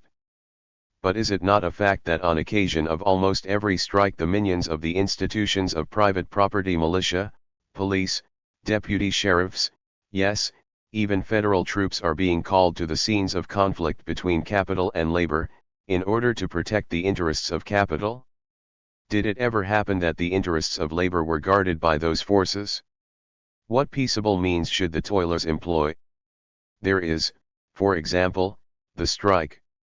If the ruling classes want to enforce the law, they can have every striker arrested and punished for intimidation and conspiracy. A strike can only be successful if the striking workingmen prevent their places being occupied by others. But this. 86. Prevention is a crime in the eyes of the law. Boycott. In several states the courts of justice have decided that the boycott is a violation of the law, and in consequence thereof, a number of boycotts have had the pleasure of examining the inner construction of penitentiaries for conspiracy against the interests of capital. But, says some apostles of harmony, there is something left which will help us. There is the ballot. No doubt many people who say this are honest in their belief. But scarcely did the workingmen participate in the elections as a class, many representatives of law and order advocate a limitation of the right of the proletarians to vote. People who read the Chicago Tribune and Times and other representative capitalistic organs, will confirm my statement. The propaganda among capitalists in favor of limiting the right to vote to taxpayers' property owners only, is increasing constantly, and will be realized whenever the political movement of the workingmen becomes really dangerous to the interests of capital. The Law and Order League of Capitalists, recently organized all over the country to defeat the demands of organized labor, has declared that the workingmen must not be allowed to obtain power over the ballot box. They have so resolved everywhere. The anarchists are not blind. They see the development of things and predict that a collision between the plebeians and patricians is inevitable. Therefore, in time for the coming struggle to arms, if threatening clouds are visible on the horizon, I advise my fellow man to carry an umbrella with him, so he will not get wet. Am I then the cause of the rain? No. So let me say plainly that, in my opinion, only by the force of arms can the wage slaves make their way out of capitalistic bondage. The Haymarket meeting and its consequences. I have mentioned in the course of this article before, that again and again, when conflicts between capital and labor occurred, militia, police, sheriffs and Pinkertons have thrust their weight into the scale in the interest of capital. These interferences have in many cases resulted in most unprovoked slaughterings of workingmen and women, yes, even innocent children, and the capitalistic newspapers have in a beastly manner applauded these massacres of the canine. No single instance is known to me where the perpetrators have been punished for such dastardly and cowardly crimes. Need only to point to the atrocious actions of deputy sheriffs in East St. Louis last spring in killing 7 or 8 men, women, and children without the slightest provocation. The perpetrators were not even indicted, much less tried. How the militia raved in Lamont, Illinois, some time ago, the widows and orphans of the slain can tell.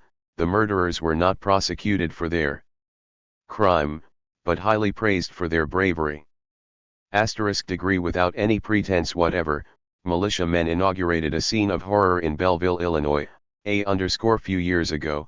No punishment followed the outrage.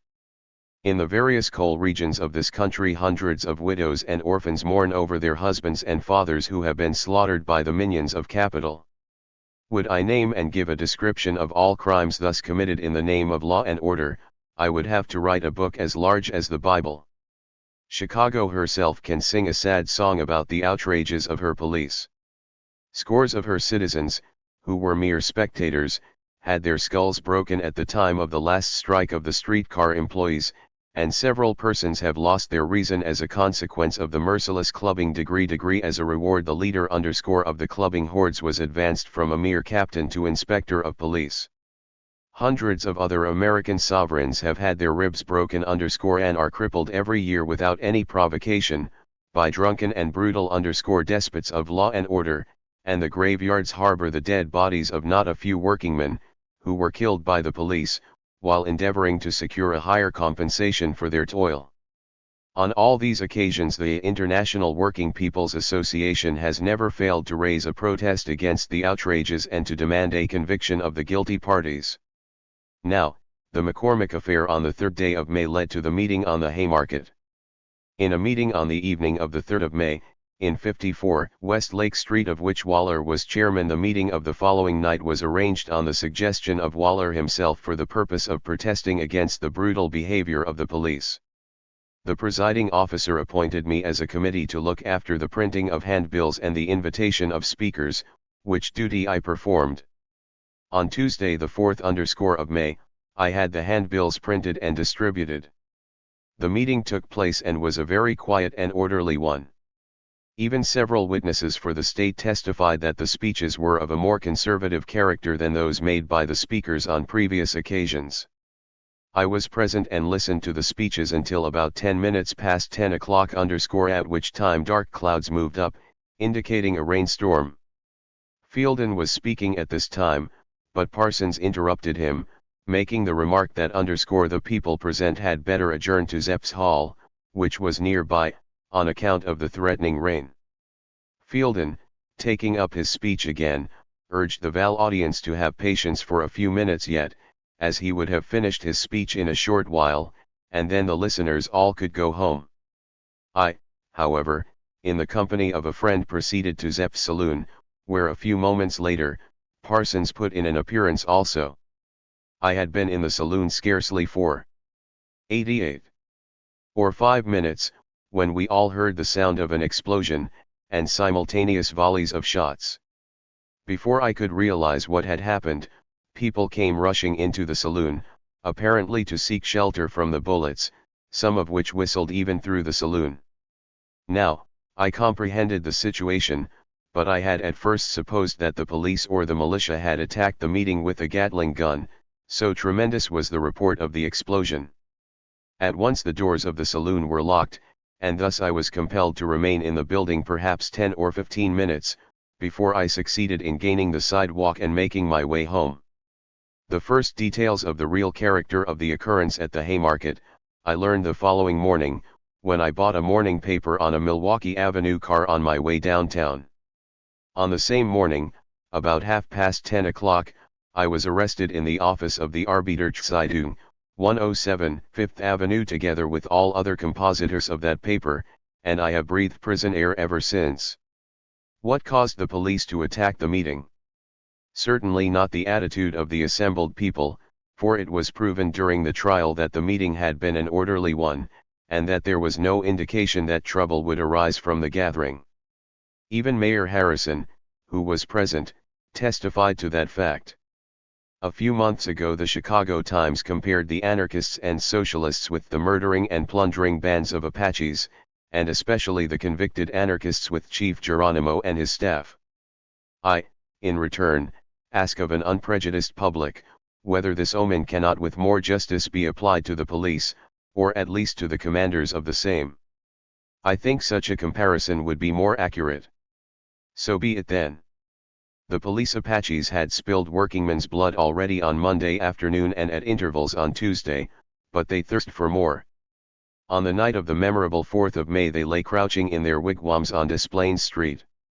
They would had rather surprised the meeting at the beginning, but Mayor Harrison was there and they did not wish the mayor to be an eyewitness of the intended Bartholomew night.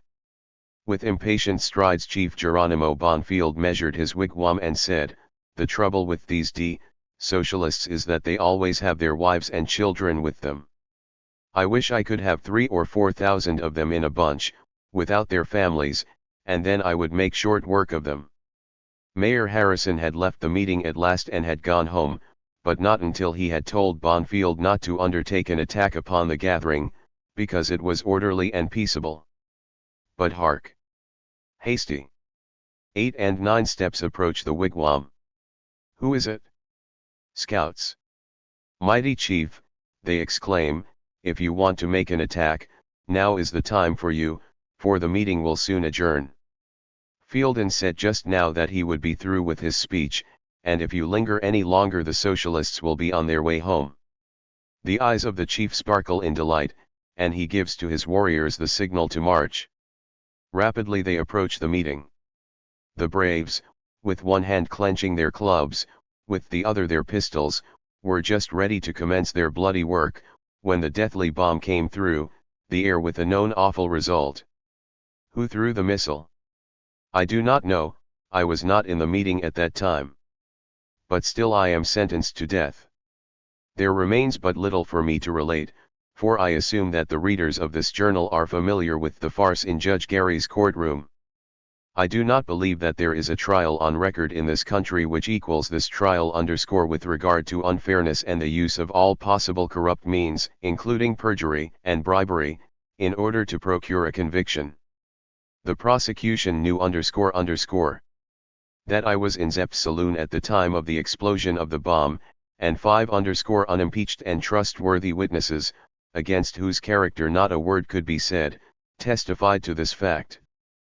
But Gilmer ascends the witness box and swears with the driest air in the world that he saw me in the alley together with spies, who, he claimed, lit a match the moment the missile was thrown. Furthermore, this hired tool of Grinnell, swore that Schnaubelt, whom he claimed to be the bomb thrower, was 5 feet 8 inches tall, so that he could look over his head. 5*. Now, everybody who knows Schnaubelt will confirm that he is a man of more than medium height, 6 feet and 2 inches tall. In this style the whole trial was managed. The defense had witnesses in the witness box to whom officials of the Des Plaines Street station had said on the evening of the trouble, that they better had stay away from the meeting, because blood would flow in the streets that night. But the court rejected their testimony as not admissible. Notwithstanding the false testimony which was manufactured by the state by the bushel, the court admitted in pronouncing the sentence, that it was not proven that any one of the defendants was directly connected with the throwing of the bomb at the Haymarket, and also not, who threw the missile, but that defendants had for years advocated violence, which agitation had induced the perpetrator to commit the act at the Haymarket. Did you, unprejudiced reader, ever hear any similar words uttered by a court of justice? It is astonishing. If Judge Gary admits that it is not known who threw 90. the bomb, what law authorizes him to put us to death, because he supposes that the unknown perpetrator was encouraged to commit the act by our teachings? But, alas! I forgot one fact: 7 policemen have died and, therefore, 7 somebodies must pay the penalty. Now, as the anarchists are hated by a great many people, on the one hand by the aristocrats and on the other by a number of foolish workingmen, the agents of the ruling class thought it the easiest way to capture the ones of their number who seemed to be the most dangerous to society, place a noose around their necks and let them hang until they are dead. Well, it remains to be seen whether the people of this country are so degraded as to permit the commission of a 7-fold judicial murder. There is one factor which played a damnable part before, during and after the trial: the capitalistic press. Dare say that even the newspapers in despotic Russia and Germany are not so unfair, lying, and hypocritical as the press of the land of the free and the home of the brave. It would consume too much space were I to nail all the lies which have been manufactured and published by the press against us. But I will take this opportunity to show that I do not exaggerate when I speak of the hypocrisy of the capitalistic lying sheets. I will quote a few sentences from an article which appeared in a Chicago morning paper a few weeks after the Haymarket affair. This article was published as a rebuke of an order given by Mayor Harrison to all city officials, that reporters should be excluded from police stations and other centers when news items were to be had. Carter's big scheme: an order that is a boomerang and that may lead to sensational developments. Here are a few quotations. "The force has paled it exceedingly fine on the press and the public," said a gentleman long identified with police matters yesterday. "The department has never had any love for the papers, but it would not do for the mayor to show his hand while the surprised people were busy swelling the cash testimonials to the police. I say the surprised people deliberately, because that was the sentiment which actuated the men who made the contributions and bought bundles of tickets for the benefits. The papers made heroes of the police, and for a while it was fashionable to idolize them. For what? Simply because they did not run. What they did was well enough done, but that was what they were paid for. They did nothing but their duty, and in their grateful surprise that they did that the people showered money upon them, dragooned as they were by the papers, which gave up columns to their praise. But a good many things about the riots remain to be told, and now that the boys have been shut 91 out, the stories may come to the surface. The policemen were not all as brave as lions by any means, and they were nearer being stampeded in Haymarket than any of them will now admit. Would you believe me if I were to tell you that when the race began after a bomb exploded, a flying newspaper man dashed into a house nearby and discovered a dozen officers frantically trying to barricade themselves in? Well, now, that is said to be the cold fact, and the reporter who is responsible for the statement can break into one of the big papers with it any morning. That is by no means the only instance, I believe, and now that the season of heretics is past, the suppressed truth would not be unpalatable. It would be interesting to know, for instance, how many of the wounded policemen were shot by their panic-stricken comrades in the ranks. The hospital authorities have not been particular to tell just what sort of bullet wounds were made in the bodies of the officers, and I would not be surprised if it could be easily ascertained that bullets taken from the wounds would fit the regulation revolvers. When that kind of ammunition begins to be used by the reporters, it may be that the old man will realize that his order is a boomerang. I quote these extracts in order to show that the capitalistic press and the authorities know the real facts about the Haymarket affair, but are keeping them from the public. In thus threatening the police with sensational developments, the capitalistic newspaper lets the cat out of the bag. It is an open secret that most of the policemen who were wounded from bullets, received them from their fellow officers. The newspapers and police know this, but when a physician testified to this fact on the witness stand, they raised a howl. During the trial as well as ever since, the press gathers up all possible and impossible stories and lies which could in any way harm us, but they keep their columns closed against any appeal for justice and fairness. Pharisees.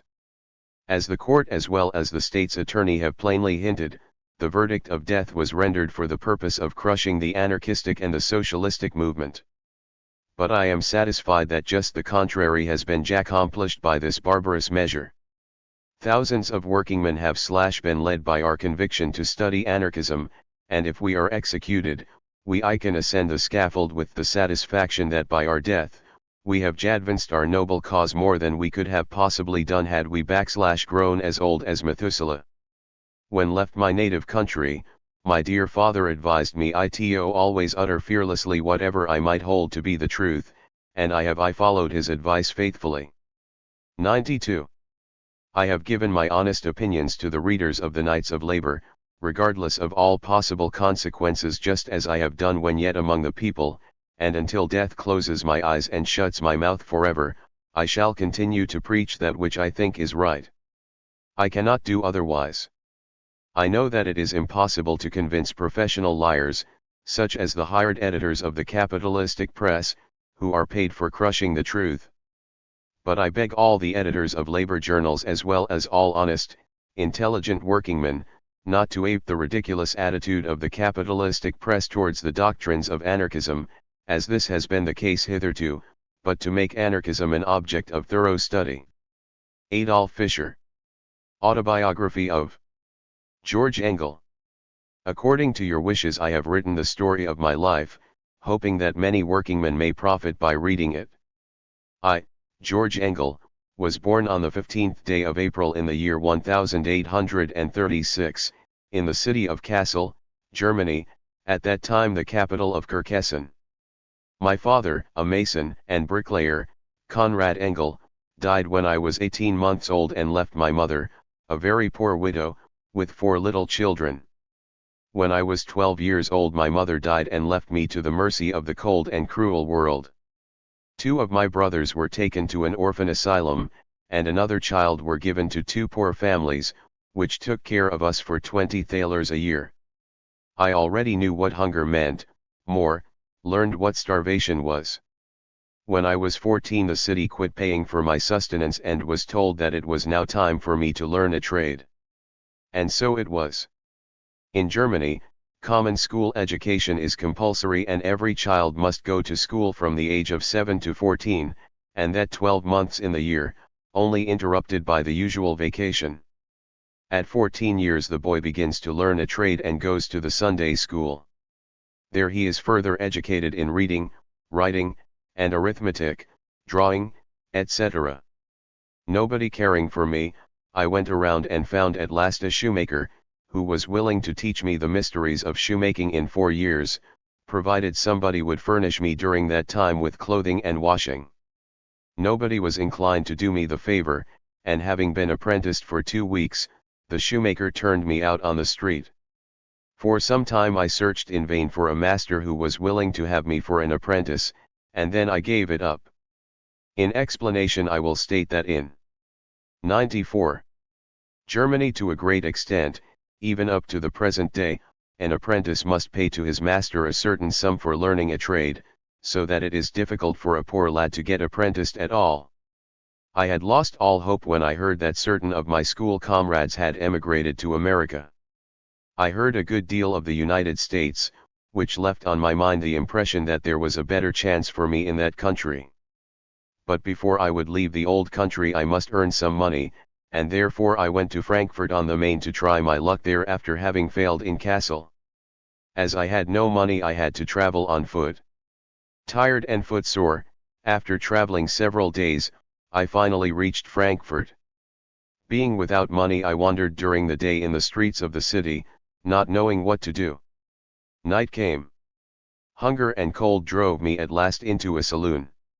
I asked the saloon keeper for lodging and something to eat. I would work for it. But he arose angry and told me to get out as quick as I could. A citizen, who was in the room, pitied me, for I was then only 14 years old. He said he would learn me the trade of painting, if I was willing to go with him.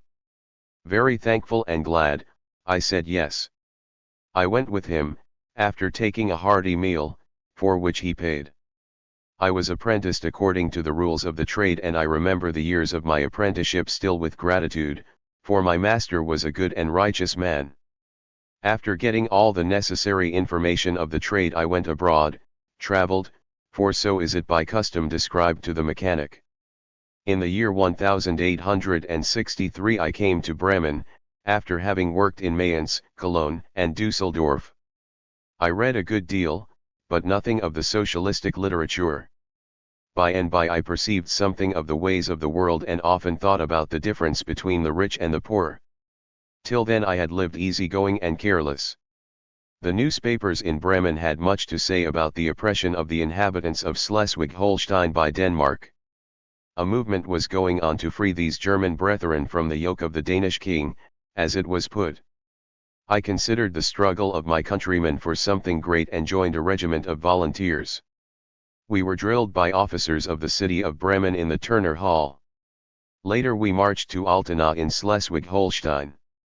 But when the regular militia of Prussia and Austria came there, our volunteer regiment was dissolved. Then the war between the German Federation and Denmark broke out.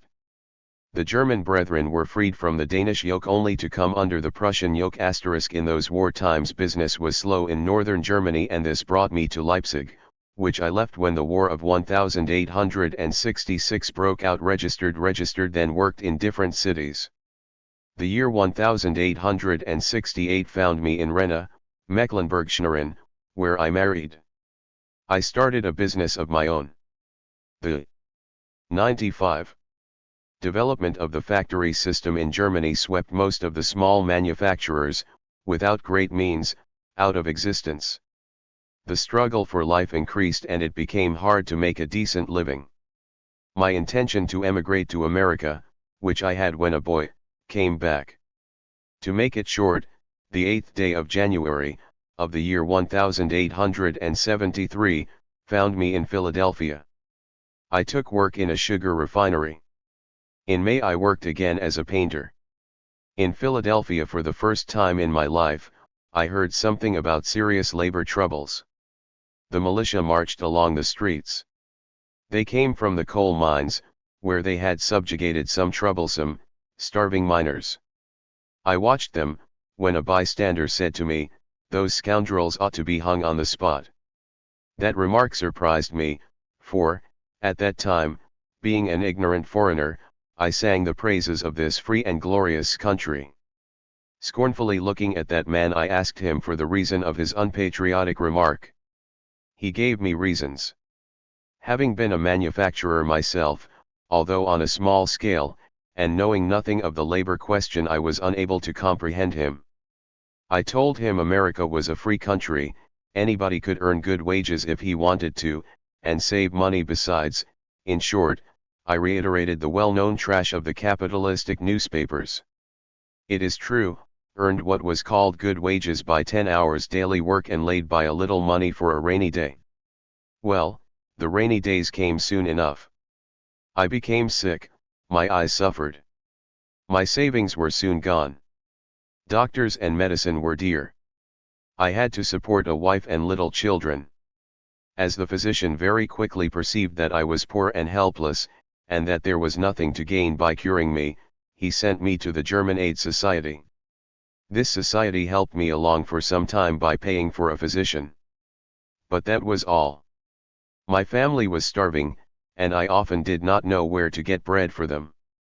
After a year's sickness I was cured and able to work again. As soon as I earned money enough, I came to Chicago. Chicago is the place where I heard something of socialism for the first time in my life.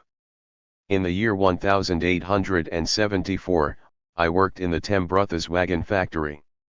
There I got acquainted with a socialist. One day he showed me a newspaper, Der Vorbote. It was a small socialistic weekly paper in the German language, edited by Konrad Konzett, a Swiss typesetter, who is now working for the cause in Switzerland. I found the paper very interesting and saw that it contained great truths. I was delighted. In it was an advertisement of a meeting to be held by the International Workingmen's Association at 130 Lake Street in the basement. I went to the meeting. About 15 or 17 men were present, a small branch of the IWA. These men made great sacrifices to uphold their paper. It was at that time astonishing to me, that men could without the least compensation work so eagerly for the cause of humanity. It 96. Struck me what a gigantic work it was to educate and organize the masses who created everything, only to be cheated by their exploiters out of the fruits of their labor. My health was good. I had plenty of work and was therefore able to buy socialistic books to study the social question. The first books I read were written by Ferdinand Lassalle, the organizer of the German workmen. Very soon I became convinced and enlisted in the cause. Since then I continued to work for it and strengthened my belief. In the year 1876 I started a toy store. My wife is still engaged in the business. As a storekeeper I had more time which I could devote to reading. The more I read the firmer grew my convictions. I was glad to see that the socialistic doctrine gained more and more followers in the United States as the years passed by.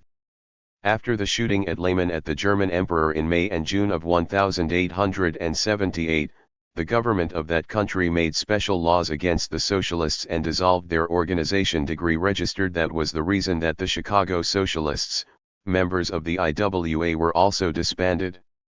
All our members now entered the different labor organizations of the city, and in a very short time we were able to organize the Socialistic Labor Party of North America. Next year we polled 12,000 votes for the labor candidates. This was a great success, but it brought a horde of corrupt politicians into our ranks, who cared little or nothing for principle. Dissensions broke out and reduced our numbers considerably. At the time of the National Greenback Convention of Chicago, some of our members proposed a fusion with the Greenbackers, others held that to be treason to the socialistic principles. In Chicago the anti-Greenback fusion faction was in the lead. Numerous quarrels ensued, split after split occurred, and at last nothing but 2 or 3 socialistic societies were left, very small in numbers. The only substantial remaining gain was the Arbeiterzeitung, the Vorbote, and the Fackel, all 3 German newspapers. Of course there were thousands of socialists in the city, although unorganized. They still believed in the ballot box, but when Judge Gardner refused to punish 2 ballot box stuffers on the pretense that they were drunk, and that it was a righteous thing to cheat a communist out of his vote, these workingmen got disgusted with voting and began to reason about other methods in order to spread socialistic ideas. In the year 1882 the socialists began to rally again and found clubs all over the city, which declared themselves for the International Working People's Association, the American branch of which was founded in October 1883, in the city of Pittsburgh, PA. The principles of the IWPA are set forth in the Pittsburgh Manifesto. I soon became an active member of the International. I belonged to the North 97 West Side Group, the mother group of other groups in the same part of the city. On Sunday, May 2nd, and May 3rd, 1886, I was present in meetings in which it was proposed to give aid to any strikers if the police or the Pinkertons should attack said strikers. On May 4th, the evening of the Haymarket tragedy, I was at home playing cards, when Waller entered my house and told us of the occurrence on the Haymarket. I told him to go home, and very soon after, I went to bed myself. That is the story of my life. Now some words about voting. The workingmen are going to vote again, but will they be able to keep the professional politicians out of their ranks? I doubt it. At the time when the socialists of this city believed in the ballot, I worked for our ticket very hard, but I found that the working man is too innocent and unsuspecting, and is very easy made a prey by the crafty politicians. The ruling classes as a class are far more intelligent, cunning, and unprincipled than the oppressed and exploited workingmen. They get a fine education and have time and leisure to learn all that is necessary to keep up their tyranny and to defraud the working classes, no matter how earnest and honest they may be. And, after all, what is the gain in voting? The development of machinery renders workingmen more and more superfluous, puts them on the road and degrades others from skilled laborers to mere machine hands. The solution of the labor question is in cooperation, or, in other words, the abolition of private ownership of the means of production. There can be no question that the present owners of land and machinery never will give them up to the people without resistance. They guard their proprietary rights with great jealousy. The strikers and boycotters are met with the policeman's club, the rifle of the militia and the deadly bullets of the Pinkertons. These are straws which point out the direction which labor will have to go. The history of all times teaches us that oppressing classes always maintain their tyranny by force and violence. The American colonists did everything to gain their end peacefully, but everything failed and they had to resort to force. The right vote is, in my opinion, a double-edged sword, a most dangerous weapon. It makes the wage slave believe that he is a free man, while his enemies use that illusion most effectively to his deception and enslavement. And now some few words about the bomb throwing. It is my firm belief today, that if the bomb had not been thrown by the unknown, at least 300 workingmen would have been killed or wounded by the police. The police were used to put an end to the 8-hour movement, and thereby save the capitalists of the city millions of profits on labor. The police, led by 98. Bonfield, were added to pose as petted champions of millionaires. It came out different, and that is what the police are so enraged about. They intended to slaughter the workingmen, but were disappointed. The bomb demonstrated that in the future street fights are an impossibility. Anybody can make and use bombs. Bombs only cost from 5 to 10 cents apiece. These are facts and I can't help that. But because they are facts and give in revolutionary times all the great cities into the hands of the people, arose the cry that somebody must hang for it. Of course they can hang 7 men, but these facts are not put out of the world by such proceedings. I am not for war, but I realize that a violent revolution will come, must come, not brought about by the workingmen, but by the capitalists. Workingmen are made poorer day by day, the abuses grow more and more, and in the same ratio the masses will become discontented and organize against oppression. And then the law factories will be put into operation. They will dissolve all political societies of workingmen, then they will do the same thing with trades unions and workingmen societies of every description. They will fill the prisons with labor agitators, and hang them by the dozen. And when the people will get enraged degree by degree, deeds of violence done by workingmen against their oppressors will increase and the whole land will be divided into 2 classes, the capitalists and the slum of the country on the one side, the latter hired by the money power, and the proletarians, the workingmen, on the other side, and then the overthrow of the existing order of society is at hand. Some day, not 25 years from now, the war will break out. There is no doubt about that in my mind. Therefore all workingmen should unite and prepare for the last war, whose outcome will be the end forever of all war, and will bring peace and happiness to all mankind. George Engel. Autobiography of Michael Schwab. Dear reader, please follow me on the always ready wing of imagination to central Germany to halt on a Franconian hill, planted with vines. Near us, on the ridge of the hill, thunders the railroad train, down in the valley flows in many curves, idly, the yellow waters of the Main. On its left bank we behold a large plain consisting of green meadows with silver shining brooks, dark green forests of pure oak and beech, numerous gardens with vegetables of all kinds, and wheat, oats, barley, and corn fields held in an undulating motion by a soft, zephyr-like breeze. Our view is only checked by the mountains of the Steigerwald, the highest of which is the Schnamberg, about 800 feet above the level of the sea. On the right side of the river, where we have taken up our standpoint, there is hill after hill covered with vine branches. Most of the forests belong to Bavaria, of which Franconia is a part, some to the villages or towns that lie outstretched before us. These woods are common property, they are taken care of by the officials called foresters. Every year a certain number of trees and bush are hewn down and sorted into piles, after which the citizens repair to the woods and cast lots for the numbered piles. A certain part is kept back to defray expenses necessary for the cultivation of the forest, taxes, etc. On such an occasion I was about 10. The lots were drawn from my hat. It would appear from this incident that I was a communistic criminal long before I ever heard the word communism. The custom dates from time immemorial. I am at a loss to understand why, for instance, cereals could not be raised in the same way. I know a village, near my birthplace, where every citizen gets a patch of 100 garden land, that belongs to the community, upon which he can raise vegetables for himself and family. There is more communism in Europe than usually is supposed.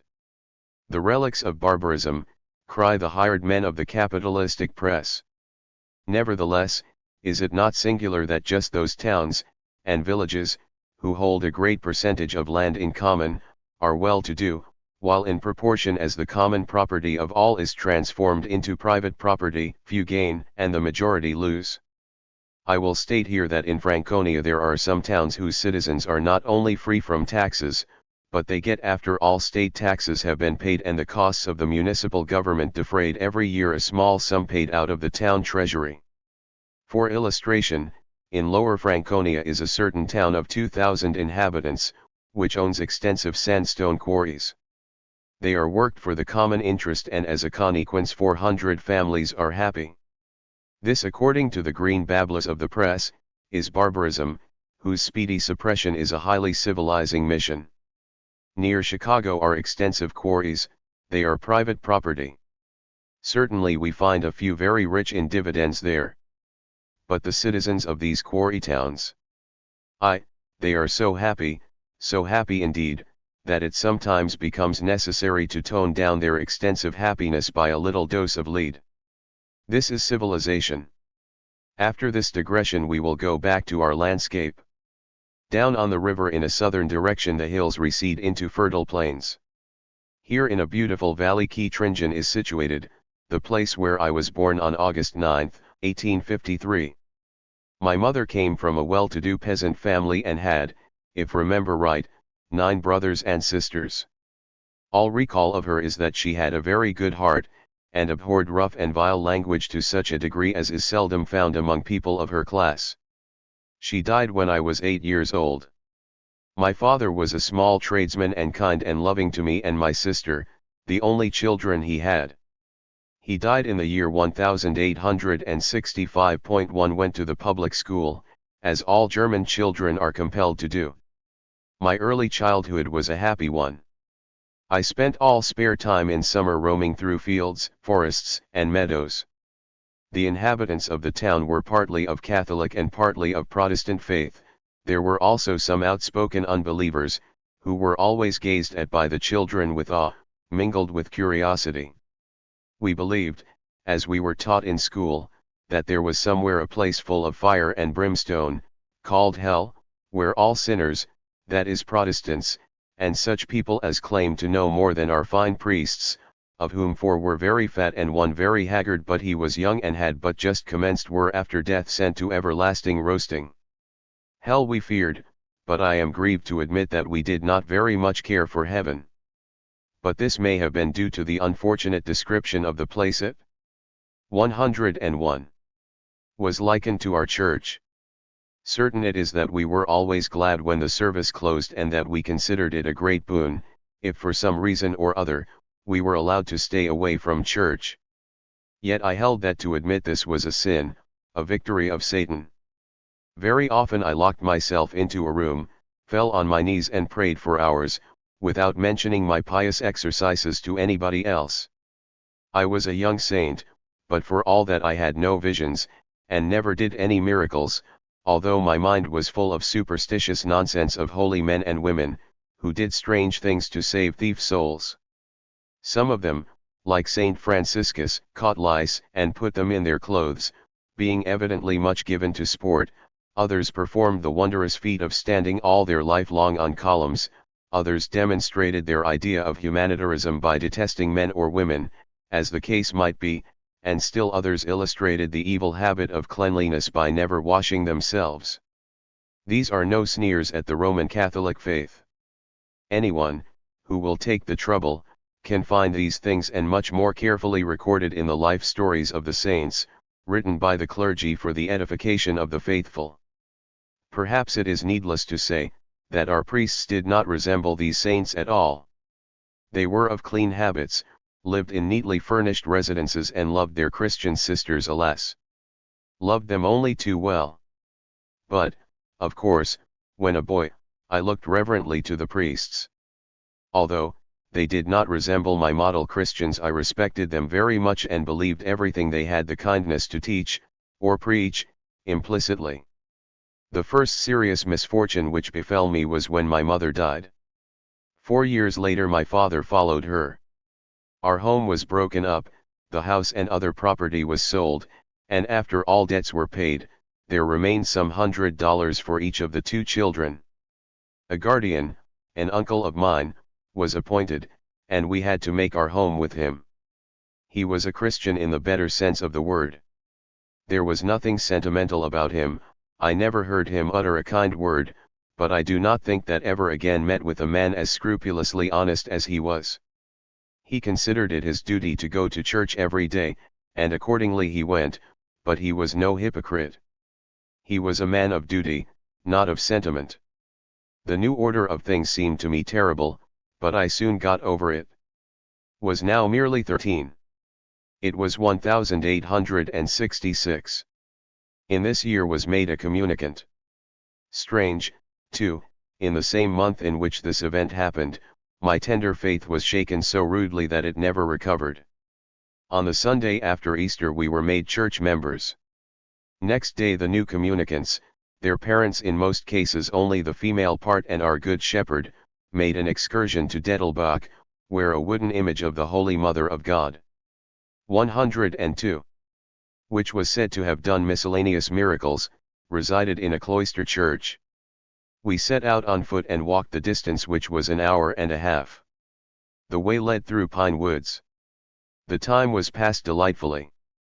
For say what you may, the Catholic priests are always men who understand the people, only such are selected for the profession.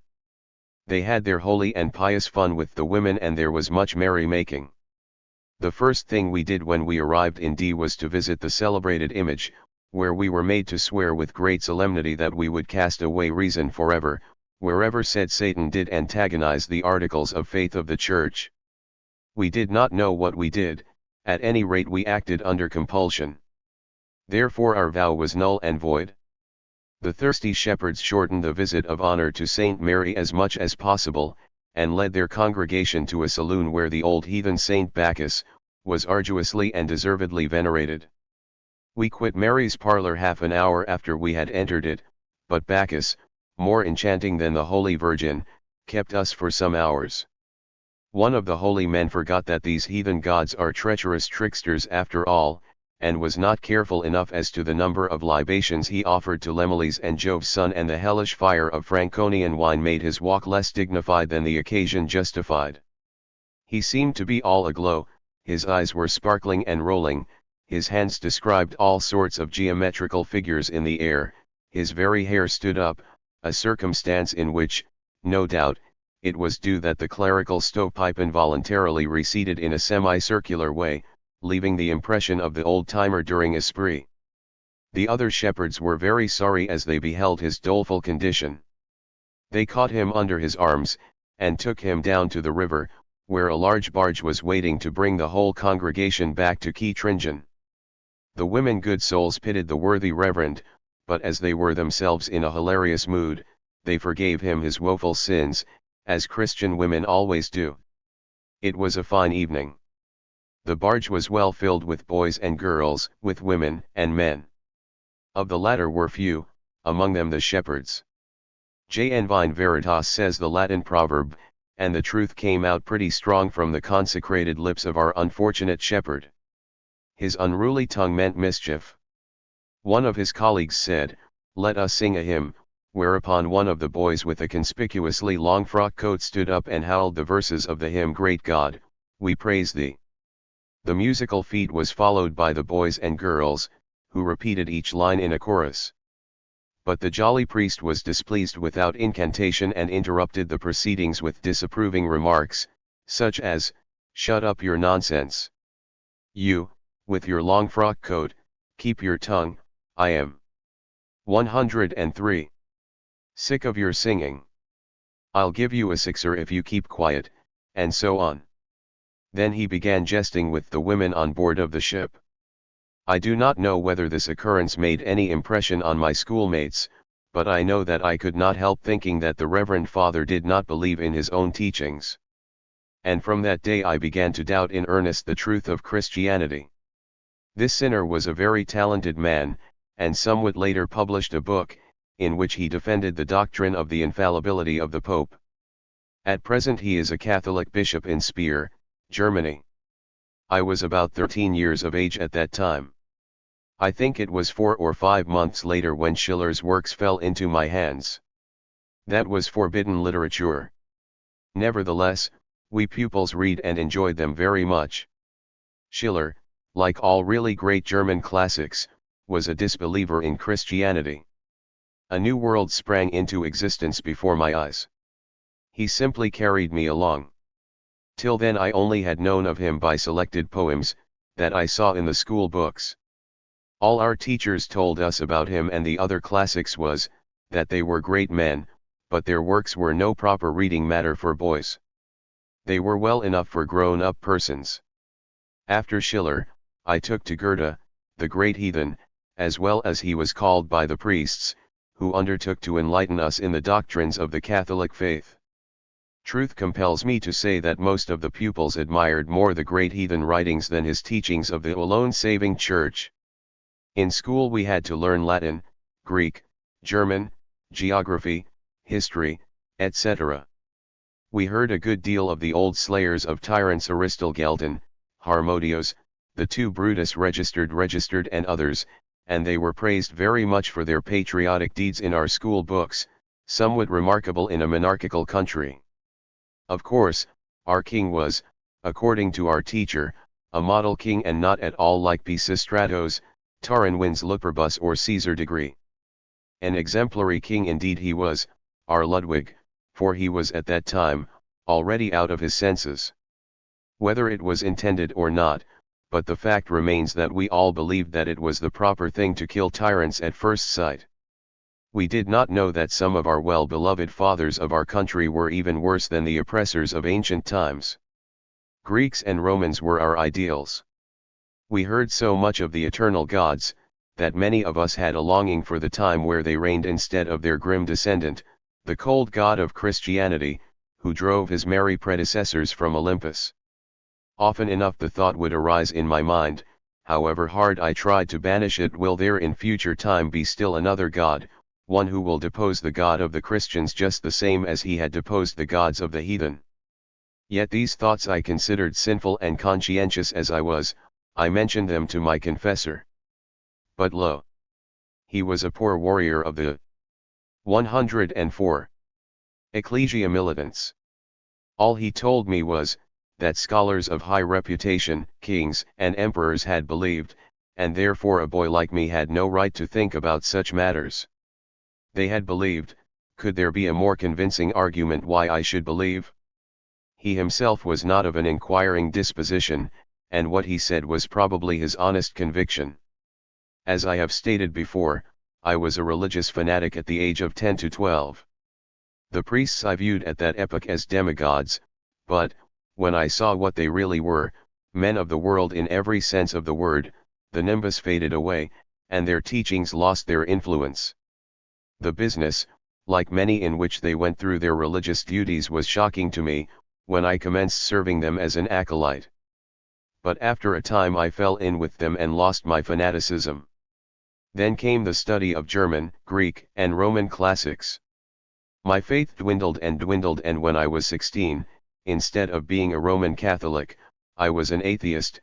That is, my faith was simply the belief in a personal God, and some years later I did not even believe that. Circumstances, first of all, lack of means, compelled me to quit school and learn a trade. I selected the bookbinding business, and was apprenticed to a bookbinder in Würzburg, on the th of August, 1869. The change was rather hard for me. The master was one of those poor devils who struggle with all their might to eke out an existence, and who are destined to be crushed by capital. We worked 13 hours a day in summer time and, in winter time, 15 to 17 hours. Nearly every Sunday forenoon we worked also. He was a good workman, but at that time the fate of manufacturers without capital was already sealed. The good man said often enough, that he would earn more money as a journeyman and would work as such, but he was more independent as a manufacturer. He died about 4 years later, killed, as I believe, by overwork. He was smaller than his new apprentice and square-shouldered. One of his many troubles was that his wife was a little taller than he, and I never saw him side by side with her on the street. Many were the jokes his acquaintances had with him on that account. He was an enthusiast and was of the opinion that the priestcraft was the root of all evil. No wonder. Bavaria was, when he was young and later, ruled by clericals. He was 23 when he engaged himself to his wife, and 30 when he was allowed to marry her. 13 long years he had petitioned, till at last there was an opening for him in Würzburg. At those times only a certain number of manufacturers were allowed for each city, and only by marrying a widow or daughter, or buying out another master, it was possible to start up in business. Sometimes favoritism was shown by the officers. My good master had to wait 13 years till he got a chance. No wonder he hated these institutions. Now all this is changed. The 105. Change came soon after the little man's bold enterprise. As an apprentice I lived a very solitary life, books, and nothing but books. I bound them and I read them. How often did I sit till 1 o'clock in the morning with my beloved classics? They were everything to me, and a great deal of my time I thus mentally spent in Italy and Greece. Religious books and pamphlets I studied, too, but they only tended to strengthen my disbelief in religious teachings. In 1870 the German Franco War broke out. Little did I then know of politics, but as I abhorred wholesale slaughter, my patriotism did not loom up to the highest pitch. After the Battle of Sedan, Germany was overflooded with captured Frenchmen. Registered Würzburg got her share, 6,000 men. The whole population of the city being then only 40,000, every second grown man was certainly French. Our newspapers had depicted them as a sort of cannibals, but they behaved themselves as well as German soldiers. They were very polite and very fond of children. Some of them worked in the city as mechanics, others roamed about till evening came, when they had to repair to their barracks. And they too found out that the Germans were not barbarians. The hate of nationalities is indeed an artificial device. It is a fact that the socialistic workingmen of France and Germany protested against the murderous war, before it had its terrible sway. Time passed on very rapidly, and I was no longer an apprentice. It was in March, 1892, I was working, when a law student who lodged with my employer went to the shop, picking up a newspaper and addressing me, he said, "I suppose you will become a socialist too." I looked at him and said, "I don't know. What is a socialist anyhow?" He couldn't tell exactly, thought socialists were dissatisfied workingmen.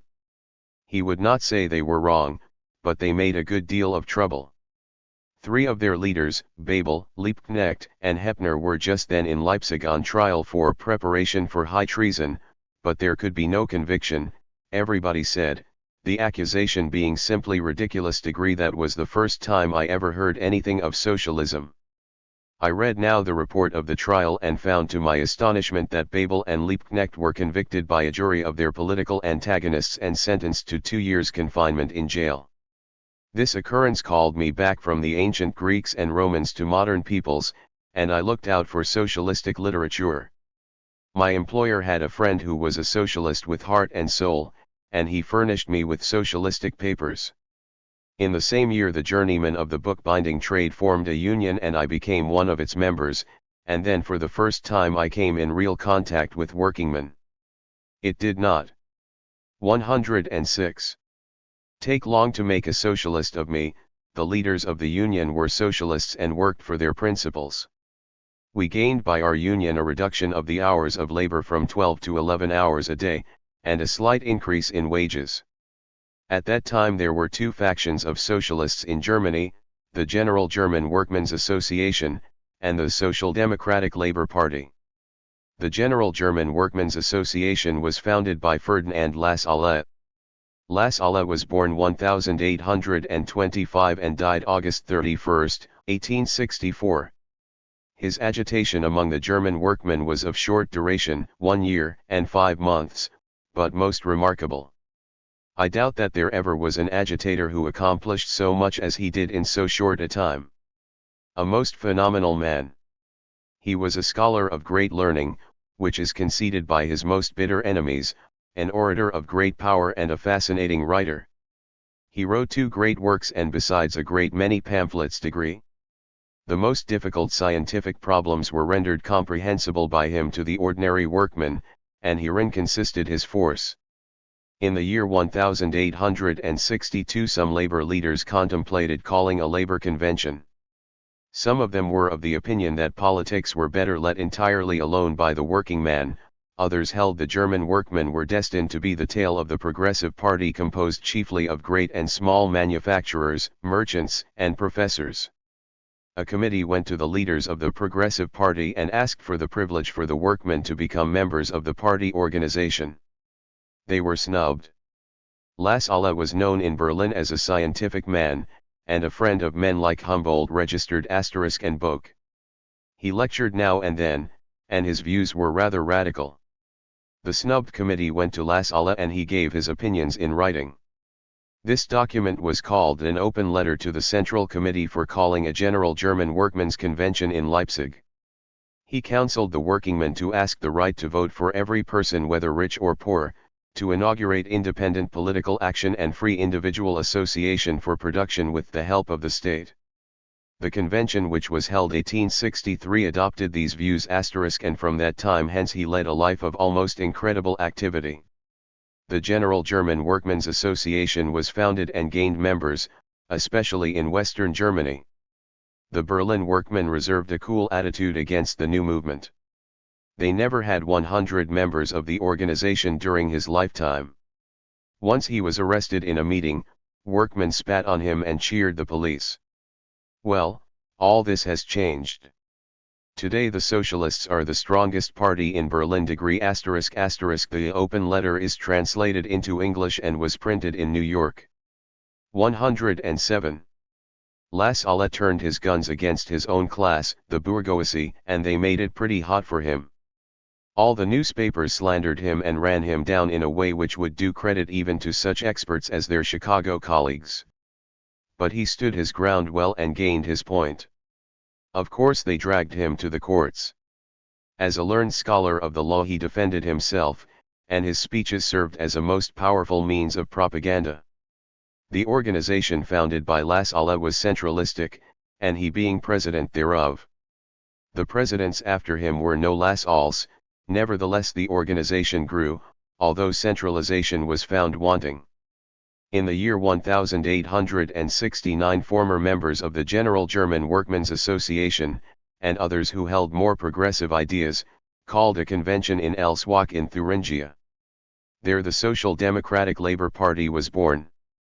Its principles were, abolition of class rule, abolition of the wage system, and introduction of cooperative system to gain for the workman the full fruit of his labor, to strive for political liberty as a means to gain economic freedom, and farther, the liberation of labor is neither local nor national but a social mission and therefore international.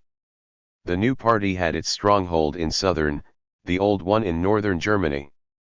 There were now two socialistic parties, who fought each other, not only theoretically, but often enough, in the physical sense of the word. After some years these parties became convinced of the folly of their antagonism towards each other, and they united. Degree the persecutions of the government against both parties had, moreover, made this coalition necessary.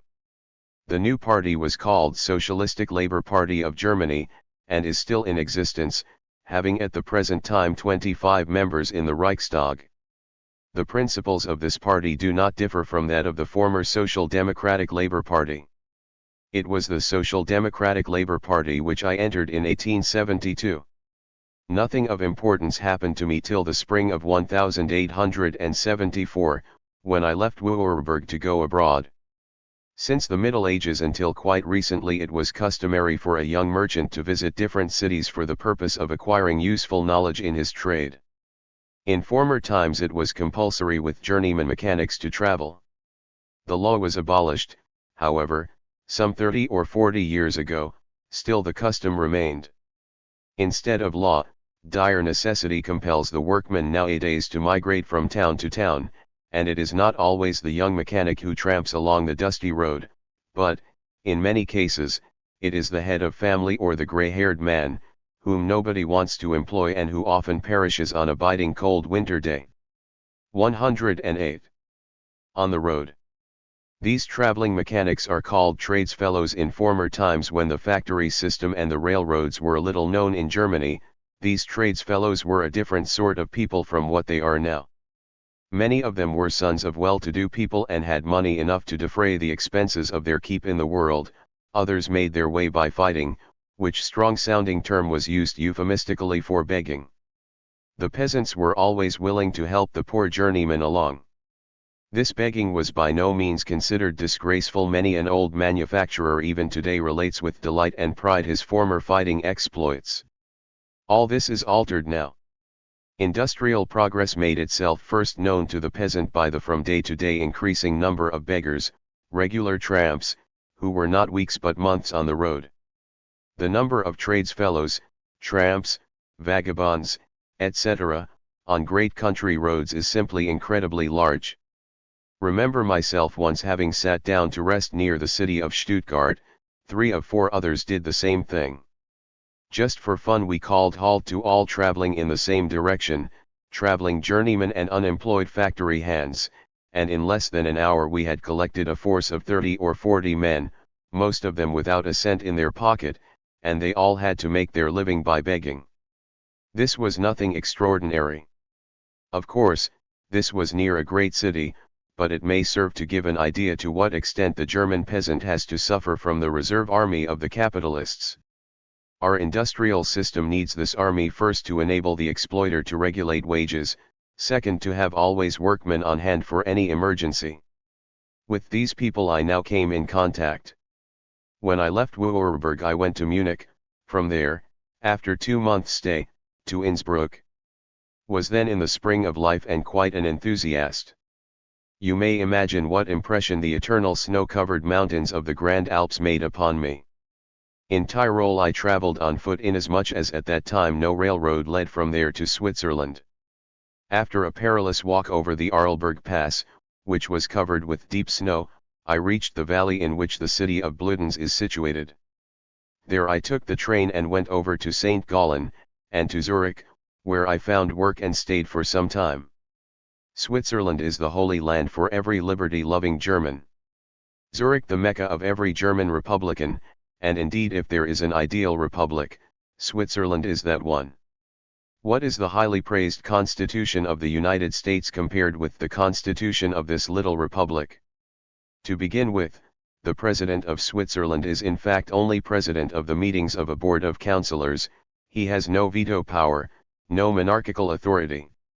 The people have the right reserved to themselves to cancel any law made by their 109 lawmaking bodies, and no law is law until approved by the people at large. The people have the right of the initiative, propose laws to the representatives. Justly it is claimed that Switzerland has the best laws for the benefit of the toiler. Every able-bodied citizen is a member of the militia and bound to keep the necessary small firearms at home. All that a democratic republic can give, Switzerland gives, yet in spite of all this, even in that model land of political freedom, there is want, misery and starvation. The freeholders, who were the creators of these free institutions, are getting into bankruptcy. Their sons and daughters are forced to sell their working capacity to the factory owner, and the once independent son of the Alps is forced to come down from the mountain, leave the farm where his forefathers lived and died, and descend from an independent mountaineer to a dependent factory slave. Instead of the melodious tinkling of the bells of his cows, he now hears the task bell of the factory, that calls him to work. Instead of the splashing or roaring of the creeks and cataracts, the whispering of the air in the dark green forests, he is treated to the clattering of noisy busy machines. Stout, big-chested, strong-limbed, and with rosy cheeks, he fell into the power of enslaving capital. Alas! It lasts not long till the cheeks lose their color, the limbs their strength, and the freeman his independence. His offspring, growing up in unhealthy surroundings, are a different race, the race of exploited, wretched wage slavers. Work, work, work, to enrich some money-making spinner king, is the watchword for his daughters, whose youth and beauty is only a farther curse to make their life miserable and wretched. For the industrial ruler makes it a condition for granting the privilege of a job for them to surrender their virtue or starve. This is a dark picture, but it is a feeble one and nothing but the truth. Switzerland taught me for the first time that political liberty without economic freedom is a mocking lie, a corpse without life. After working for several months in Zurich, I went, partly on boat and partly on foot, to the most beautifully situated city, Luzern on the Vierwaldstätter Lake. Some months later I left for Bern, where I worked for the first time near one of those unfortunate girls, whose small pay compels them to make up the requisite balance by street walking. Rosa, this was her name, was already doomed when I first saw her. The expression of her face was sad, the eyes were sunken deep into their sockets, the cheeks were deadly pale and already had those fatal blue spots, which appear in the latter stages of consumption, and this woman had to work 11 to 12 hours a day and then solicit customers for lust, to banish starvation from herself and mother. And such cases as this are very numerous in all industrial centers of 110. Europe, and the United States. What a terrible accusation against our Christian civilization. Later in my life I saw even more horrible crimes of this kind. At that time I commenced to hate the capitalistic system. I left Switzerland in the year 1875. It was spring. I was young, and not inclined to sour and rust by staying too long in a city. This time I went on foot to see the fertile country, to observe the customs of the people, to admire the old cities of the Rhine with their magnificent cathedrals, and to taste the much lauded Rhine wine. I had money enough in my pocket to satisfy my modest desires. This time I had many socialistic pamphlets with me, and my heart was full of socialism. Every traveler, if he was intelligent enough to be talked to, was very soon made to discuss socialism. It made no difference whether he was a tradesfellow or a peasant. I dare say I made many converts. Other socialists employed the same means of propaganda. Often enough other traveling workmen assisted me in the good work. The evening brought rest to the brotherhood of trade fellows, and when I arrived at the inn I opened my bundle and gave them something to read. It consisted of all kinds of literature. What I had there were poems, novels, economic treatises, speeches, but all were socialistic. In the cities we, agitators, went to the socialistic newspaper offices, got some old copies, which were distributed in the villages through which we passed. This kind of agitation is still going on in Germany. My next halting place was Glessen, in Upper Hesse. From there I went over to Hanover, Brunswick, and to Saxony, the most industrial province in Germany. In Mirne, one of the weaver towns, I stayed for a longer period, working at my trade. This was the place particularly suited for social studies, as there the capitalistic system reigns supreme. Inquiries revealed the fact to me, that in this town as in all other German weaving towns heads of families average from 6 to 8 marks a week. Of course the wife and children have to work, too, to make ends meet. Wage slavery is more horrible than chattel slavery. This capitalistic system is beautifully harmonious. It forces the wife to slave in the factory hell, takes her away from her household work, the kitchen, and the children. And lo! The rooms are so bare of furniture, that in some instances even beds are considered a luxury. The wages are so small that the people can well dispense with the cooking art, nor have they any time to transform eatables into meals. And last but not least, the children are brought up under the kind supervision of some foreman who works them for the glory of our civilization. Thank God, we have left the dark ages of barbarism behind us. It may be interesting for some readers to know how these people live. In the morning, very thin coffee with a slice of brown bread and fat; at 10, a slice of bread and fat; at noon potatoes or vegetables, with or without a little soup meat or dumplings made of potatoes or flour; at 4, brown bread and fat; and in the evening, coffee very thin and bread and fat. This is considered a good bill of fare, and they do not always get such luxurious meals.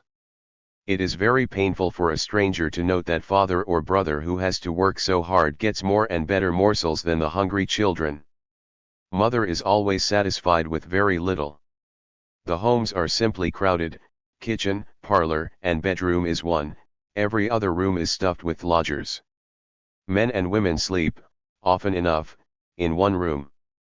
I myself have seen that. I have seen that girls 13, 14, or 15 years old would strip their clothes down to the waist and wash themselves in the presence of strangers. It was done without hesitation, without a sign of bashfulness, for there was no other room for them. The factory lord considers his working girls his mistresses. No, no, not that. He would not dare to ask from a mistress what he compels these unfortunates to do.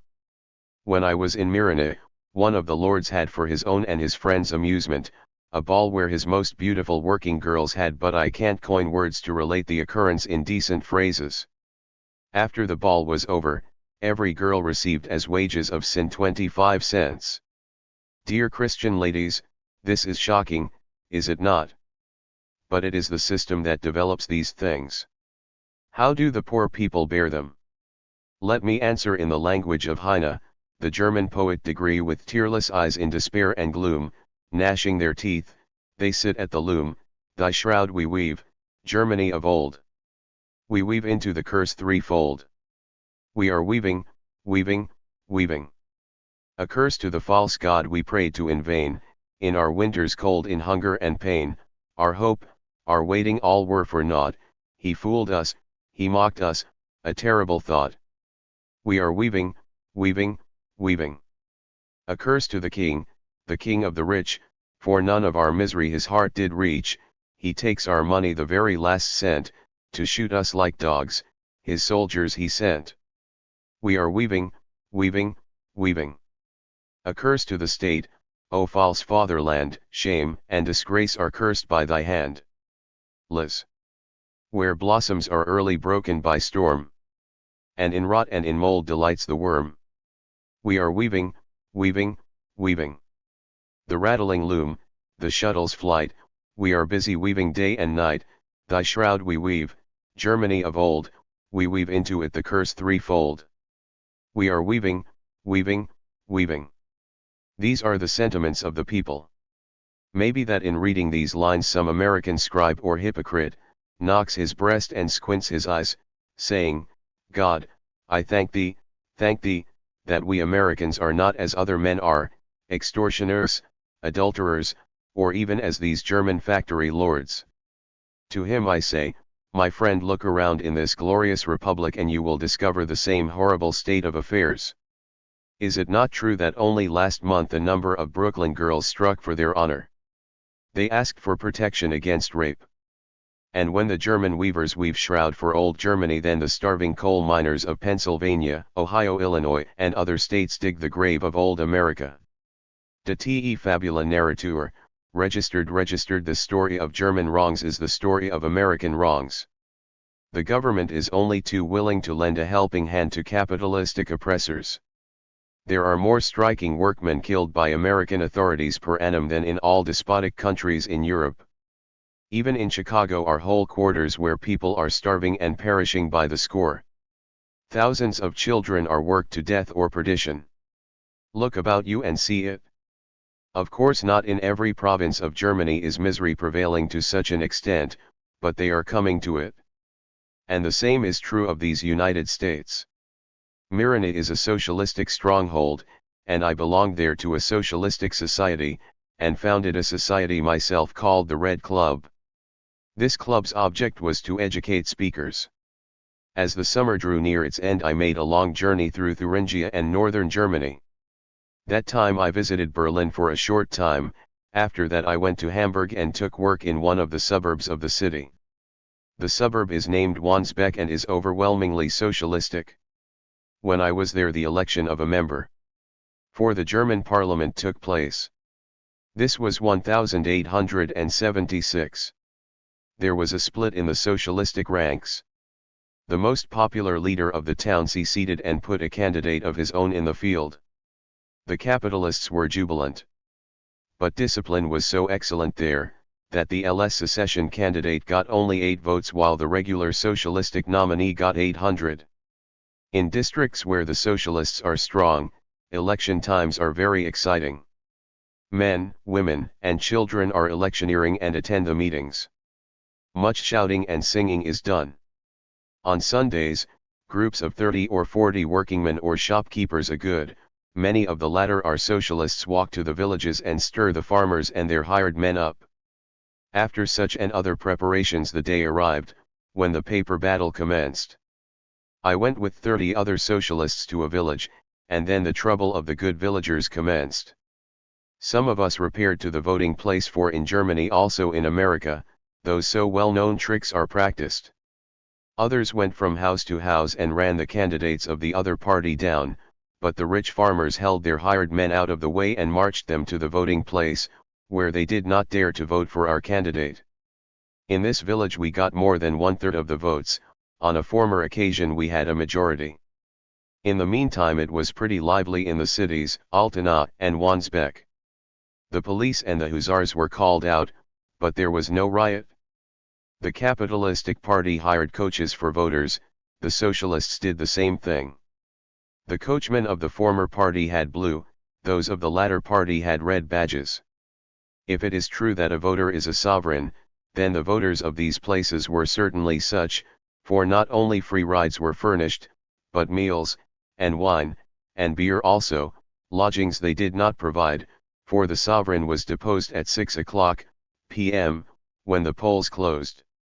During the day men ran through the streets with poles on which there were mottos like this: "Vote for the friend of the people." All the candidates styled themselves thus, and it was therefore pretty sure that a friend of the people would be elected. The women, especially our lady comrades, developed an energy in dragging tardy voters to the polling places that was simply appalling. In the cities we had a clear majority, but weighed down by the country vote we had only a plurality. The main candidates had about 13,000 each, our candidate was in the lead. A third candidate had polled 100 votes and a new election was ordered, for in Germany an absolute majority is necessary for election. The socialists, as a rule, only took part in the elections for the parliament, for the election laws for other bodies gave the working man no show. I found the registration lists, in which every vote was marked, and saw the tickets that were thrown out. I saw from the lists that all the stayaways were workmen. All the voters of the middle or upper classes had voted. One of the castaway tickets read thus: "I do not vote for Hartmann, nor for Herstein, I have elected one, and his name is Jesus Christ. It seems that Jesus Christ is in Germany ineligible. When summer came, I commenced traveling again. I wanted to see Vienna. 114. It took me 4 months to get there, for I was not in a hurry, and took a roundabout way on foot, on boat, and on railroad. In some towns, in Cologne and in Baden I worked a short time, only to rest a little. This time I visited Westphalia, Rhenish, Prussia, and enjoyed the beautiful landscapes on the Rhine. From there I went to Bavaria and then to Tyrol. After wearisome marches I arrived in Bozen. The man for whom I worked was a Catholic, and had a clerical brother. Therefore he considered it his duty to make converts. Another journeyman was a Protestant and already member of the Catholic Journeyman Society. Now as I was a former Catholic, he set at once to work to save my poor troubled soul, even of whose existence I wasn't quite sure. He commenced first by extolling his wife and himself, how their religion gave them peace and rest, and what holy and contented men and women their ancestors had been. A certain former official, his father-in-law, was pictured as a model man of faith and goodness. But it was rather unlucky that the hired girl was in love with the half-converted, I protested, and so it happened that we knew the sins of our employer, his wife, and those of the dear Ryatushans better than our own. The highly respected official was an embezzler who had spent some years in the penitentiary. The good housewife could not cook a meal, and had married because she was told, that is it must be, only having known her husband 6 weeks before they entered their holy partnership for life. Her mother did not dare to visit a certain place because she did, when a barmaid there, certain swinish things. The so much lauded peace and rest were all humbug, for he and his wife did not even like each other. Thanks to the hired girl we know all these facts. Armed with this useful knowledge, all the bold assertions of the holy agitator seemed to us ridiculous. I cared little for the man's religious notions, for in that respect very few men are sound if they are. But when he told me that it was the custom in Bozen to work in winter time 14 instead of 12 hours, that, however, the custom did not allow to increase pay, I shook the dust from my feet and left. The reader thinks it probably a horrible thing to work 14 hours a day, and it is, but it must be taken into consideration, that in such out-of-the-way towns, which are still deep in the mire of the Middle Ages, everything goes along in a slow way, and there is not much dead working as in progressive, hurrying cities with shorter hours of labor. It is simply impossible to work as many hours with machines as without them. Without machines the workman stops here a minute, there a minute, goes slower now and then, and is careful not to overwork himself. The machine alters this. It does not stop for a minute, or run a little slower, it takes no considerations whatever. On it rattles, never tiring, never resting, and the workman is dragged along. Therefore the reduction of the hours of labor was a necessity. From Bozen I went to Munich. It was summer. I was young, and as a great admirer of the Grand Alps, I walked most of the way, in order to enjoy the always changing scenes. In my company was my fellow workman of Bozen. As soon as we had left the mountains behind us, we took the train for the metropolitan city of Bavaria. We came there early in the morning. Near the depot we found a great many loungers, who slept in the corners and niches of the building. It was still night, but the pale moon was shining bright. We stood still, lost in contemplation. It was a part of the world we wanted to see. These poverty-stricken people before us had not even the little money to pay for one night's lodging, and so they put us up as best they could. We were not very long standing there, when 2 night constables appeared. Some of the poor wretches got up and left suddenly, others still slept on. They were rudely shaken up by the men of law and order, and carefully examined. After telling these proletarians, who like Jesus, had not where to lay their heads, to move on, the constables stopped there, and we went, under the eyes of the law, towards the city. One was of a sentimental turn of mind. He said, "It's a rather painful duty to chase these unfortunates away, but we have to do it, or else risk our positions." You have no idea how many people in these hard times are unsheltered. In Munich I stayed only one day. I had Vienna in my mind. I went over Salzburg to Linz, where I took the boat. It was later in the evening when we landed in the Empire city of Vienna. There I worked for two manufacturers, one of them belonged to the slowly perishing manufacturers, killed by steam and machinery, the other to the prosperous manufacturers, growing by the same agencies. Mr. Young was an old man, 70 years old, his wife 35. Once, years ago, he was doing well, but he did not understand the times. When machines made their appearance in the trade he did not appreciate their significance, lost customers, lost money, lost confidence in himself, and his first wife, who died rather in time. Then he tried to better his fortune by marrying again a peasant maiden of about 30, who had no attractions whatever, but a little money.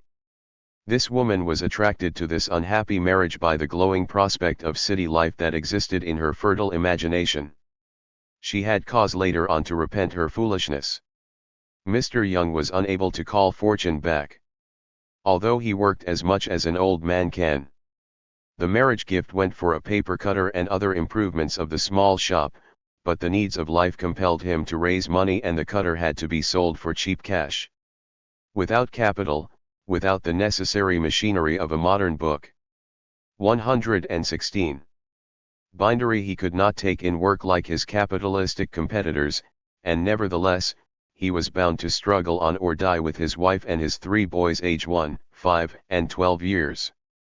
And a terrible struggle it was. He only had customers who could get no work done elsewhere, either on account of their scanty pay or because they were generally no good. One of his best customers was an author, one of those men who get on by contracting debts and swindling on a small scale. He published an almanac.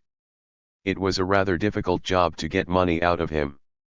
After many visits, much begging, cajoling, threatening, and God knows what else, he designed to give up some dollars. If money run short, Mr. Young and his family had nothing to eat, for the grocer had long ceased to give them victuals on credit. I have seen that they had no dinner at all, or some hours after on account of the scarcity of money. It was a terrible sight to behold the pinched faces and the hungry-looking eyes of the poor boys, of whom the oldest was an invalid. The old man was an optimist nevertheless, for there hardly passed a day, that did not smash some hope of his to pieces. The yellow peasant woman, his wife, was all despair and had lost all energy. She was always either crying or bewailing her fate.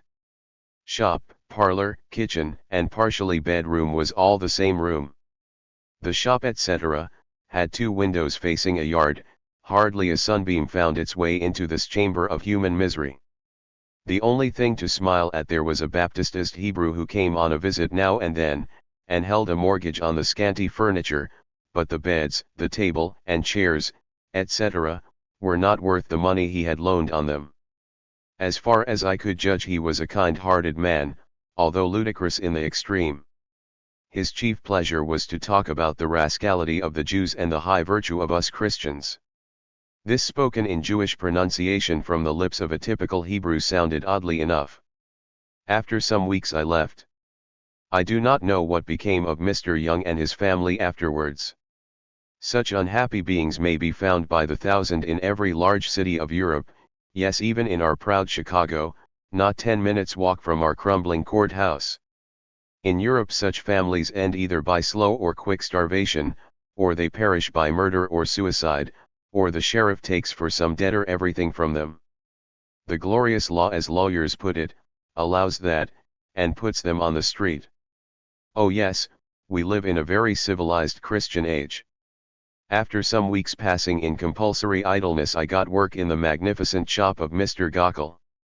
He was a tirailleur and good Catholic as far as business did not interfere with his holy faith. But I fear business left him little time to look out for his immortal soul. He was one of the model citizens of our capitalistic journalists, having started with nothing and having become a very prosperous businessman. He was always working, in Ostley Book 117. Keeping His friends said that he was an amiable companion. If he talked to a working man he always said something like "Mr. H, please be so kind," etc. But his main object in life was to work, make others work, and to make money thereby. In the words of Judge Gary, Gokul loved his home, his country, and his property. In his shop were about 25 men, 20 women, and 1 apprentice. This apprentice was treated in a fearful manner. Not enough that his master cowhided him for every mistake he made, he asked it as a favor of the workingmen to abuse the boy in the same way. The workmen, be it said to their credit, refused to do it, although the /a gives them expressly the right to act as dastardly brutes. Nominally the working hours were 10, but there was always some extra hours put in. Yes, I know that in 1 week 120 hours were worked, Sunday included. 3 times in this memorable week, 36 consecutive hours. The model money maker stopped this only on account of its impracticability. Some of his hands fell down and were brought to the hospital, the others were so tired the next week that it was impossible for them to work as used to. His arrangement did not pay in the long run and so he abandoned it for another. The other scheme was the following: 10 hours a day and 2 to 6 hours overwork every day, overwork on Sunday 8 hours. Nearly all the work was piecework, which was arranged in a way that the workman became exploiter himself. The model sublet certain quantities of work to a workman who was given 2 or 3 girls or men, who worked for him. The subcontractor made usually fair wages by exploiting the other workers in a shameful manner. Of course he hurried them up to a terrible rate of speed. A girl would make by that kind of work from 4 to 5 guldens a week, a workman 8 to 12, and the subcontractor 15 to 20. It must be taken into consideration that meals and clothing are in Vienna to be had for a little over 1/2 the price they cost in Chicago. To get the above wages the average overtime was necessary. If women were put on work by the hour they got only 2/3 of the wages men got for the same kind of work. Somebody stole here openly 1/3 of somebody's wages, besides the hidden theft called profit. As far as I'm concerned, I was mostly let alone to work either by piece or by the hour. And Mr. Moneymaker seemed to like me in his sort of way. Only once a young girl was given me to do some work with me. Well, I had these impractical socialistic notions in my head, and held it to be a crime to coin money out of a fellow creature, even if it was only a working girl and paid her over 1/2 the money I had earned. Of course wages fell below average. It was certainly to my advantage that I was put to other work. The model was particularly great in showing his contempt for trademark his hands. But there were 118 great differences. A poor man who had worked himself to an invalid, he was only 30 in his shop, and could certainly get no work elsewhere, was especially abused by him. As a rule he let those workmen alone who were liable to use violence in a given case. But it was another thing with girls, who never dared to reply to his insolent vicious remarks. The age of the girls ranged from 13 to 20, one woman was 40. She had a number of children from different men. When he became furious at least once every day he used epithets as wenches, jades, whores, and the like. Some workmen and some girls, the old woman foremost, used to gloat very often over sexual brutalities and certain sicknesses, and some of the heroes were girls 13, 14, and 15 years old. Of course the learning in the moral atmosphere of such hell was not lost. Some years later the pupils were teachers, and who is going to cast the first stone at them? If decency would not forbid, I might have made the picture even more graphic by using darker colors. A good many things I did not state on that account.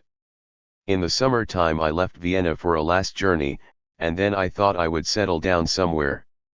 I went through southern Germany and Switzerland, and conceived at last the idea to emigrate to Australia.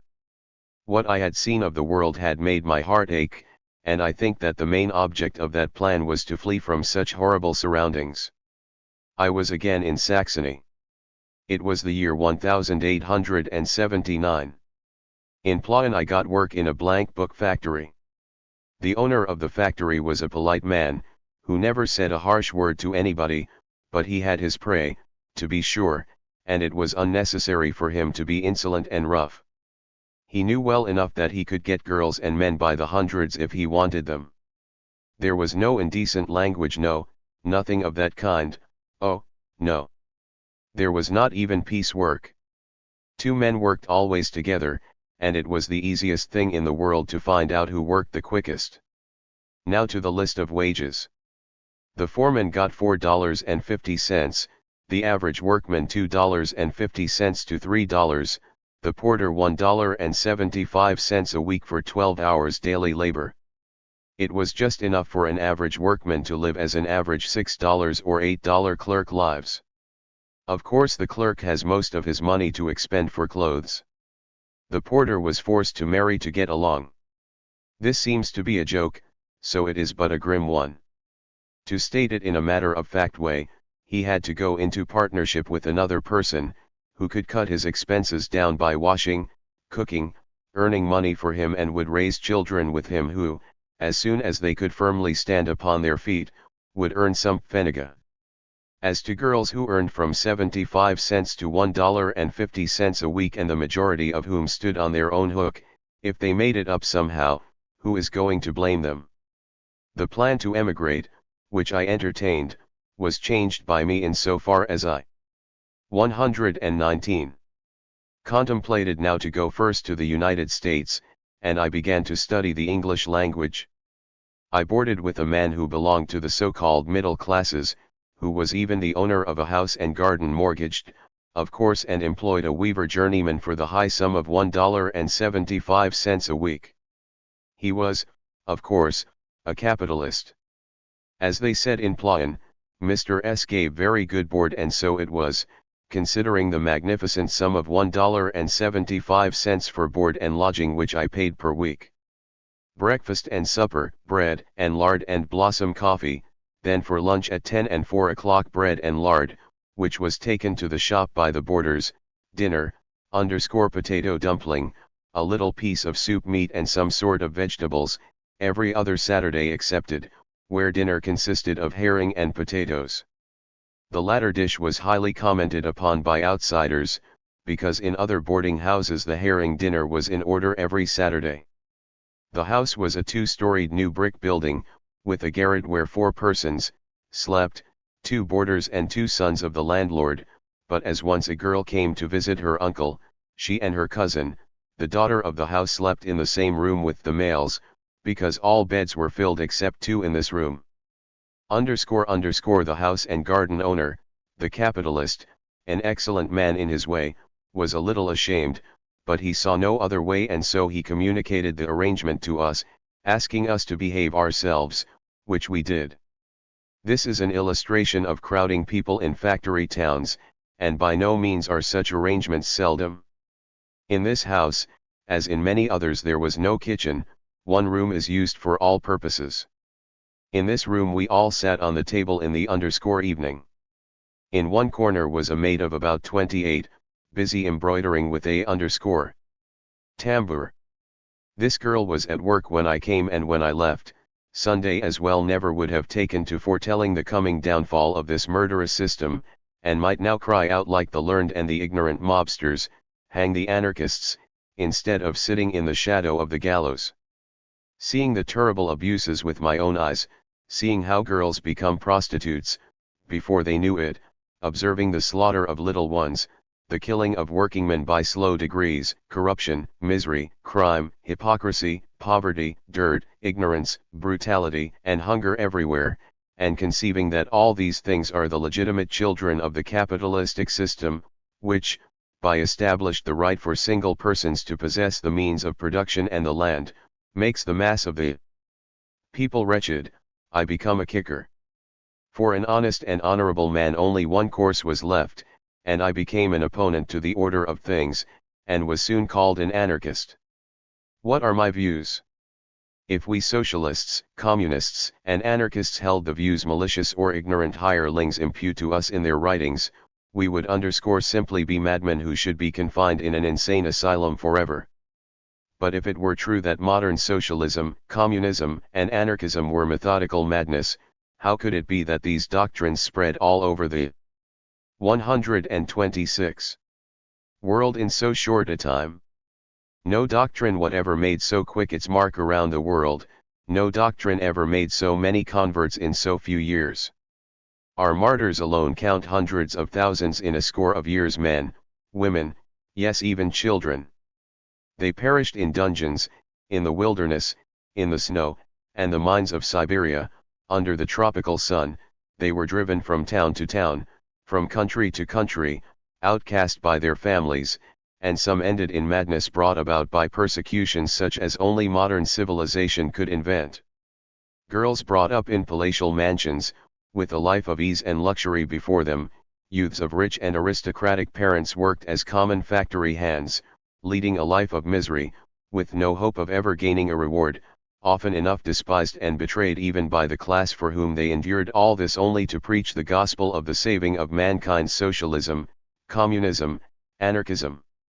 Of some of these heroes not even the names are known. Even one of your famous American poets, Joaquin Miller, could not help to say, in a poem written to the praise of that noble anarchist girl, Sofia Perocaja, who was hung, that he would rather die with her at the gallows, than live as the Russians are. There is certainly truth in an idea, which has such martyrs. If our doctrine was wrong, our enemies would state the facts, and it would then be comparatively easy to show the absurdity of the same. I have been a socialist for 13 years, but never did I see our views correctly stated by a capitalistic newspaper. They fabricate windmills, call them socialism, communism, and anarchism, and begin fighting them. The modern communist holds that labor is the fountain of all wealth and of all culture, and that, because useful labor only is possible by association of all mankind, the fruits of labor belong to all mankind. Even land has no value except where it can be put into use by labor. No empty lot in a city would have the least value, if labor had not built around it houses and streets, if business was not going on near that lot. We know farther, that labor is not paid its full value. If this were the case, it would be unprofitable to employ labor and would not be done.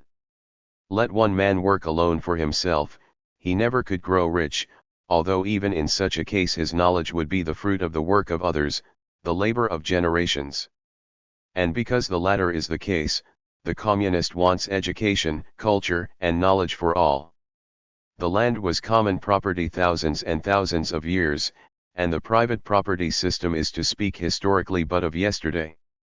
And how was it introduced? Queen Elizabeth, that highly praised monster of murderous lust and brutality, for instance, had during her reign 2 millions of Irishmen killed in the usual way: battles, gallows, etc. took their land and gave it to favorites. It is not for me now to give a history how the common lands in England were stolen and robbed, but it is a historical fact that it was acquired. 127. By the forefathers of the present owners by murder, arson, theft, and lesser crimes. Let the hired men of the press fill their columns with history of the crimes of land robbing, if they dare. The sentence, "property is robbery," is literally true if you call robbery what the laws call so of the property of the British landholders. The socialists and communists know farther that the capitalistic system requires always expansion. The so-called profits, that is, the fruit of the labor withheld by the employer, are transformed into capital, to gain for him new profits. New factories are built, more machines set to work, new markets are sought for, if necessary by war. More and more nations are drawn into competition. It begins to become difficult to find buyers for the goods. Each nation, each corporation, each capitalist wages war against the other for supremacy. He who sells cheapest holds the market. But not only this is required: he who is first in the market, he who can supply the demand in any emergency quick and cheap, will win the battle. This brings in speculation. The demand of the market is but limited, but the capitalists of all industrial countries are busy to glut it, to overflood it with the products of their factories. To come out all right from this insane race for money, it is necessary to supply cheap and quick, so as to leave other competitors behind. The greater the plant, the better the machines, the cheaper the workman, the more probable is victory. The smaller manufacturer is soon driven from the contest and forced to close his establishment. New inventions of labor-saving machines throw workmen out of employment and compel these forces to look out for new work, as machines tend to transform skilled labor into common labor. The competition for work among workingmen grows to fearful dimensions and brings wages down to a minimum. But this in turn has its effect on production, and the battle wages more fearful than ever. But now reaction sets in. Millions of workmen are starving and leading the lives of vagabonds. Even the most ignorant wage slave commences to think. The common misery makes it clear to them that they must combine, and they do it. The great levelers, the machines, destroyed the guild pride of olden times. The carpenter feels that he has a common interest with the farmhand and the printer with the hod carrier. The German learns that his interest is that of the Negro, of the Frenchman, of the American, and passing I would like to state, that in my opinion it is the greatest merit of the Order of the Knights of Labor to have carried out that principle in America in such an immense way. The workingmen learn that the capitalistic system, although necessary for some time, must make room for universal cooperation, that the land and means of production must pass from the hands of speculators, private individuals into the hands of the 128. Producing masses, this is communism. Any thinking man must concede that strikes, boycotts, cooperation on a small scale and other means will not and cannot better the condition of the working classes. Even not so-called factory laws can bring the sought-for result about. It is true the working man cannot help to use these insufficient means, often enough they are forced upon him. They must be looked on as means of education. Man learns by failures. A little baby who commences to stand on his feet, tumbles down many and many a time, before his limbs gain sufficient strength to walk. Many and many a time it tries to raise itself, till at last the great feat is accomplished. In all these fights, in striking, boycotting, going into politics, yes, even in street riots the young Hercules collects strength to throttle the serpent, the capitalistic system. The working man may be sometimes wrong, why not?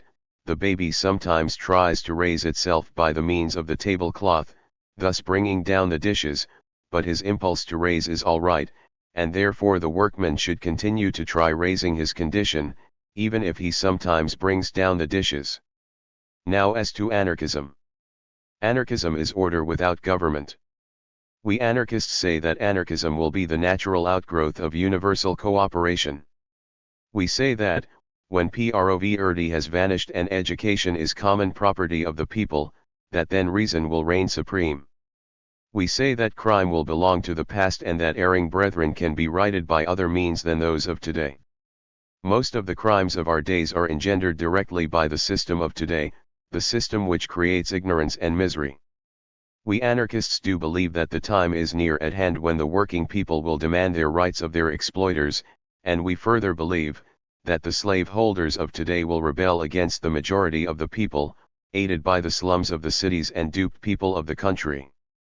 This struggle, in our opinion, is inevitable, and therefore we call to every honest man who lives not by the labor of his fellow men to arm themselves.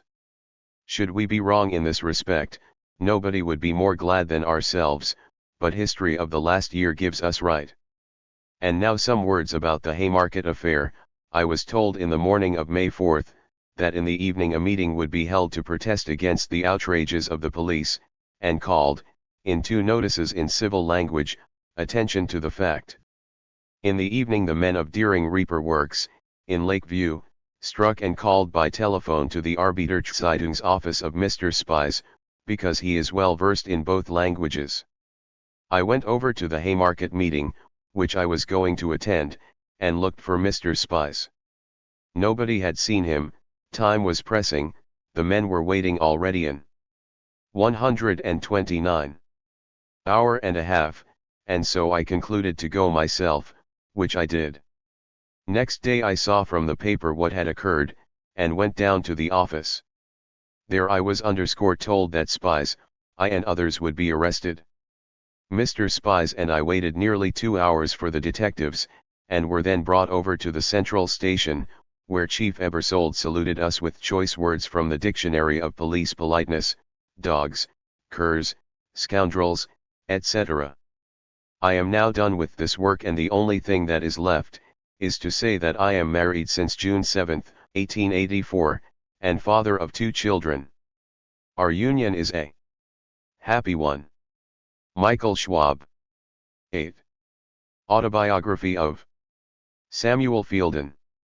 To the editor, in accordance with a desire on your part that I should give you a history of my life for publication of your valuable paper, I have written the following incidents of my life, with the influences under which was born and reared, hoping that they may not prove altogether uninteresting to my friends and readers of your paper.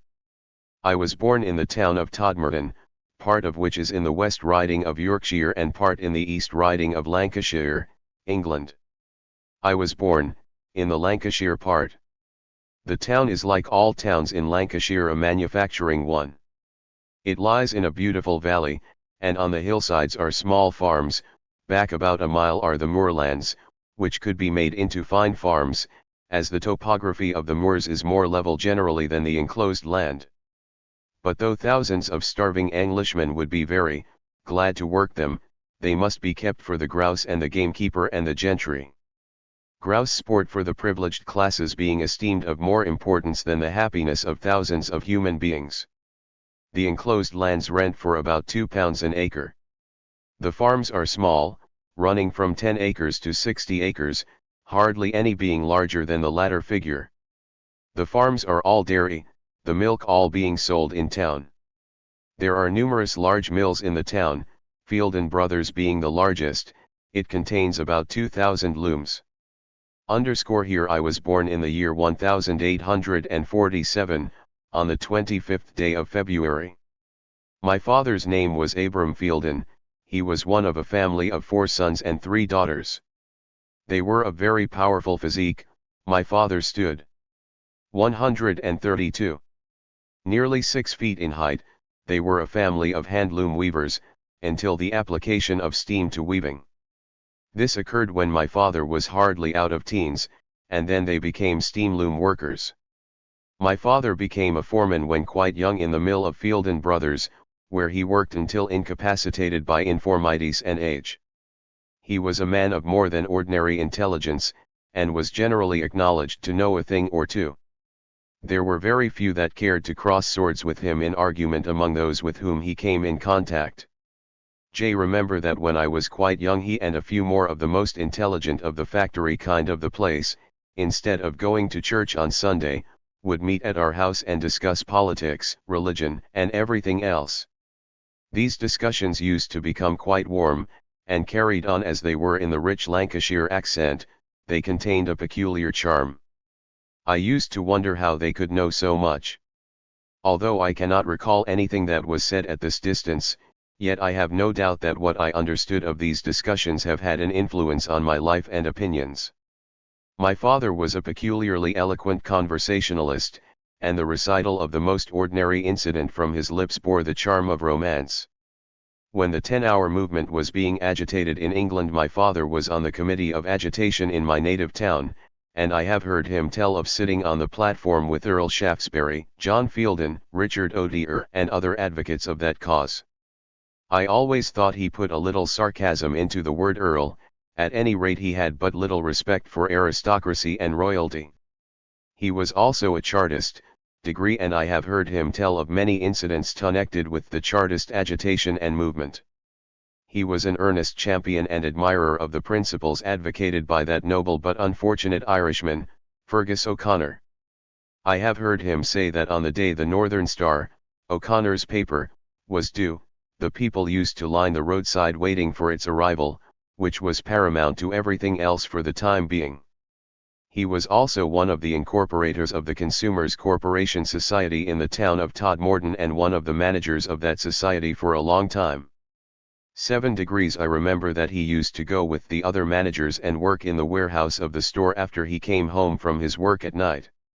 From a small room where these pioneers first stored and dispensed the few barrels of potatoes, a few barrels of flour, a barrel of molasses, one of sugar and a very limited supply of other articles, that society had risen to owning 2 stone buildings, where they conducted the business of the society in 1880, when I was there last, besides having branch stores in the outskirts of the town. He also owned some shares in some of the cooperative manufacturing establishments of the vicinity. He was also one of 133 the managers of a local Oddfellows Benevolent Society, which flourished amazingly until in 1880 it owned some 50 or 60 houses and paid a very handsome rate to its sick members and also to the families of its deceased members. In his family relations my father was very severe, at the same time he was kind-hearted in the extreme. I remember one time that he was going to work after his dinner and a tramp fell in a fit at the bottom of the lane. He immediately picked him up and carried him some distance to our house, while the people at whose door he had fallen were wringing their hands with pity and compassion. He was a great lover of children, and the children of all the neighbors used to make common property of his knees. There seemed to be a sort of spontaneous freemasonry between him and every child that he came in contact with, but in his own house he was a very strict disciplinarian, but, notwithstanding this, there was hardly ever a father who was more idolized by his children than ours was. There was such a sense of justice and right in all his severity that when he grew older we appreciated his motives. I will relate one instance of his severity. On the hillsides in the vicinity of my home were small clusters of woods, and it seemed that here particularly the birds delighted to build their nests. These woods seemed to be full of nests in the summer time. In the more open places the wren would build its nest in some tuft of grass, the thrush would build its nest in the trees, and in the adjoining meadow the musician of the skies, the skylark, would build her nest. It used to be our delight as children to find these nests. On the occasion I refer to, my elder brother and my sister had been having a stroll some distance from home, and on their return had quarreled, and in revenge for something my brother had done, my sister told my father that her brother had taken a young bird out of one bird's nest and put in the nest of another. I shall never forget the scene that followed. My father rose from the table, he advanced toward the trembling culprit, while we all thought that something terrible would take place. Not one of us, for our lives, dared utter a word. He seemed by a mighty effort to control himself. Then in a voice trembling with suppressed anger he told my brother to get down on his knees and there beg pardon and promise to never do so any more. He then told him to go and take the bird back to its own nest, making my sister go with him to see that he did it. When I visited England in 1880 my sister and brother both asked me if I remembered the circumstance, and as we recalled the affair it was not with feelings of bitterness, but with honor and respect, that we discussed it. If severity to children, as some writers have said, be a vice, it will be admitted that vices of this kind lean to virtue's side.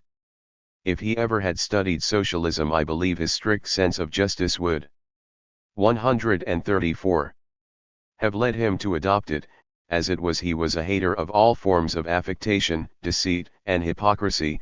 In politics of late years he was ostensibly a liberal, in reality a Republican.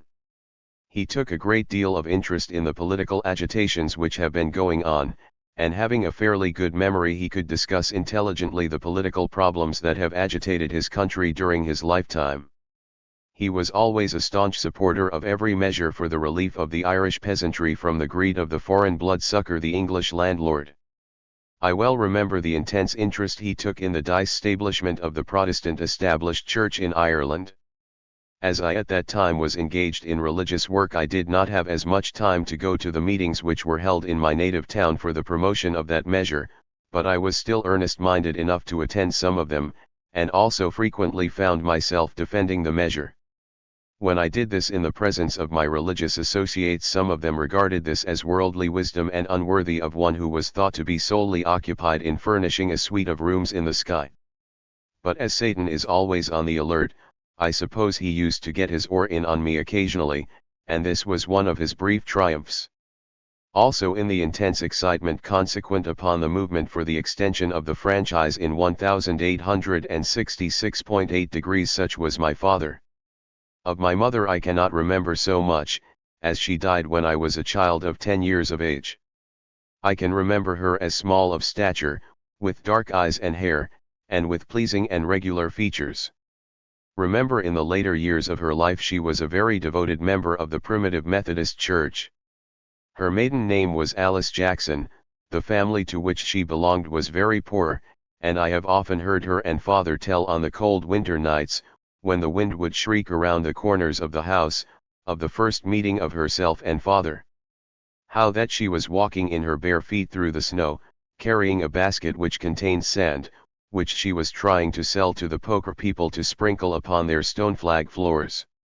You can imagine how poor a family must be when I tell you that the sand was sold for 1/2 penny a quart, and how much a child could carry in a basket, but they were compelled to put their children to this means of earning a few cents.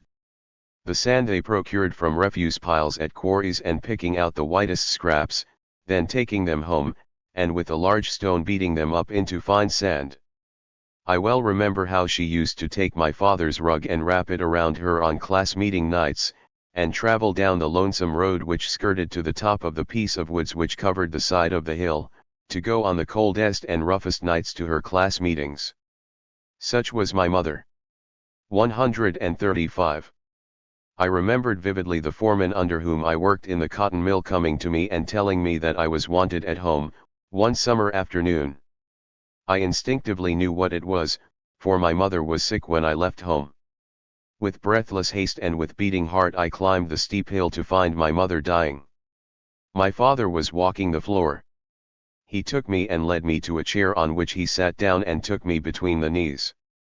He tried to tell me, what I already knew, that my mother was dying. But the words would not come, and he laid his cheek against mine until I released myself from him and rushed upstairs to the bedside of one who to every man's best and truest friend, and I saw the pale face of my mother. She was unconscious. She gasped for breath. Her breast heaved in the last throes of life. Words cannot describe my feelings. It seemed as though the bright summer day grew black, and my life seemed to be going out as that of the form before me was going. But I will not dwell upon this painful scene. Many of your readers have doubtless undergone similar experiences, but it had a wonderful effect upon me, and I have had the scene before my mind in all the pain and anguish in all my wanderings and all the changes that have occurred in my life. I do not recall it now for the first time.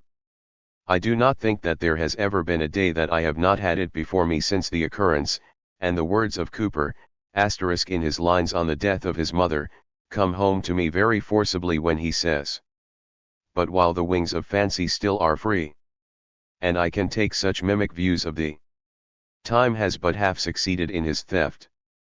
Thyself removed, thy power to soothe me left."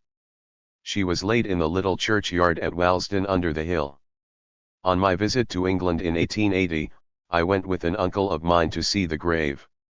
I knew the spot, but when we got to where we thought it should be, I experienced some difficulty in finding it. My uncle remarked, "They have been selling graves between the graves as the place has filled up, and crowding bodies in between the others." I remarked, "They have crowded us while we live, and they are not satisfied but they must follow us to our graves, and make us move over there also to satisfy their greed." Since my visit home my father has also found a resting place there. He died August 27, 1886, the present year. The Todmorden Advisor contained the following: on August 28, 1886, Abraham Fielden, of Burnley, formerly of Todmorden, a moral force chartist, died at Burnley on Friday last and was interred at Walsden churchyard. I undoubtedly inherited from my father that hatred of shame and hypocrisy which I hope I possess too. 136. Some extent, from my mother, that sympathy that I find it impossible not to feel for every form of suffering and which has impelled me to try to do something toward alleviating it, and I believe now today that I was fortunate in having such a father and mother. When I think of those who have no higher idea of human life than the desire to make money, that if my lines had fallen in different places I could do a great deal worse. But circumstances over which I had no control placed me under these influences, and whether there is any necessary connection between these influences and my subsequent opinions, the readers will decide for themselves. I was born of these parents, as I have said, in the year 1847, of the years between my birth and my 8th year I of course know or remember but little. I have heard my father tell of myself, when I was but 3 years of age, and himself both having the malignant fever at the same time, and as our surroundings were not of the very best, we both occupied the same bed during our sickness. He always in after years, when referring to the circumstances, referred to me as the most patient child in sickness that he ever knew. Perhaps I at that time and under those circumstances began to display the germs of that philosophical character which some people have given me credit for possessing in later years. When I was, as near as I can remember, in my 6th or 7th year, I went for about 6 months to a small school kept by a spinster lady. Here I learned to read. I very early became a good reader, and after I had learned the rudiments I used to read all the advertisements that I could see on the dead walls and in the shop windows. In this way I became very proficient in that branch of the limited education I have been able to attain. The house that we occupied stood in the midst of some meadows that were owned by 2 wealthy brothers, who were engaged in flour milling. Their mill was situated at the bottom of the hill. They need to cut the grass from these meadows and cart it down to their stables near the mill. During these days I was engaged in bringing the haymakers their ale and bread and cheese, which they used to indulge in during their morning and afternoon siestas. The people of the Vichin age all being engaged in the mills, the men employed in the harvest were mostly strangers, who came from different parts of England and Ireland. I thus became somewhat acquainted with strangers, and perhaps thus laid the foundation which afterward developed into cosmopolitanism. These hayfields had a peculiar charm for me, and years after, when I had grown to be a young man, I used to manage to get off from the mill for a week to work in these hayfields with the men who came from Ireland to earn, by the hardest labor and the most abstemious living, the 137 money to pay for their little holdings in their native country and the thatch above the heads of their wives and little ones. Thousands of these men are led this merry dance every year between the 2 countries, by this scheme. These men are compelled to harvest the crops in England for the privilege of living in their own country. For the money they earn in the English harvest the English landlord compels them to give up again, and his lordship brings it back again to England, until Pat comes again and harvests his crops for him. I accumulated the evidence for this charge by my contact with these men in the harvest fields, but I did not tumble to the enormity of the racket until I became a socialist. When I arrived at the mature age of 8 years I, as was usual with the poor people's children in Lancashire, went to work in a cotton mill, and if there is any of the exuberance of childhood about the life of a Lancashire mill hand's child it is in spite of his surroundings and conditions, and not in consequence of it. As I look back at my experience at the tender age I am filled with admiration at the wonderful vitality of these children. I think that if the devil had a particular enemy whom he wished to unmercifully torture, the best thing for him to do would be to put his soul into the body of a Lancashire factory child and keep him as a child in a factory the rest of his days. I think that would satisfy the love of cruelty of his satanic majesty. The mill into which I was put was the mill established by John Fielden, MP, who fought so valiantly in the 10-hour movement. It was then and is now conducted by his sons, Samuel, John, and Joshua. The last was for some time Member of Parliament for the West Riding of Yorkshire. I have read of John Fielden's description of the treatment of the pauper children that were shipped into the Lancashire mills from the unions of the large cities when Lancashire received its first great impetus as a cotton manufacturing centre. And, horrible as it reads, it was hardly any worse than the treatment that was meted out to the innocents when I became acquainted with the sober side of life as a factory child. The infants, when first introduced to these abodes of torture, are put at stripping the full spools from the spinning jennies and replacing them with empty spools. They are put to work in a long room where there are about 20 machines. Each child is furnished with a little stool on which to sit. There will be from 8 to 10 children on each side of the machine. They begin at one end of the room and strip the full spool off, then from there to the next machine, and so on until they get to the other end of the room. When they get there, the machine at which they started will be full again. The spindles are apportioned to each child, and woe be to the child who shall be behind in doing its allotted work. The machine will be started and the poor child's fingers will be 138. Bruised and skinned with the revolving spools. While the children try to catch up to their comrades by doing their work with the speed of the machine running, the brutal overlooker will frequently beat them unmercifully, and I have frequently seen them strike the children, knocking them off their stools and sending them spinning several feet on the greasy floor. Hell, or the Spanish Inquisition, never witnessed more heartless barbarity than is practiced upon these poor innocents. It is a pitiful sight to see these children, as they rush from one machine to another trying to recover their lost ground, the tears streaming down their cheeks and sobbing as though their little hearts would break, a sight one would think that would melt the heart of a savage, and all that these children have done to merit this is to be born poor. Such is the penalty of poverty in Lancashire. I toiled at this work enduring all its horrors and barbarities for about 2 years. About that time, being about 10 years of age, I was out to tending the elevator, my work being to take the spools that came up from the carding room to the machines on the floor on which I worked, and to take the full spools, after they had undergone the process of being spun into a condition for the warpers to take them and make the warps of them for the weavers, and load them onto the elevator car and send them up to the warpers. This was heavy work for a boy, but I was thought a stout boy I was put to this, and, notwithstanding that it was heavier work, I liked it better, and I worked at it till one was 18 years of age, when I became, according to law, a full-timer. The children under that age at that time not being allowed to work had a half a day at the mill and were compelled to go to school the other half. The Factory Act of England compels each employer of half-timers to keep a school for them to go to the other half-day. They are very strict about this, so much so that no child could stay away from school a half-day without being compelled to lose a half-day in the mill also. This, when you take in consideration the importance that the child's wages are to the family, is practically compulsory education. For this work we used to get from 1 shilling and 6 to 2 shillings and 6 a week. If I remember rightly, when I first became a full-timer, I received 6 shillings per week.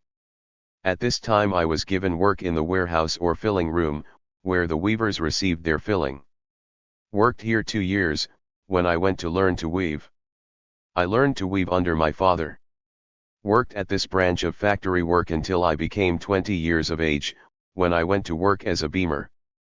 That is, wound warps onto beams, and at this I continued until I came to the United States, at the age of 21, in 1868. Soon after I left the half-time school and had become a full-time worker in 139. The mill.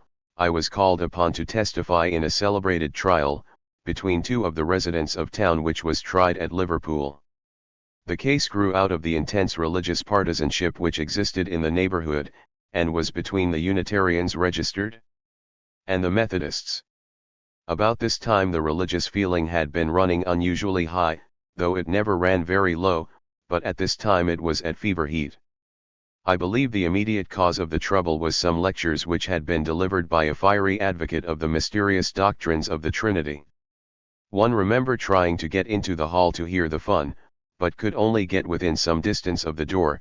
However, I saw through the door, when it opened, the flaming countenance of the orthodox gladiator. I thought the gentleman was in the last stage of apoplexy. However, the upshot of the affair was that a Methodist grocer, named Ainley, charged the Unitarian teacher of the factory school which I had attended, with taking advantage of his position to inculcate Unitarian heresies into the minds of the children of Orthodox parents. This made the teacher, Mr. Harrison, mad, and he thought that his reputation had been injured at least £2 worth. Since recent decisions of law have come under my observation, I think this was very foolish. He ought to have had Dr. Brindley arrested and held accountable, since he had set causes at work which had resulted in his being charged with this heinous offense. But this only shows how slow and dull people are under the effete monarchies of Europe. If he could only have found out who had set Dr. Brindley at work, and prosecuted him, he would have been still nearer the actual criminal, and if he had been conscientious enough in his determination to find out who was the first person to set causes at work which had resulted so disastrously to his reputation, he would undoubtedly have summoned Martin Luther, the members of the councils of Trent and Nice, Jesus Christ and God Almighty. It was true that the schoolmaster had introduced the Bible into the school and had taught us some things that were not orthodox. I, who had received my theological training in a Methodist Sunday school up to this time, was somewhat impressed one day when, after reading a lesson in the New Testament, the schoolmaster, in explaining it to the scholars, said that we were not to believe everything that was in the Bible to be absolutely true. This so impressed me that when my father came home that night I called his attention to the heresy of the schoolmaster. My father mentioned this to some of his associates, upon which a discussion had arisen, and through this I was brought to the attention of the lawyers of Mr. Ainsley. A lawyer came to the house and took down my statement, and told me that I should have to go to Liverpool to testify in the case. He left a sovereign for me to get some things to take with me, and in 140. About a week I was informed that I must go in a day or two, telling me the day. Now if there was one place above another that I would have wished to see, that place was Liverpool. I had read much of it in the newspapers, and I knew that the sea was there, and that ships from every point of the world were to be seen there. I had read much of adventures by sea, shipwrecks and hairbreadth escapes of sailors, and in my imagination a sailor was the man above all to be envied, and his occupation the most pleasant, and, to my mind, romantic. About this time I had been mastering a plan of running away from home and going to sea, and strange as it may appear, I do not remember a single factory lad of my acquaintance who was not thinking of doing the same. It makes me shudder now to think of the horrible conspiracies we used to enter into, and what a good thing it was for the North American Indians' peace of mind that they did not know of the plans that these factory lads were laying for their destruction, for, coupled with the romance of going to sea was the romance of the trapper and hunter and backwoods settlers, for the dime novel had appeared, and I had devoured all the contents of half a dozen of them.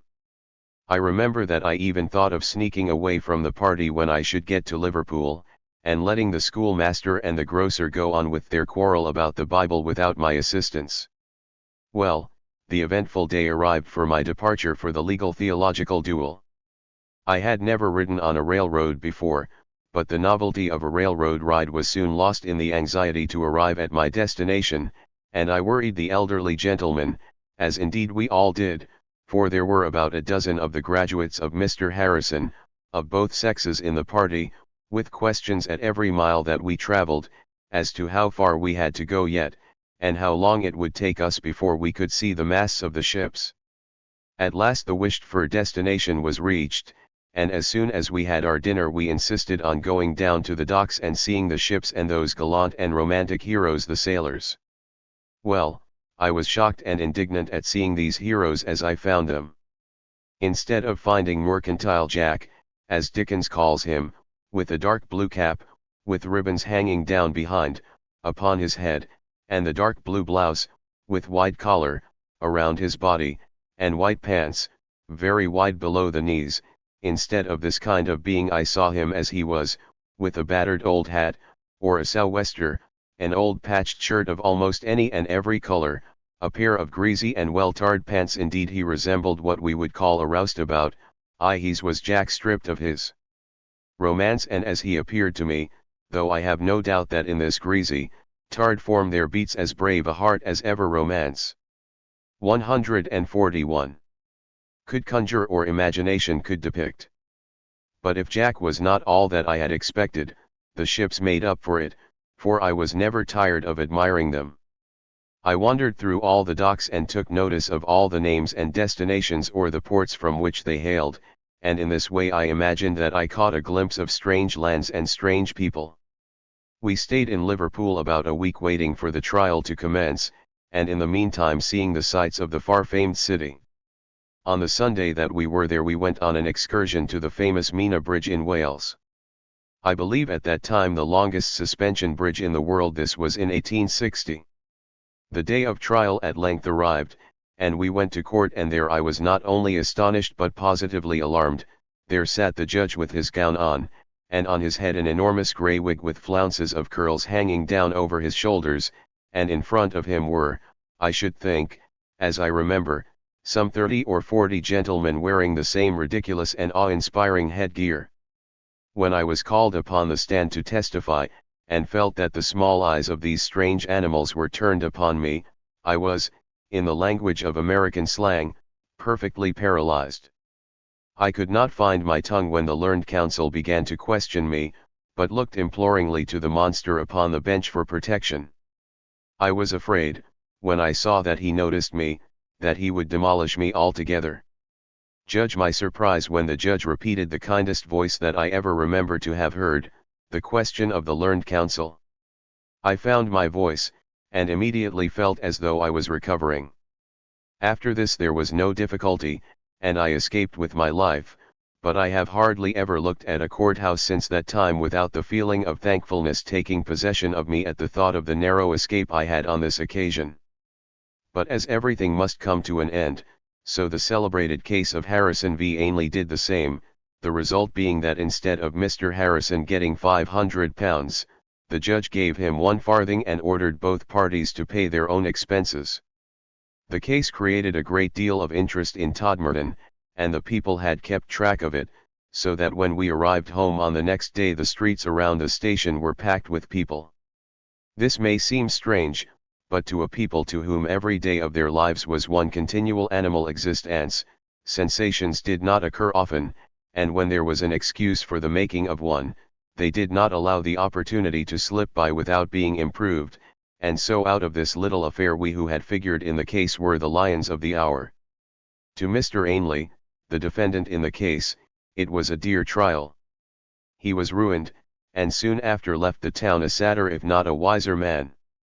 As to Harrison, no doubt the rich Fielden brothers, whose factory school teacher he was, paid his legal expenses, as they were the 142 main support of the Unitarian Church in the town. Soon after this a charge was made against him of indecent behavior toward some of the older female scholars. Opinions were divided as to his guilt, and the fact that one of the children who made the charge was the grandchild of the prominent Methodist local preacher went a little way to support the claim that it was blackmail and persecution, which many of the people believed. Be this as it may, I never believed the charge, and though I have suffered many a thrashing at his hands, I always thought of him with a feeling of compassion. He was a very strict master, but I believed that he was a good scholar and thoroughly devoted to his profession, and I always believed that the scholars learned a great deal more under him than under his predecessors. For some years before this time of which I now write there had appeared in my native town at different times, several colored lecturers who spoke on the slavery question in America. I went frequently to hear them describe the inhumanity of that horrible system, sometimes with my father, and at other times with my sister. One of these gentlemen called himself Henry Box Brown. This gentleman brought with him a panorama, by means of which he described places and incidents in his slave life, and also the means of his escape. He used to march through the streets in front of a brass band, clad in a highly colored and fantastic garb, with an immense drawn sword in his hand. He claimed that he had been boxed up in a large box in which were stowed an amount of provisions, the box having holes bored in the top for air, and marked, "This side up with care." Thus he was shipped to Philadelphia via the Underground Railroad, to friends there, and this was why he called himself Henry Box Brown. He was a very good speaker and his entertainment was very interesting. Another one of these gentlemen was called, if I remember right, Henry Green. He was a very fiery orator. I heard him very often. These lectures had a very great effect on my mind, and I could hardly divest myself of their impressions, and I used to frequently find myself among my playmates dilating much upon the horrors of slavery. I read much of the system from the books of travelers. I remember to have read at a very early age the travels of Harriet Martineau. I also read Uncle Tom's Cabin. Registered when the American Civil War broke out. I was an enthusiastic champion among my fellows of the cause of the North, and, in fact, So were all the family, my sister not being undone by any of us. During all that terrible struggle intense interest was manifested by the people of Lancashire, and all during the summer months every night in the week there would be seen groups of men collected in the streets, and at the prominent corners, discussing the latest news and forecasting the next, and in these groups there was always to be 143. Heard the advocates and champions of both sides. I used to listen to these orators with a great deal of interest. I remember that on one occasion I had the effrontery of challenging something that was said, whether it was that I had said something that was worth refuting, or whether the gentleman was so enthusiastic in the cause of the South that he could not stop to consider me as being too young for his steel. I do not know. All that I know is that, at the age of 15 years I was soon in the midst of a heated argument with a man old enough to be my father. Now, it so happened that my father was taking a stroll in the cool of the evening, looking, I suppose, as he used to say about this time when he would go out at night, to see if he could find any slave drivers, and in his stroll he meandered towards the group that I was trying to enlighten on the horrors of slavery and the hopelessness of the cause of the slave drivers. He came up to the crowd without my seeing him, but he no sooner saw me than he got me by the scruff of the neck and, in a tone of thunder, demanded what I meant to be talking to people older than myself. He ignominiously dragged me out and sent me home, while the crowd laughed and shouted, "Oh, he's a chip off the old block." I don't think that he was as angry as he tried to look.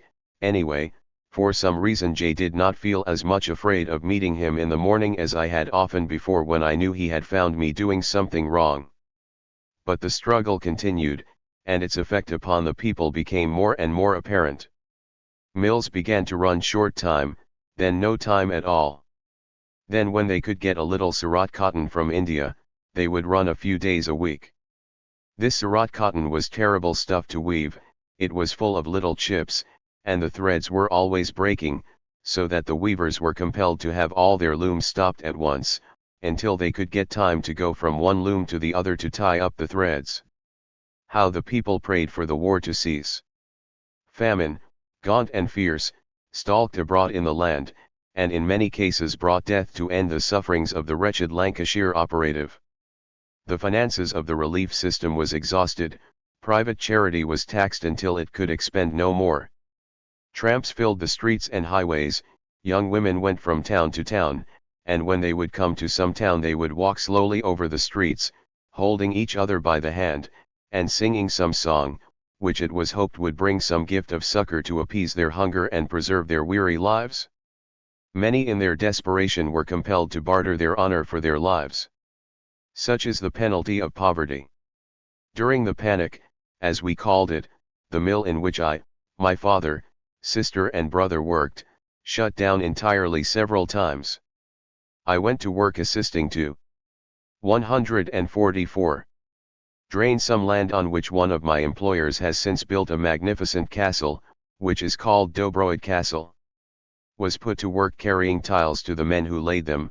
It was in the winter time, and I had to pick the tiles up out of the ice and water. One day I became chilled to the marrow, I began to grow dizzy, then it grew dark and I fell to the ground insensible.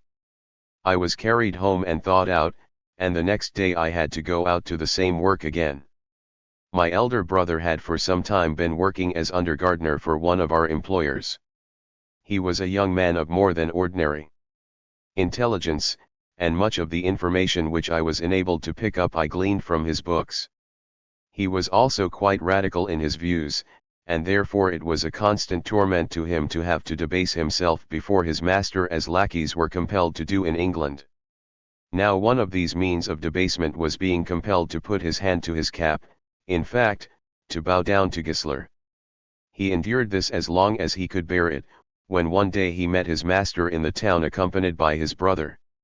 My brother walked past him, pretending not to see him, and therefore did not pay his obedience to his master. The next day, as he was working in the garden, his master came to him and asked him if he had met him the night before on the street and why he had not made his manners to him. My brother told him that he did not think of it. His Highness then fixed his eye upon him and replied, "I thought of it, and so did others, meaning his brother, and added, "You must be a bore."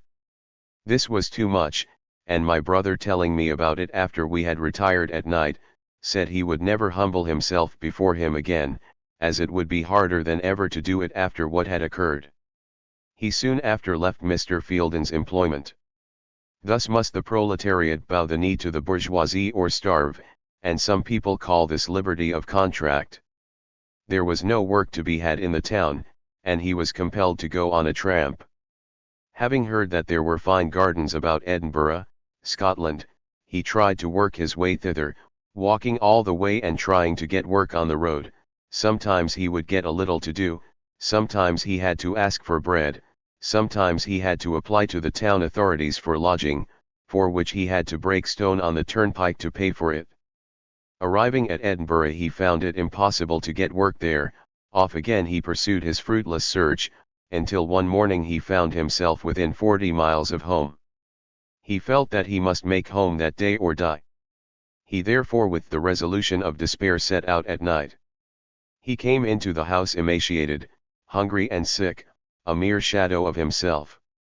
After eating his supper he tried to make his way to bed, but his legs refused to carry him. The next morning a violent fever had taken possession of him. For weeks he lay between life and death, and this was the penalty of refusing to bow the knee to Gissler. 145.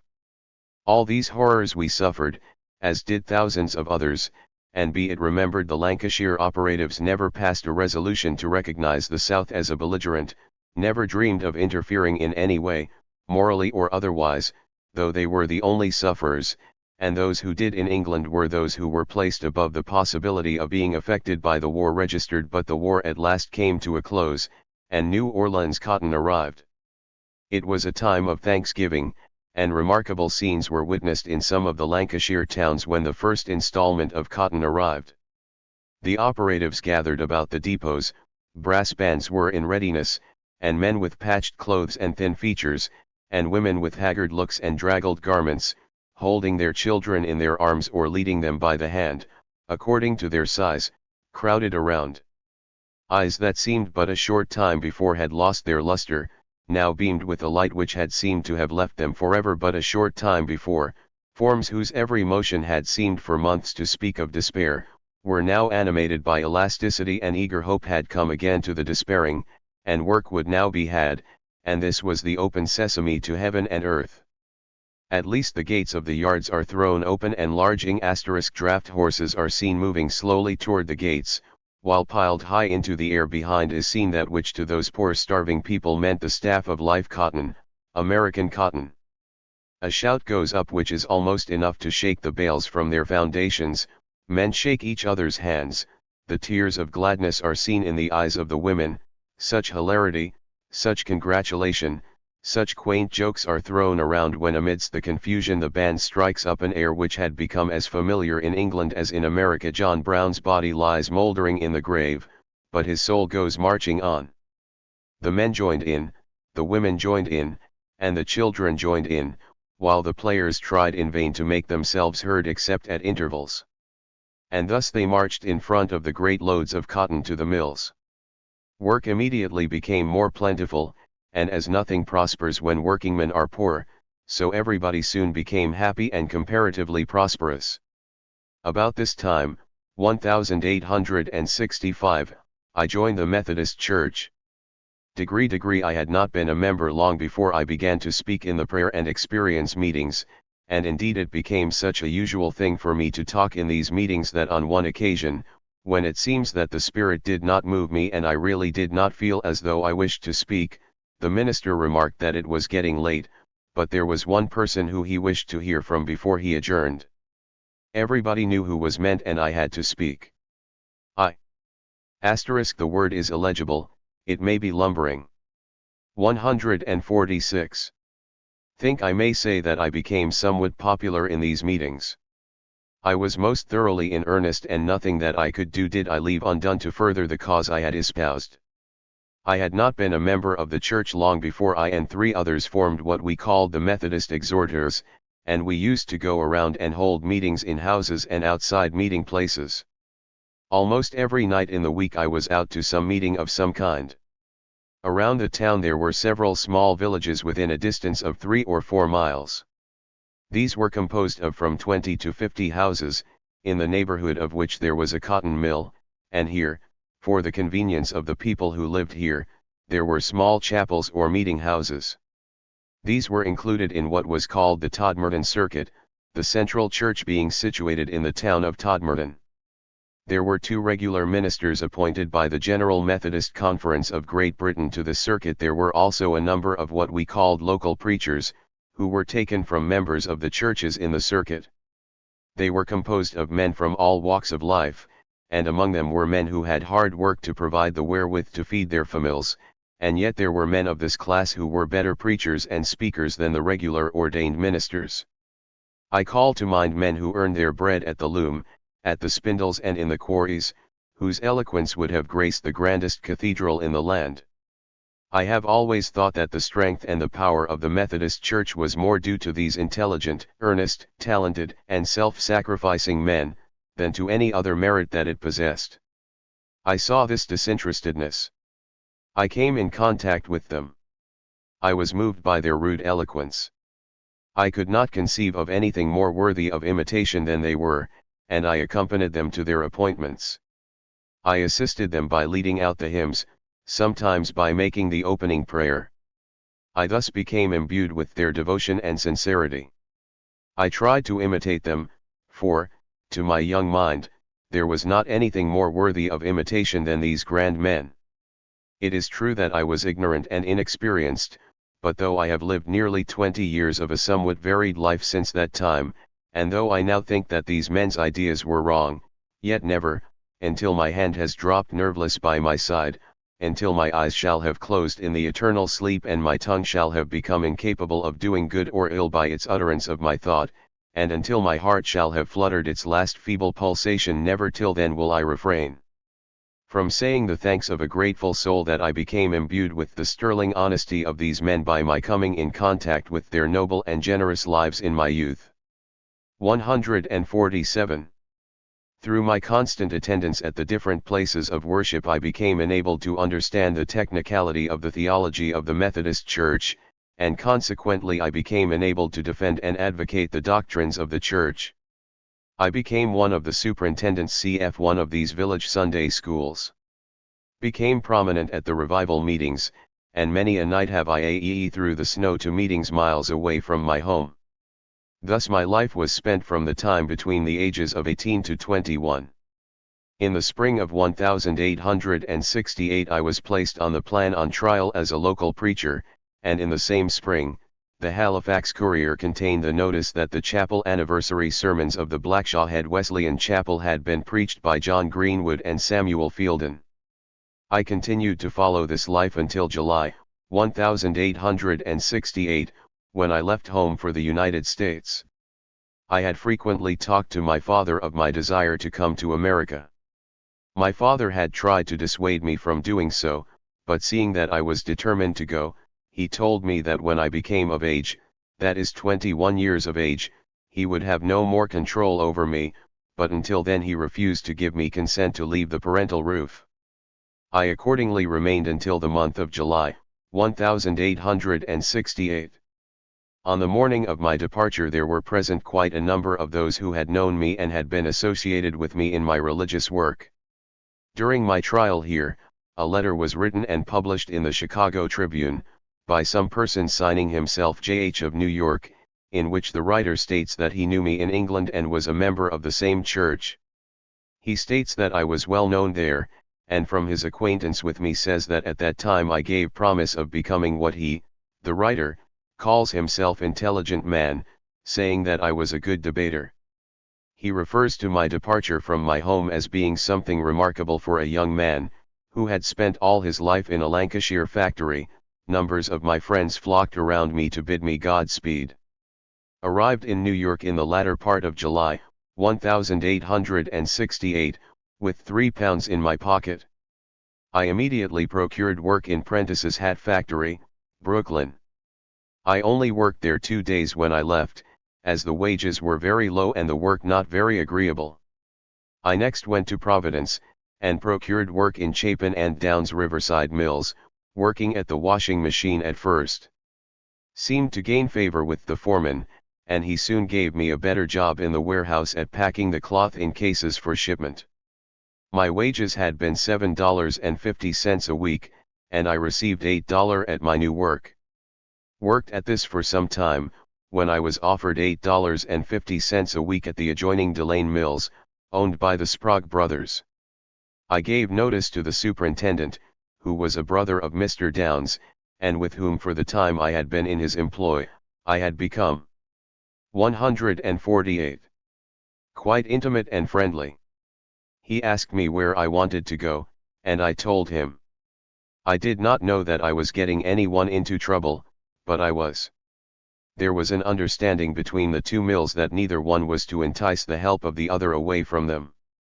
When I went home a few days after this, I was met by the foreman who had offered me the job in the other mills, who informed me that Mr. Downs had reported him for trying to entice his best help, and that I could not get the job, as it had become known and was against mutual understanding between the two mills. Now, as I taught another man to do my work because I did intend leaving the following Saturday, I thought that I was in a pickle, as it looked as if I was thrown out of both mills. Immediately there and then I posted off to Mr. Downs' house in a very angry frame of mind. I found him in, and I immediately charged him with being guilty of a very mean act in thus heading me off from improving my prospects. To my surprise, he took it very coolly, and finally told me that if I would stay with him he would give me in a short time a better job than I should have had at the Delane Mills. I finally begged pardon for my hastiness, and we were both of us good friends afterwards. He was as good as his word. In a few weeks he gave me a light job by the piece at which I could make from $2 to $2.50 a day. I worked there all that fall and winter, but in the later part of the following March I lost some time through the non-arrival of material to work upon.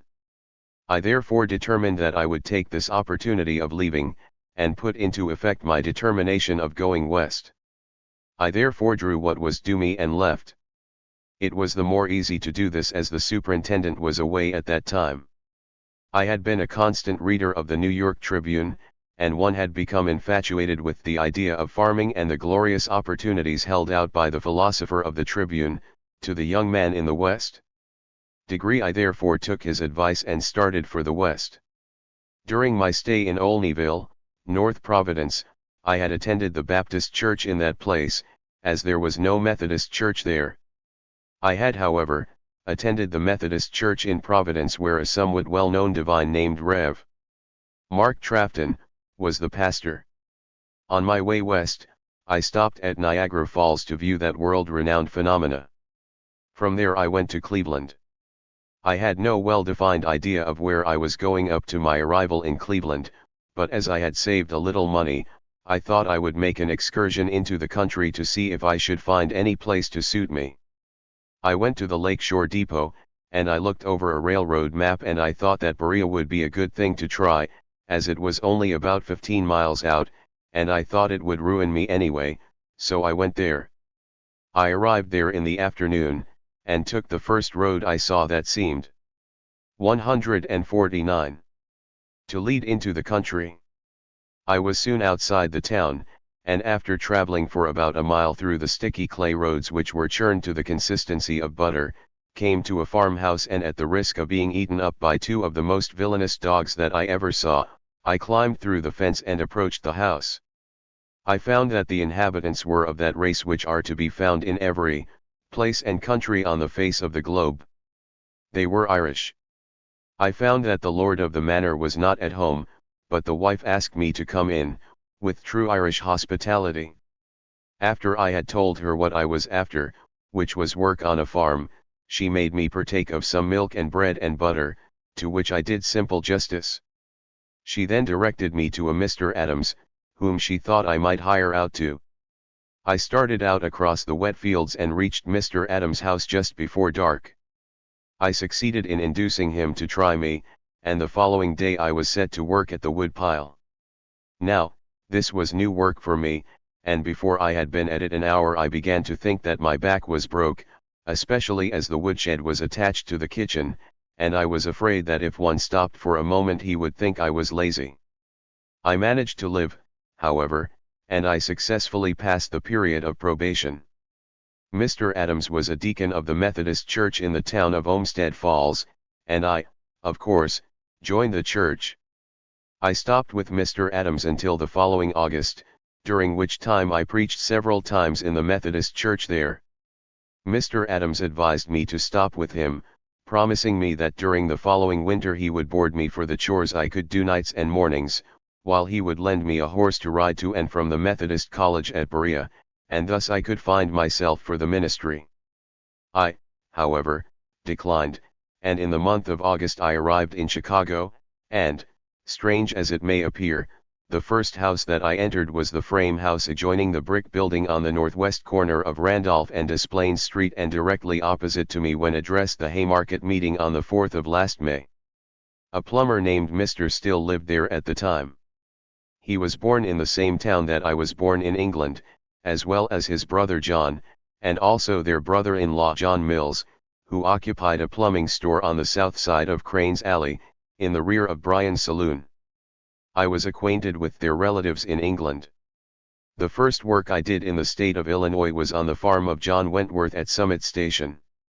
I worked there during the fall, and following spring worked for the Fox and Howard Co. on the Illinois and Michigan Canal. During that winter, however, I had overhauled my religious opinions, and having found some cobwebs therein I brushed them away and became a free thinker. I visited Farwell Hall, where I heard the since world renown. 150. Dwight L. Moody. On reaching home indited a letter to Mr. Moody, and in a few days I received an answer, in which he informed me that he would like to see me.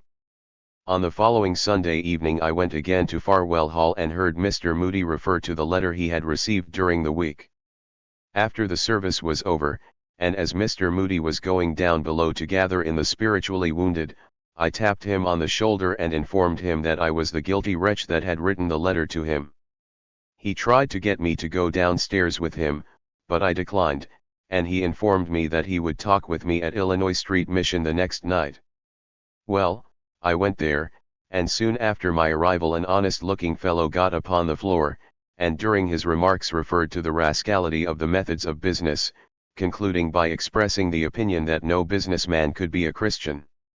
A young stripling, evidently of the genus counter-jumper, then rose to his feet and informed the audience that he was a Christian and a businessman, and went on to dilate upon the virtues of businessmen and their piety until was thoroughly convinced that all a man needed to do in this world in order to make his calling and election sure in the next was to sell for $1 what only cost 15 cents.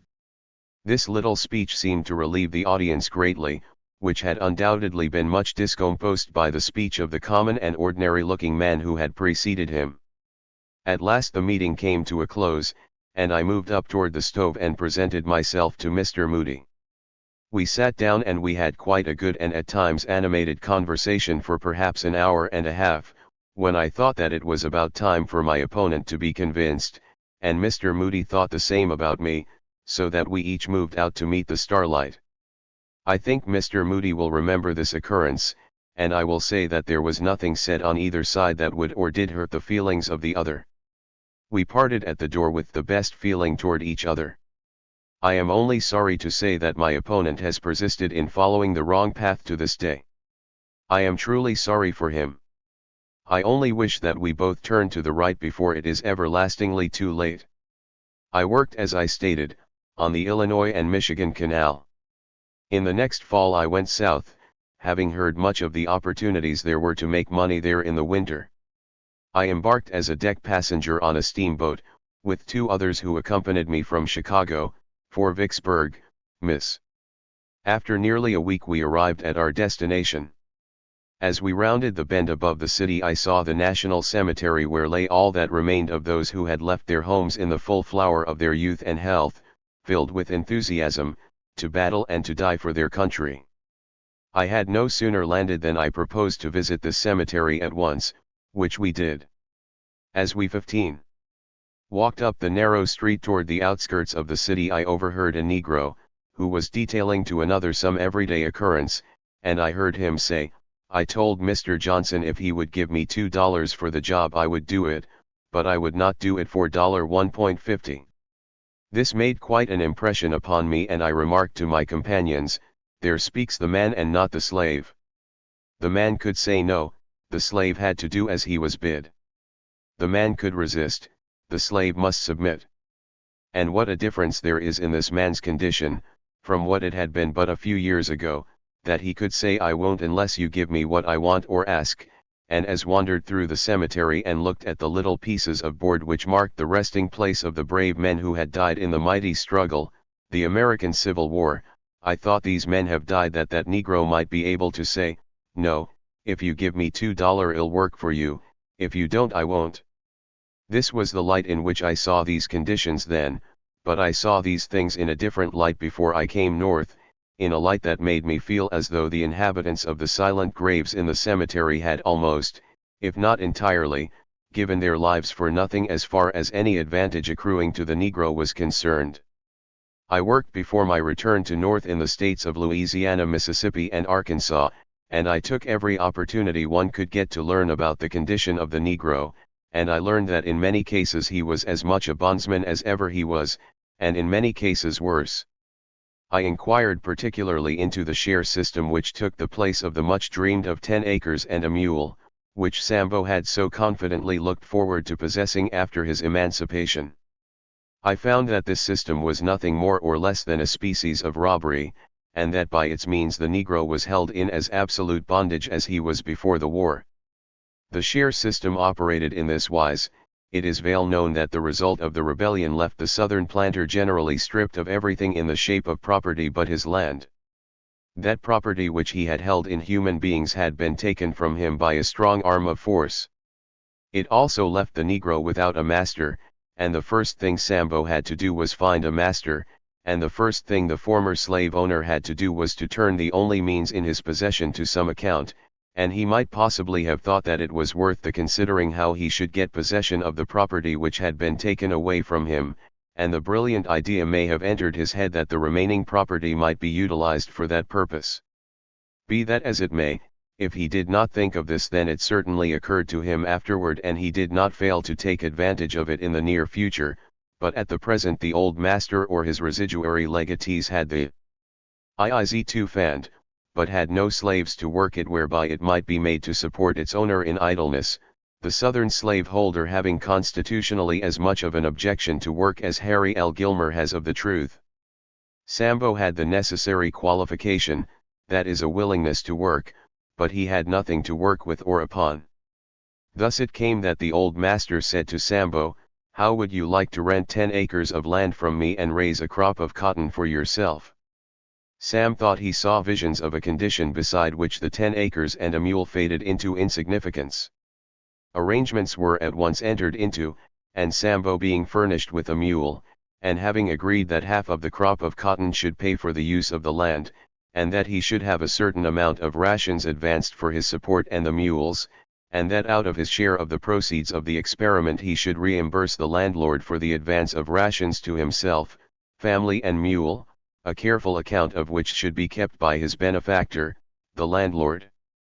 These things having all been satisfactorily arranged, especially to the satisfaction of the landlord, Sambo started the mule and started on the road to fortune and glory. All through the hot summer he worked with a light heart and visions of future greatness before him, on into the fall when the bolls of cotton plant burst open, and before the eyes of the delighted Sambo is exposed the realization of all his dreams. The cotton is picked and baled, and to the nearest market or landing is the cotton hauled, in many cases Sambo taking all the family in his enthusiasm. The cotton is weighed, and Sam's share is told of. Sam is delighted when he is told that his share amounts to $150 or $200. He immediately begins to think about buying the old master out, but he whistles on the other side of his mouth when the little bill which the master presents for advanced rations and the loan of the mule is brought forward, and which amounts to more than his share of the crop. There is a terrible disappointment, but there is no getting over it. The master having pocketed all the share of the same, and having realized as he had foreseen that it has been a profitable arrangement, has another scheme ready for this emergency. He has a large tract of timber land, which, if he can get cut up into cordwood, will furnish him with fuel and also bring in some money at the adjacent landing, and seeing the despondent attitude of Sambo, he magnanimously comes forward with a proposition to allow him the privilege of paying his indebtedness to his kind benefactor by clearing this land. This scheme and others of a similar character have been played very successfully upon the so-called freedmen of the South. In cases where the unfortunate victim has tried to escape this form of slavery by attempting to leave the country, he has been arrested and imprisoned, and sometimes as a prisoner of the county he has been hired out to planters or contractors. Thus did the latter kind of slavery becomes worse than the former. I have received in every state that I visited in the South incontrovertible proof that this prevailed, not only from the statements of the victims themselves, but I have heard the perpetrators boast of it, and this was the chief cause of the exodus of the Negro from the South to the West and North. The South has been blessed by nature with a soil that is calculated to support a vaster population than would or could settle in it for the next 100 years if it were not for the blighting curse of human avarice which there, as everywhere else, makes the bounteous gifts of nature to her children to produce, instead of happiness and comfort, which they are naturally calculated to produce, in their stead misery, want, degradation and crime. In the fall of 1871 first went into the South, in the month of October. I stayed there until the following May, when I returned to Chicago. During my sojourn there I visited every principal city on the Mississippi River from St. Louis to and including New Orleans. I lived among the roughest class of men on the face of the earth. I worked with this class of men on railroads and upon levees. I tramped hundreds of miles in search of work. I lived in levee camps and rail camps. I slept in calico tents and on the bare wet ground. I slept in lodging houses in towns, which were always associated with the inevitable saloon, and where was sold the most wretched liquor that ever went down a fool's throat. The keepers of these places seemed to look upon the levee laborers with something like the same interest that Dickens has described the grog shop keepers and others of Liverpool as having for mercantile jack, that is, as their legitimate prey. The whiskey was poor, the food was poor, the sleeping arrangements were horrible, and the charges were damnable. As illustrating this, I heard a conversation as I lay in bed in a den of this kind in a small river town in Louisiana between two evidently disgruntled Irishmen, who occupied another bed in the same room. After grumbling for a while, one of them asked what was the name of the woman who kept the place we were staying in. The other one replied that he thought it was Mrs. Kilpatrick. After a short pause the other one replied, "Faith, if it is not her name, it ought to be, for she'd kill the devil, let alone Patrick." I thought the remark did not do Mrs. Kilpatrick any injustice, considering the supper I had and the bed I was vainly trying to sleep on and the prices I had to pay for such miserable accommodations. After my return to Chicago in May I worked upon the dredge had worked upon the year before, and which was finishing up the deepening of 154. The canal at Sagbridge. I worked there until the work was all finished. Soon after that 3 West Parks were commenced, Douglas, Central and Humboldt Parks. I was one of the first men who turned a sod in Douglas Park. I worked in this park until about 3 weeks before the Great Chicago Fire, which occurred this same year. At the time of the fire I was living in the town of Lyons, and was working in Mud Lake. Mr. Nickerson, I believe, was doing the work, which was about 2 miles north of where Mud Lake joins the Des Plaines River. I came into Chicago on Tuesday following, and walked through the streets of smoldering ruins. The following year I worked in Chicago, and since that time I have lived and worked mostly, in fact almost entirely, in Chicago. I have worked at street scraping all over the prairie between Ashland Avenue and Lawndale.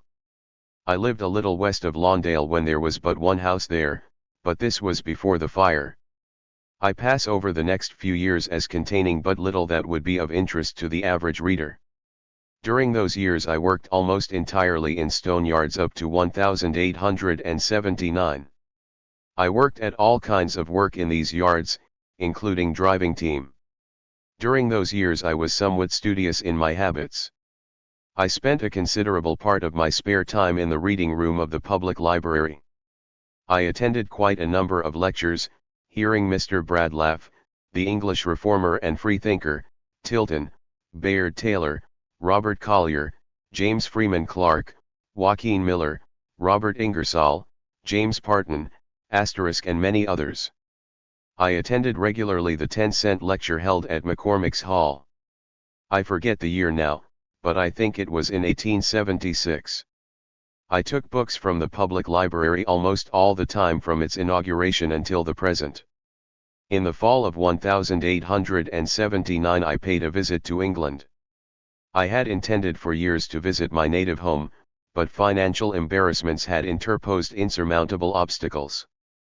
My principal reason for going was to fulfill a matrimonial engagement which I had entered into 11 years before.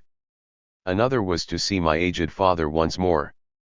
I also thought that I might be able to find something which would offer at least as favorable inducements to stay there as any that I had found on this side of the Atlantic, but I found that while there had been a period of very great prosperity during my absence, at the time of the visit, the condition of industry was very disheartening. I fulfilled the engagement referred to above and returned to the United States in February, 1880. The fruit of my marriage has been 2 children, one a girl of 2% years age, the other a boy who has been born since my imprisonment. On my return I invested what money I had in a team of horses, so that I became what Chicago Tribune calls a capitalist. I have earned my living by this means, that is, hauling stone, from that time to the time of my arrest. In 155. The summer 1880 I was informed that there was being attempted to formation of the Teamsters Union. I learned of the place, and went to listen to what it was intended to do. On my second visit to this embryo union, I took some part in the proceedings. A temporary organization was effected, with a temporary president, vice president, secretary and treasurer. A Mr. Oberndorf was elected president. He being a German, suggested to some persons present that the vice president ought to be an Irishman. This was approved, and your humble servant was elected.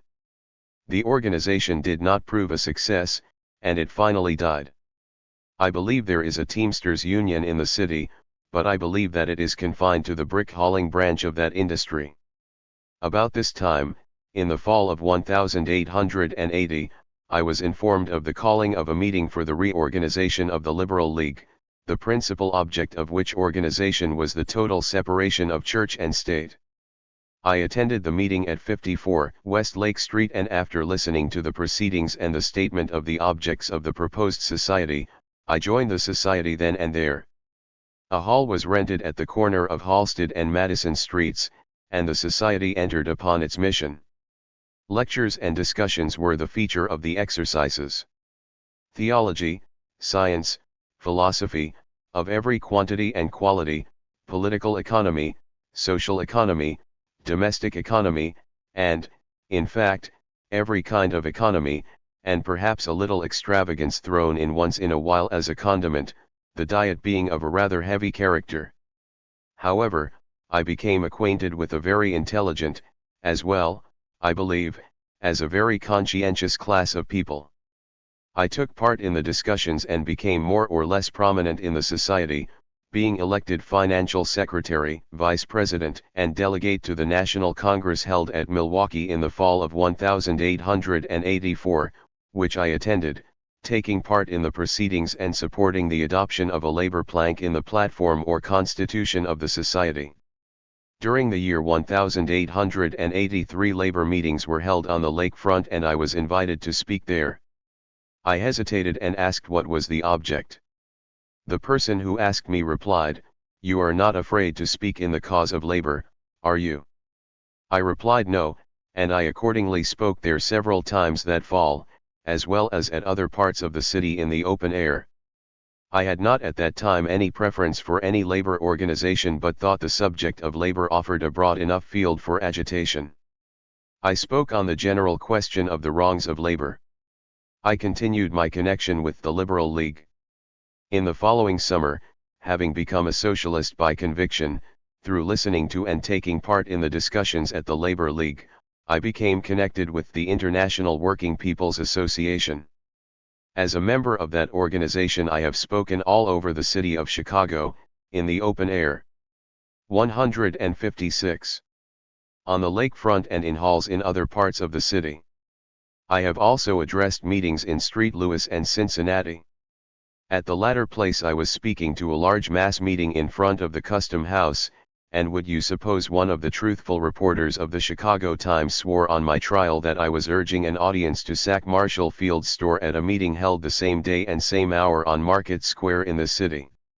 I have also spoken in Pittsburgh, PA, Canton, Ohio, and other smaller places, as well as at meetings in the suburbs of the city. I was a member of the American Group, which held meetings in different halls in the city for the discussion of social and industrial economy. For the purposes of attending one of these meetings went to Grief's Hall on the evening of Sunday, May 2, 1886. I had to speak that night at Zepp's Hall at Brewers Union, but thought I could speak to the brewers and then attend the American Group meeting before it adjourned. I therefore went into Grief's Hall in order to tell any one of the American Group that I might see that I would try to come there after leaving the Brewers Union. I met a member of the American Group and told him, and as I was leaving the saloon a gentleman who is a member of the International Cigar Makers Union called me to sit down a minute until he could inform me of what had transpired at the Trade and Labor Assembly that afternoon, at which meeting he had been present. While this gentleman was detailing the proceedings of the Trade and Labor Assembly, a young German came to me and asked me to speak the following night at the same place, 54 West Lake Street, to the wagon makers. I promised him I would. Another middle-aged German, whom I knew to be associated with the Central Labor Union, asked me if I could address a meeting at 358 West 12th Street on the following Tuesday night, which would be May 4th. After thinking a little and finding that I had no other engagement, I promised to do so, and after hearing what my friends had to relate about the T&L Assembly, I went to Zepp's Hall, and read to the English-speaking brewers the proposition of the employers to them. After I was through I left them to discuss it between themselves, leaving the copy of the proposition with them, and I went to the American Group at Grief's Hall, which was then drawing to a close. I afterwards went back to Zepp's Hall to see what they had done about the terms of the employers. I found 2 or 3 of them sitting at a table, and in response to my question, they said they had not decided. I had a glass of beer with them and then went home.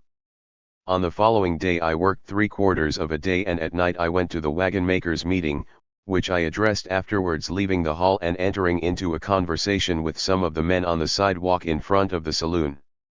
After talking with them for some time I went 137 inside with them, and after a short talk there I went home, leaving the hall with Mr. Brown. I worked all the next day, which was the 4th of May, taking a load of stone to Waldheim Cemetery, which is a day's work. I returned home, getting to the stable about 6:30 in the evening, when I took care of my horses and went home to my supper, intending to go to the meeting at 368 West 12th Street. Just before going into the house I brought an evening news, and looking over the announcement column, I saw that there was a call there for the American Group to meet at 107 Fifth Avenue. I hardly knew what to do. I knew that I ought to attend the American Group, as I was treasurer of the group, and it was the period for election of officers, and I also knew that if it was a meeting that would require any money I ought to be there. I finally concluded to go there.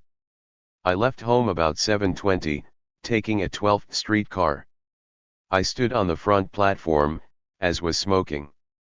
When a car reached the Van Buren Street viaduct the bridge swung and we were bridged. We were held there quite a while, the light on the Board of Trade was visible, and a conversation sprung up between a fireman and the driver as to the time by the Board of Trade clock. They, afterwards, began to talk about the horses that were attached to the cars in which I joined, and spoke about driving street cars myself 10 years ago. At last the bridge swung back to its place and the cars started. I left the car at the corner of Washington, as did also the fireman. I think the fireman walked east on Washington. He was a tall, spare man, with a mustache, and possibly a goatee, but not a beard, as I remember now. If he should see the statement, he will doubtless bear testimony that speak the truth when I say that it was close to 8 o'clock when he left the car at the corner of Washington and Fifth Avenue on the evening of the 4th of last May, and yet at that time I did not know that there was going to be, or had been, a meeting called at the Haymarket that night. We had both got off the car on the north side of Washington, and as 107 is a few doors south of Washington, I walked back across Washington to 107 and went upstairs. I found a number of persons in the front room of the first floor in the business office, and there and not till then at that hour, 8 o'clock, did I know that there was to be a meeting at the Haymarket. I found out after entering the room that the meeting had been called for the purpose of considering whether the American group should attempt the organization of the sewing girls of the city, whose wages were pitilessly low. Mr. and Mrs. Parsons had anticipated that the group would vote in the affirmative and had taken the responsibility of having a number of handbills printed, which handbills were present at the meeting, or some of them. On asking what the meeting was, 158 called for, was shown one of these bills, and was told that was what the meeting was called for. I tried to tell the jury this, but was told that that was not the law, although I had been sworn to tell the whole truth. Is it not a queer thing, law? When I entered the room I had seen and spoken to Mr. Rao, and he had asked me to go over to the Haymarket. I told him that I had come in response to the advertisement in the evening news, and knew nothing about the meeting at the Haymarket, that if it had not been for the announcement I would have been speaking at 12th Street, where I had an engagement to speak that night. I therefore sat down and waited until Mr. and Mrs. Parsons should come. After waiting some time they came, and we decided to try to organize the sewing girls of the city. Mr. Parsons made a motion that the treasurer should pay over to the ladies the sum of $5, which should pay for the bills which had been printed, $4, and the other $1 should go for the car fare and incidental expenses in looking around for halls, etc. This was agreed to. I paid the money and received a receipt for the same.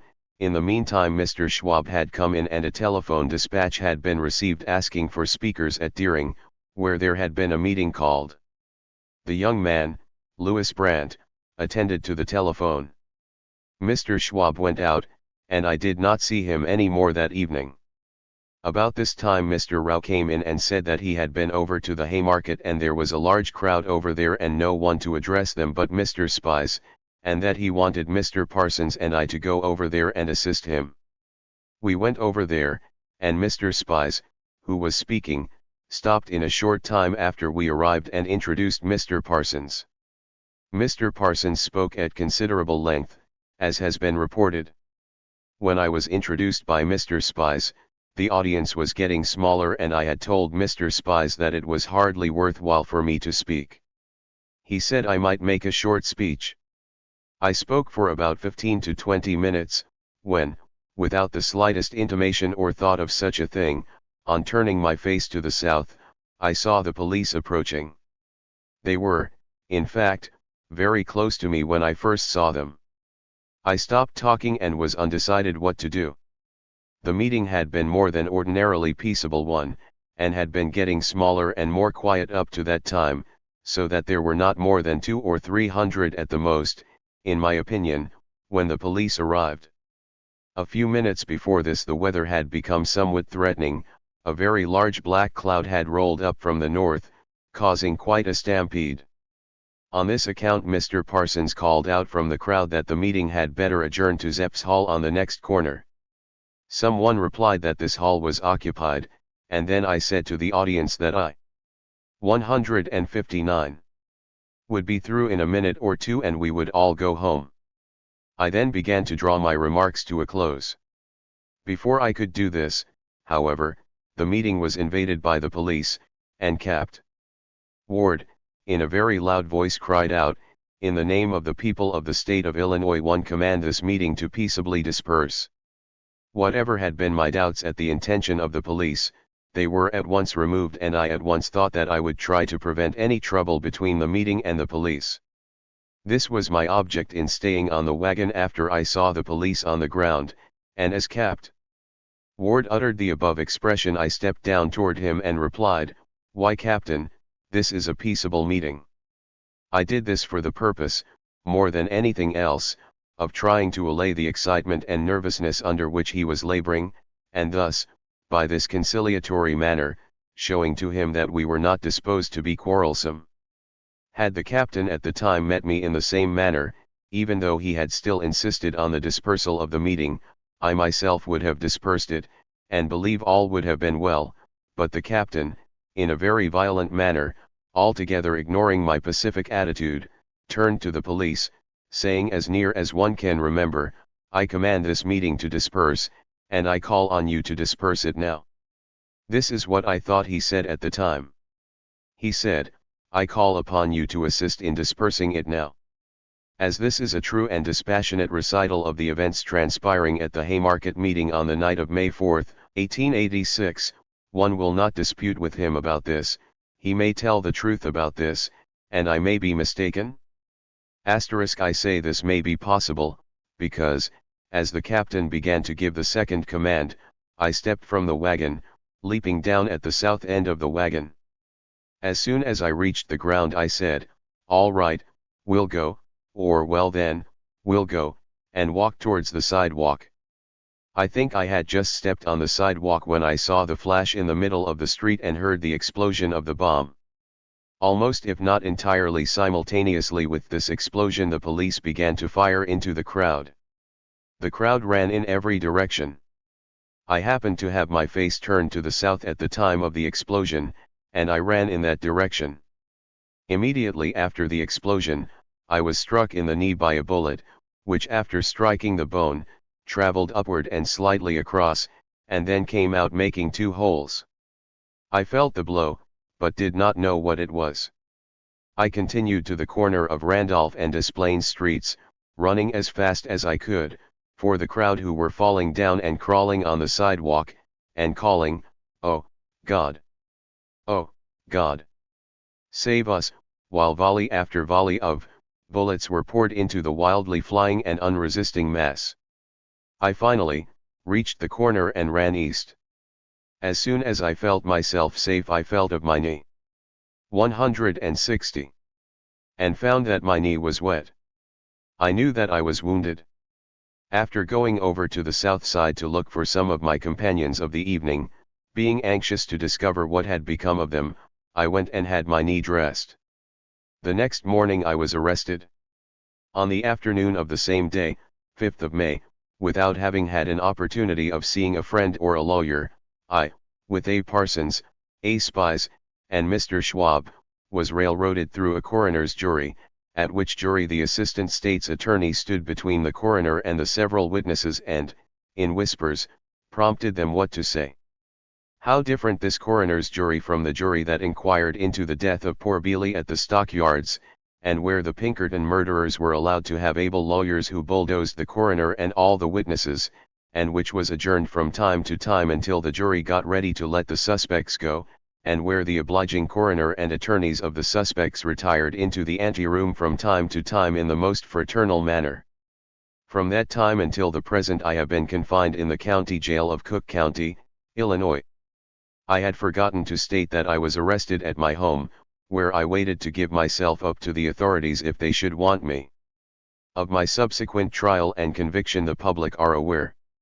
This is a truthful narrative of my life and my connection with the Haymarket affair, for which I am held as accessory to the act of a person with whom I have no connection or knowledge, and with whom no witness had ever during the whole of this trial, stated that I knew of his existence, and, as far as this record goes, who is as much a stranger to me as he is to Judge Gary or the state's attorney. Hoping the reader of this will calmly and dispassionately consider those facts, and feeling sure that whoever does so will feel that if any person can be connected and convicted as accessory to the act of some person unknown to the accused, the innocence of a crime is no shield or security to any member of society. If this conviction is just, then whenever any crime is committed all that is necessary for the authorities to do is to find some persons obnoxious to them, present them to the jury and tell the jury that though they may not have committed the crime they are charged with, yet it is the opinion of the prosecution that it will be a good thing to get rid of them anyway, and this is the handy way of doing it. Patient reader, I remain faithfully yours. S.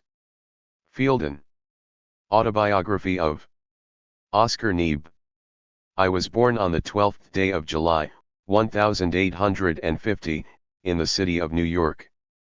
My parents went to Germany to give us children a good education. My childhood and school days I spent in Hesse Castle. I returned to New York when I was 14 years old, and happy to be back again in the land of the free. Then no more slavery existed, the bloody war was just over. I saw the sunburned soldiers in their torn garments returning from the South, where they fought for freedom and liberty, and broke down the slavery of the black race to enter the slavery of the white. From that period dates the time when a free citizen of the United States can work or starve in this glorious free country. After consulting my oldest brother, it was decided that I should learn the gold and silver beating trade, and I entered a shop in Houston Street, New York, and commenced with $2 a week. I worked quite a while and had to give it up on account of pains in my chest. I noticed that this branch of business is very low. The older hands do not like to learn the younger ones. I don't know if it is that way in all shops of that trade. I only worked in one.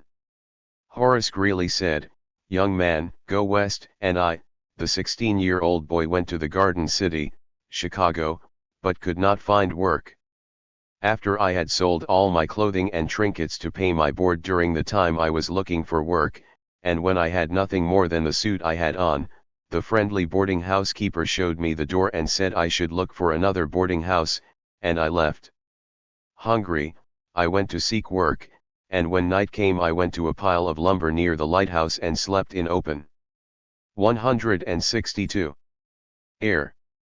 The next morning I went to the lake, washed my face, and drank out of my hand the water.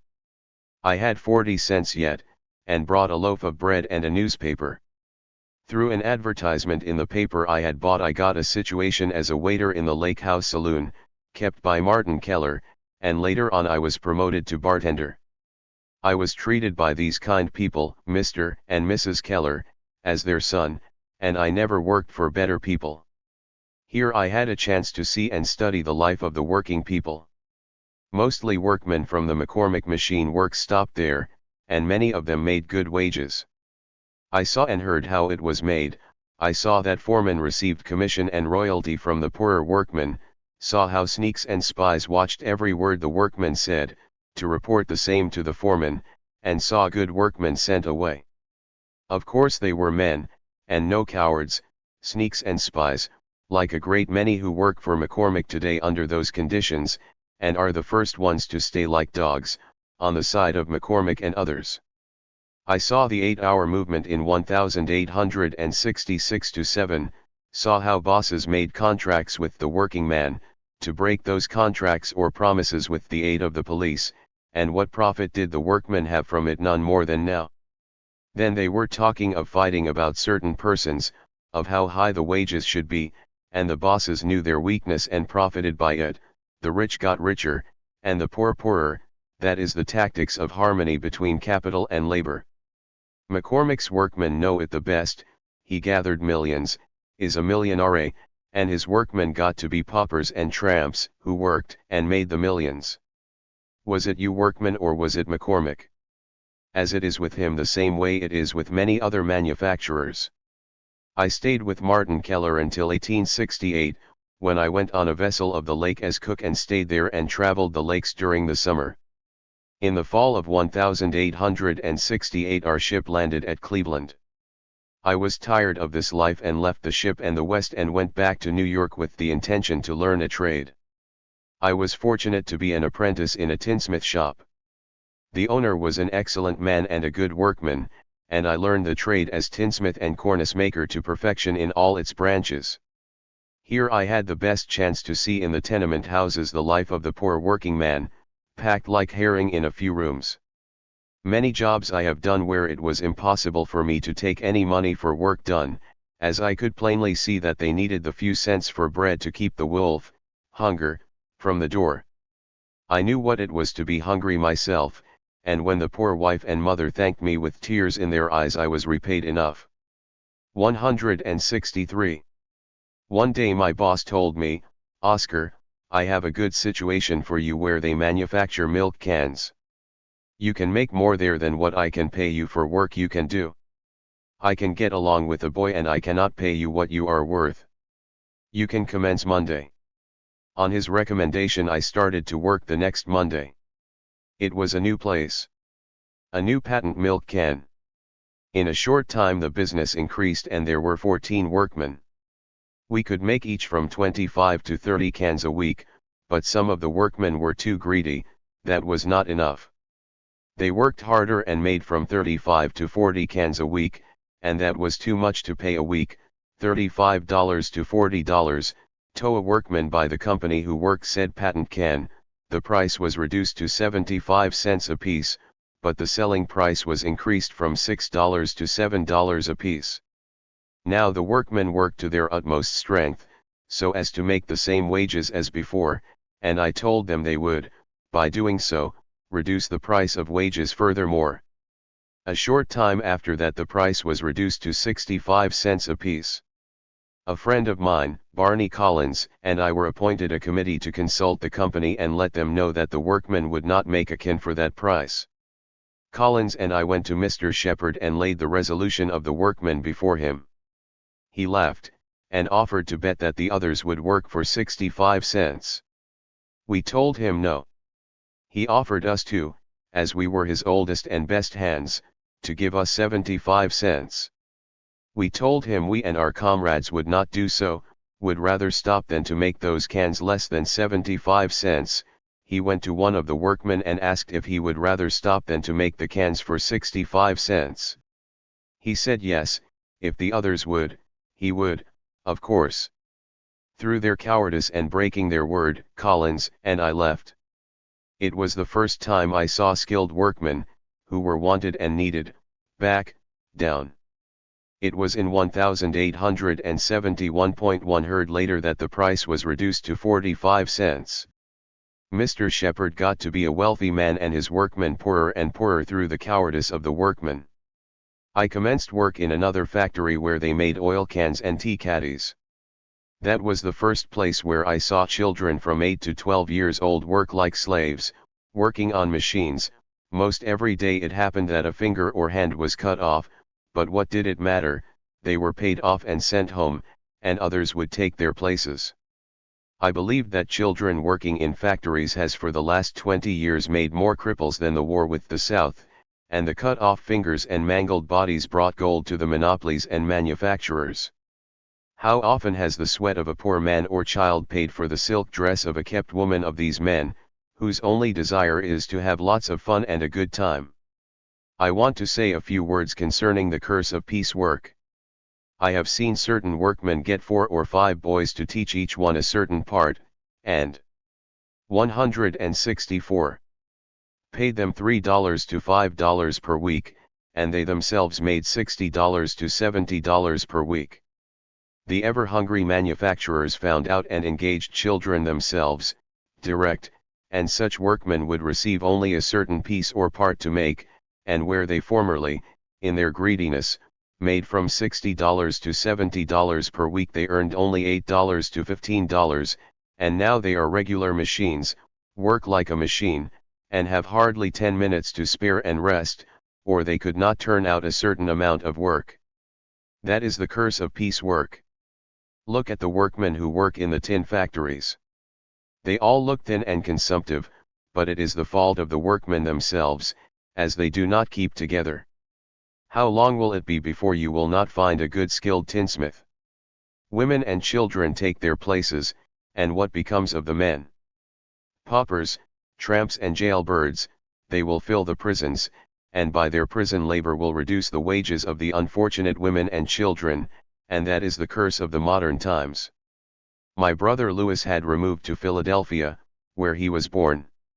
I followed him, thinking to better my condition. Here I made the acquaintance of a young girl, my wife, whom I married in 1873. We returned to New York, but as my wife did not like it we went back to Philadelphia, where I received work. Philadelphia is a beautiful city, but for the workmen I think it is the poorest and meanest in the United States.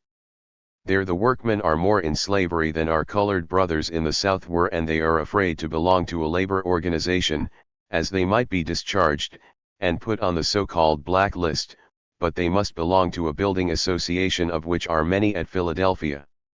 The ambition to have their own home makes them join them, and by their wages, where they hardly have enough to keep hunger from the door, they starve to keep up the weekly payments. But you see, it is so nice to have your own house before you die of consumption, or after paying for a few years to have the sheriff take hold of it and some rich man buy it for almost nothing, and as I have said before, making the rich richer and the poor poorer. I have seen in 1876 that over 12,000 buildings of these unfortunate workmen were sold that way. I say the building associations are another curse, and it will come here in Chicago the same way as in Philadelphia. Go and ask the stockholders and they will tell you how long they have to wait for their money, so that the building association can be paid. Some of the workmen I presume will not believe me, but wait, you will find the truth of what I say.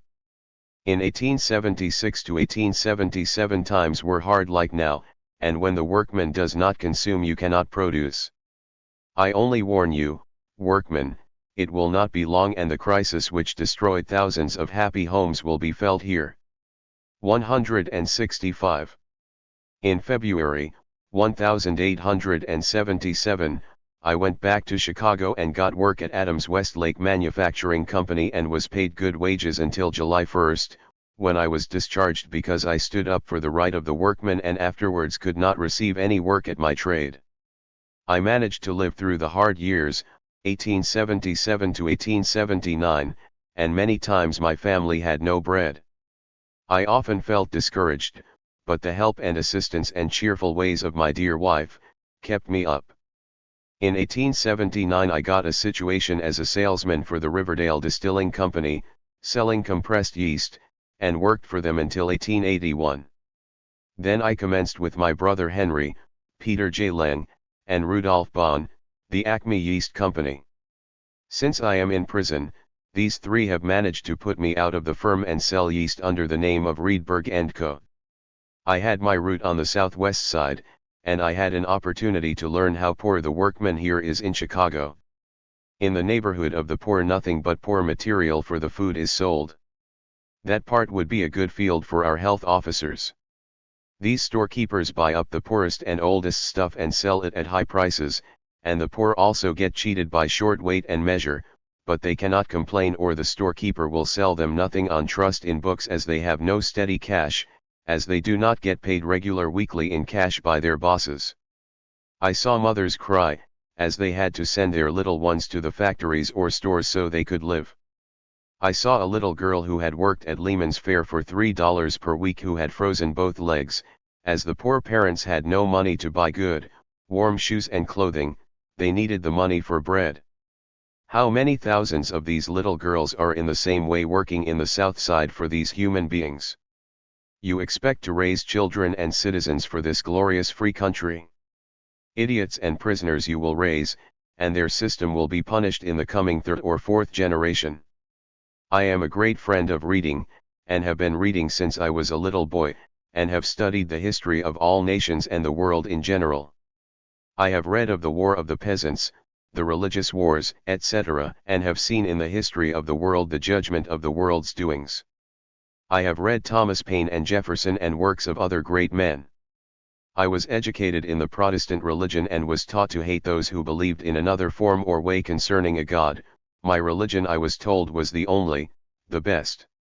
As I read of the many wars and slaughters in the name of God, the thought came to me, what kind of a God that could be, who should not be kind and good and also almighty. As a boy, already many contradicting thoughts came over me.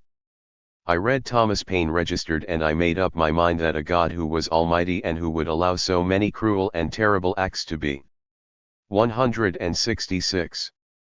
Performed in his name, could not be a just and a good one, and became a free thinker, but although a free thinker, I went to church, and when I heard the preacher describe how beautiful heaven was, I thought why not have heaven now here on earth? Hell we had already. I saw the sparkling eyes of the devoted, and how many poor, deluded workmen would think by the description of heaven which is for the poor, how his oppressor and slave driver would be punished in hell and roasted, and all that forever and ever. This delusion of the workman and promising of the glories of heaven is performed so that the poor workman should not think for himself, think that he might have heaven on earth, if he only wanted. Here you would be certain, but what is behind the clouds is a fable. Here it could be set aside for a while if the pleasure would be too great to bear. In my 20th year I had cut myself off from all religious sects. Then came the years 1870 and 1871, the war between French and Germans, and the murder of the workmen of Paris. 27 The Communists of New York arranged a solemn death celebration in open air, but it was prohibited by the police. Of course it was on a Sunday. The committee rented a hall and held the meeting. Here it was that I heard the first communistic speech, and that all men are equal. Tried in my union to have a speaker, but the president said, "We are no communists, we don't want to divide." I told them I had heard the speech and not a word of dividing had been said. I was overruled, and the union went on its old way and went to the dogs, through their more valuable employment of drinking beer and running one another down. The members all had fair wages, and so they needed no union and no more meeting to discuss the labor question. Visited the meetings of the communists and joined them here in Chicago in 1877, from which time I took an active part in it until 1880. I have nothing to say about that, as Parsons has said all I could have said. The managers of the Arbeiterzeitung reported in 1880 that if there was no money raised the paper could not be published, that if they were to publish it as a private business that they could borrow $15,000 that way. The Socialistic Publishing Society refused to do that and selected a new lot of managers, of which I was one. The business of the Socialistic Publishing Society was almost bankrupt when August Spies was elected the business manager, and his doings and his work helped to build up the paper. The old managers and their friends done all in their power to destroy us. Many businessmen and working men will remember the time how certain parties worked against the new management and its doings.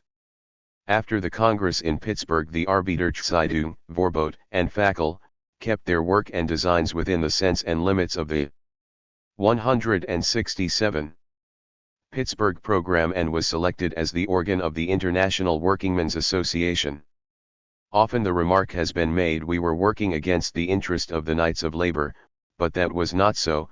We were not against them, only against the way these organizations were made and kept.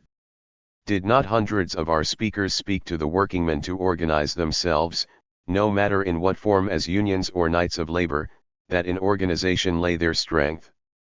I have done my utmost to organize the Central Labor Union and increase its membership, and today it is the best labor organization in Chicago, with over 10,000 members. That is all I have to say about my life as a workman. In May 1886, I was arrested and accused of murder and sentenced to 15 years in the penitentiary, but for what I have not been able to find out up to the present time.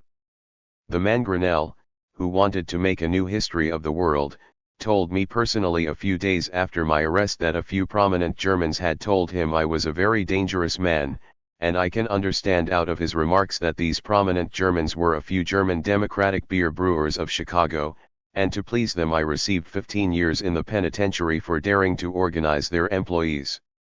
These brewers cannot forget that they have to pay their workmen $15 more wages per month for only 10 hours work, and should I have to be at penitentiary 15 years I can still have the good thought that I have done my share to improve the condition of the poor workman, and I am convinced that during these long 15 years my 3 little children will be taken care of by you. Doubly orphaned now that my poor wife was so suddenly taken from me, stricken down by the weight of anguish and trouble weighing on her tender heart, I call on all workingmen or working women of all nationalities and all countries to unite and down with your oppressors. Your friend, Oscar Neebe. 10. Autobiography of Louis Ling. I beheld the light of this world on the 9th day of September, 1864, in Mannheim, Grand Duchy of Baden.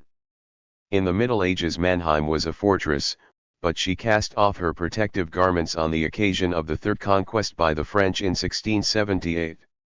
At the present time Mannheim is, because of her prominent location as a center of navigation and railway traffic, a flourishing city, with a population of about 65,000. The Rhine connects Mannheim with the North Sea, while the famous St. Gothard Tunnel, which perforates the Alps, places here in direct railway conjunction with Switzerland and Italy.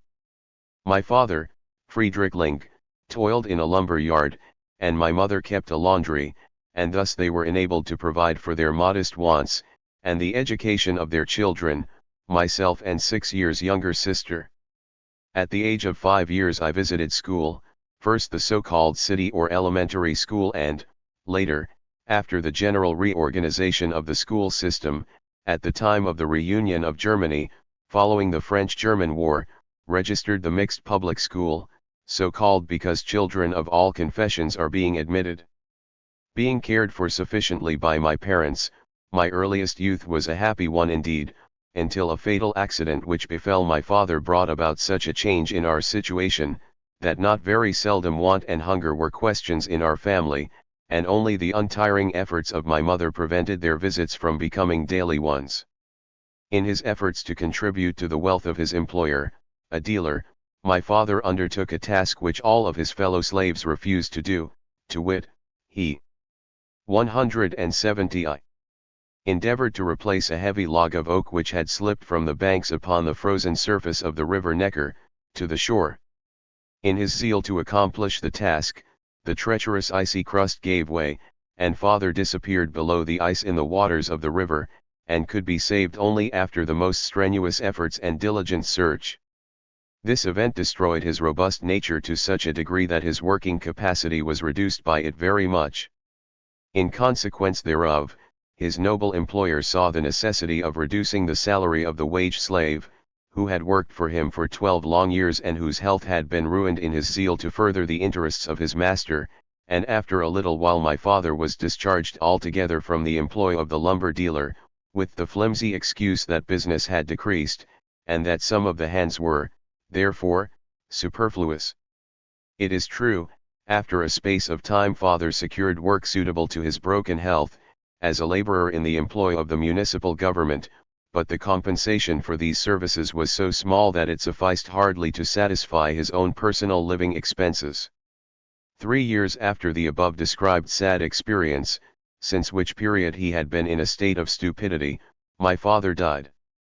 At the request of mother, the remains of father were dissected, and the physicians gave their opinion that the stupidity which had befell him had its origin in said fatal accident. This was in the year of 1877.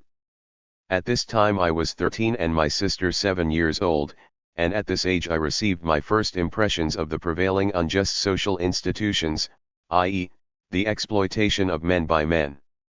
The main circumstances which caused this reflection in my youthful mind were the experiences of our own family.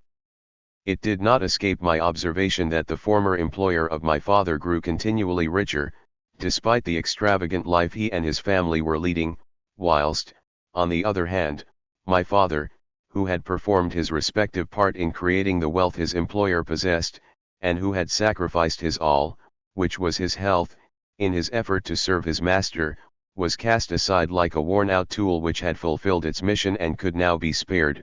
Shortly, all the incidents which I have narrated before, implanted into my mind the seed of bitter hatred against the existing society, which feeling grew still more intense with my entrance into the industrial arena, and which has inspired me in my late agitation against capitalistic society with its barbarous and inhuman effects.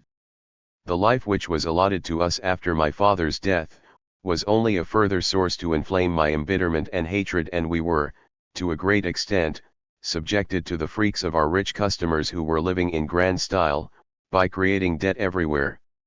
Sometimes, when 171 were in need of money, my mother would send me on a tour of collections to our different customers, but I returned with empty hands and aching heart, very often with the message that Mrs. A or B had company, and therefore could not see me. Under such conditions I did not dare to tell mother that I was in want of clothing, and even school books, which latter were conscientiously procured by her, but very often at the sacrifice of the last penny. But, in another respect, my mother would punish me severely whenever I committed the slightest offences, especially when followed by a material damage. The natural consequence was that, instead of being possessed of genuine childlike love toward mother, I dreaded her in a certain degree, although or perhaps just because I was her confidential companion in all her griefs and sorrows, in the same ratio in which my mind became embittered toward, and probably repulsive to, all persons with whom I came in contact. This circumstance exercised also a disadvantageous influence upon my perfection, when I was given in triannual apprenticeship to a carpenter boss, and, as it is the custom in Germany that apprentices receive no compensation for their work during the time they spend in learning the trade, but have to be supported by their parents, I was very much grieved that I could not aid in the support of mother, but, on the contrary, was still a burden to her. Very often mother reproached me because I had chosen the carpenter trade for the occupation of my life. She had hoped that I might secure a situation as copyist in some office, which would have had the advantage of enabling me to earn a little money from the beginning. But I stuck to my choice for various reasons. I deemed the knowledge of a distinct trade the best for me, because I was opposed to being dependent on one master, and especially because I had desire to travel, and see the world. So my mother, at last, renounced her objections, and yielded to my desire with the words, "A man's will is his heaven."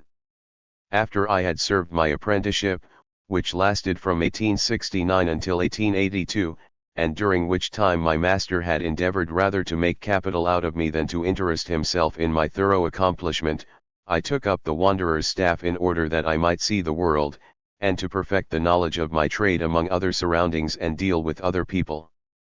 I first worked a short time in Strasbourg, Province Alsace, and then in Fribourg, Baden, at which place I joined the Working Men's Educational Society, which organization was the remnants of the German National Working Men's Union, founded by the noted socialistic agitator Lassalle, in the year of 1863. Some branches of this organization are yet in existence, but almost exclusively in South Germany. In these clubs I received the first real 172. Information about the doctrines of socialism and communism, that is, so far as this was possible on account of this despicable exceptional laws against socialism which were enacted in 1878. At these places I profited, also, by practical communism, although it consisted only in the form of societies of consumption, or rather eating associations. Certainly the fact that we were wage slaves, prejudiced our communistic experiment very much. In the spring of 1883, I directed my steps to Switzerland, the splendid reputation of which country, with regard to its beautiful landscapes and to its free institutions, had attracted my attention, and had aroused my admiration. I traveled through the major part and most beautiful portions of Switzerland on foot, and had therefore ample occasion, not only to enjoy the wondrous sceneries, but to study the life, peculiarities, and customs of the people. Briefly described, I made the following traveling tours. From Basel I made my way to Bern. The road between these 2 points distinguishes itself only in the beginning, along the shores of the Rhine, from which region the wanderer has an aspect of the Black Forest of Baden. Leaving Bern in the rear, I traveled through those parts of the little republic, which, when beheld from the vicinity of Bern, leaves the impression upon the tourists of being even more wonderful than we can picture paradise to ourselves. The beauty of nature in this corner of the world is simply indescribable.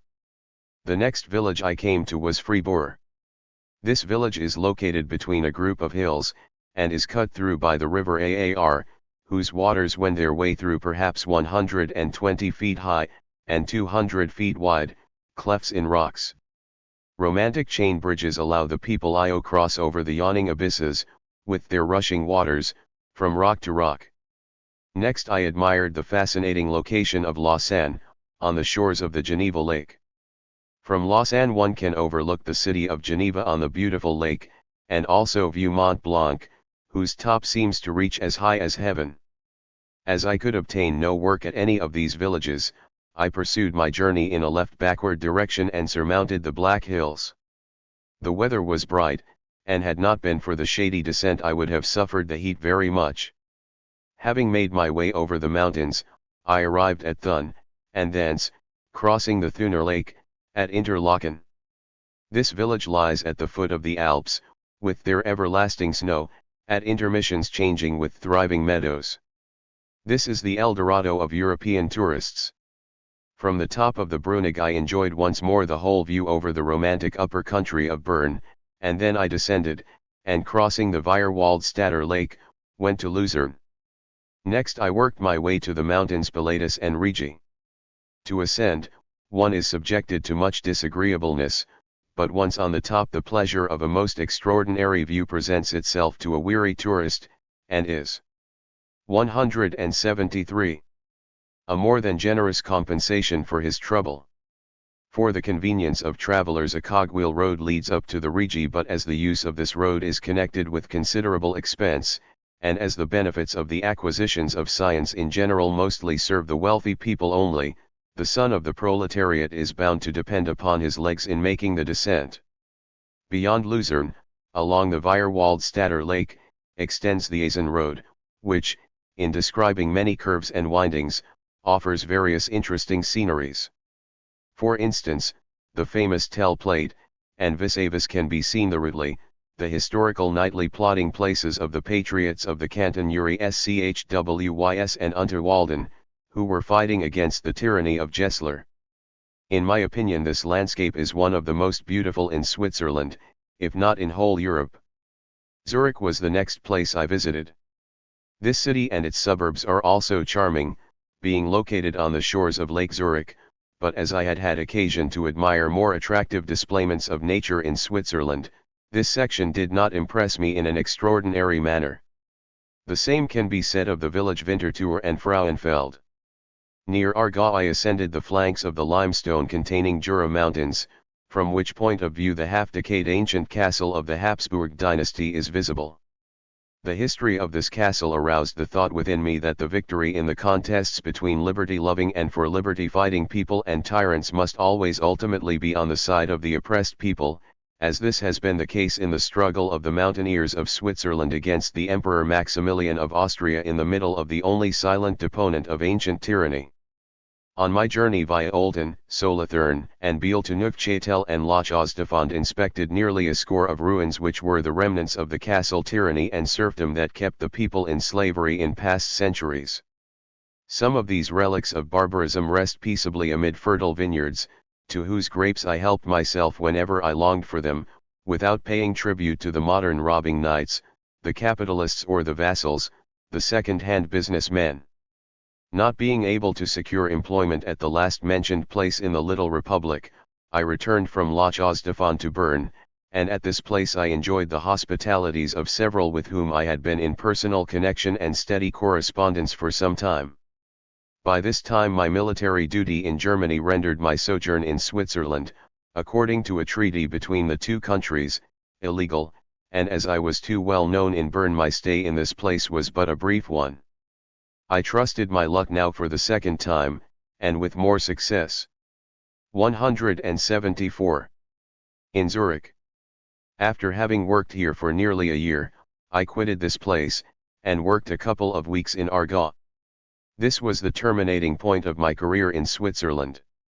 The picture which I have drawn in the foregoing account of my sojourn in Switzerland were only the bright sides of my experience. But, dear reader, you must not think that because Switzerland is a romantic and beautiful country it is also a land where grievances and miseries are unknown. The unfavorable sides which were impressed upon me consisted of my disappointments and experiences with regard to freedom, political as well as economical. The first city where I succeeded in obtaining work was Bern. Here I joined the General Working Men's Society, an organization which has a socialistic tendency, and has branches throughout Switzerland. Soon after my arrival in Bern, this organization split into two factions, one social democratic, and the other anarchistic, and, as at this time was not familiar with the doctrines of socialism in such a degree as I am now, I did not know which course to take, and therefore, my participation in the labor movement was but humble. In Luzern, the second town which furnished me with work, things were a little different. Feuds between the anarchistic and social democratic factions were on the calendar here also, and at first I was inclined neither to one nor the other. But then I took occasion to study the matter of dispute with more zeal, and became more pronounced in my principles. The consideration of the circumstances that in Germany there existing exceptional laws against the socialistic movement prevented a peaceful, that is, lawful, agitation, and, secondly, that in Switzerland a peaceful social development is rendered impossible by its economical conditions, and, further, to a certain degree, also, by the illusion of a great many native-born, that they are free. I became a social revolutionist, and shared the tactics of the anarchists. I approved of the propaganda of the deed, which was carried on very vigorously at this time, by, among others, Telmacher and Kammerer, whom I knew personally as honest and true working men at Vienna, Frankfurt, Strasbourg, etc. As the final aim of the socialistic movement at this time, I still possessed the idea of a socialistic communistic state. In the meantime, in the spring of 1884, the period had arrived when my stay in Switzerland was no longer possible, on account of my military duty. Had no desire to spend 3 of the best years of my youth in military service for the defense of throne, altar, and money bag, or even to satisfy the caprices of some crowned idiot in causing wholesale murders, commonly called wars. 175. As the much-praised freedom of Switzerland had sunk so low that its government does not allow a German, who has evaded military service, to remain within its borders, I was first expelled from the canton Lucerne. This could by no means induce me to return to Germany, or, what would be the same thing, to walk into the barracks, and so I tried to make my living without the permission of the police, by visiting, incognito, cities like Bern, Biel, Neuchâtel, Lachaux-de-Fonds, Zurich, Argau, Winterthur, St. Gallen, Frauenfeld, and others, but in each instance my stay in those places lasted only so long as the police discovered my identity, and hunted me out of town. This procedure did not give me much chance to participate in the labor movement to such a degree as I wished, or to the further study of the social questions, but on the other hand, it served only to strengthen my hatred against the capitalistic society, republican or monarchical in form. In Zurich, though, I succeeded, after a great deal of rambling, to keep my ground for nearly a year, this being attributable to the circumstance that this is a comparatively large town, and further, that I was as careful as possible.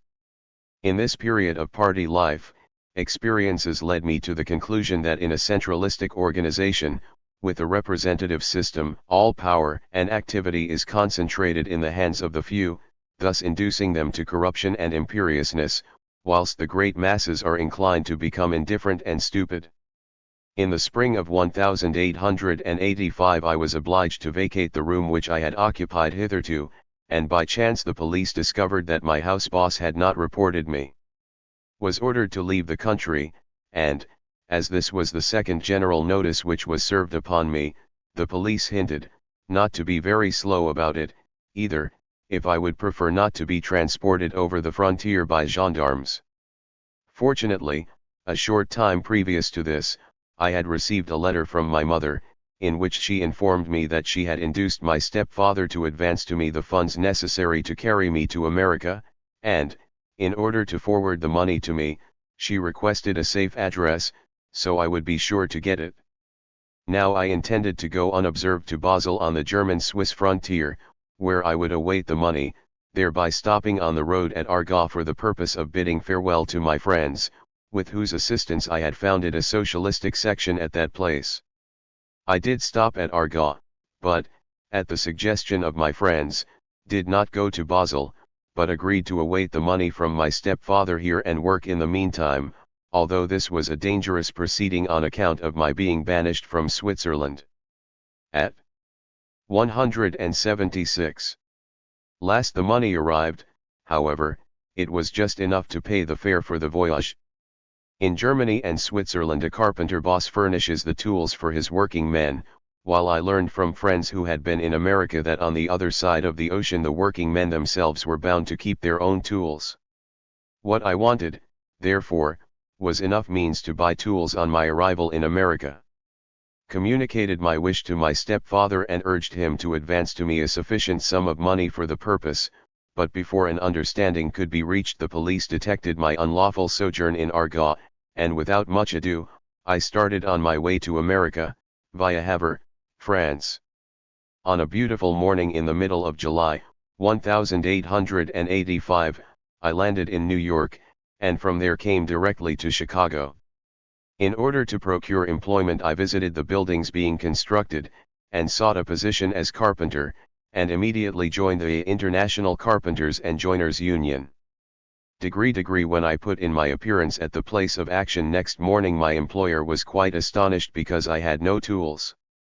Nevertheless, I started to work, the boss offering to furnish the necessary tools on condition that he should abstract 75 cents every day from my wages.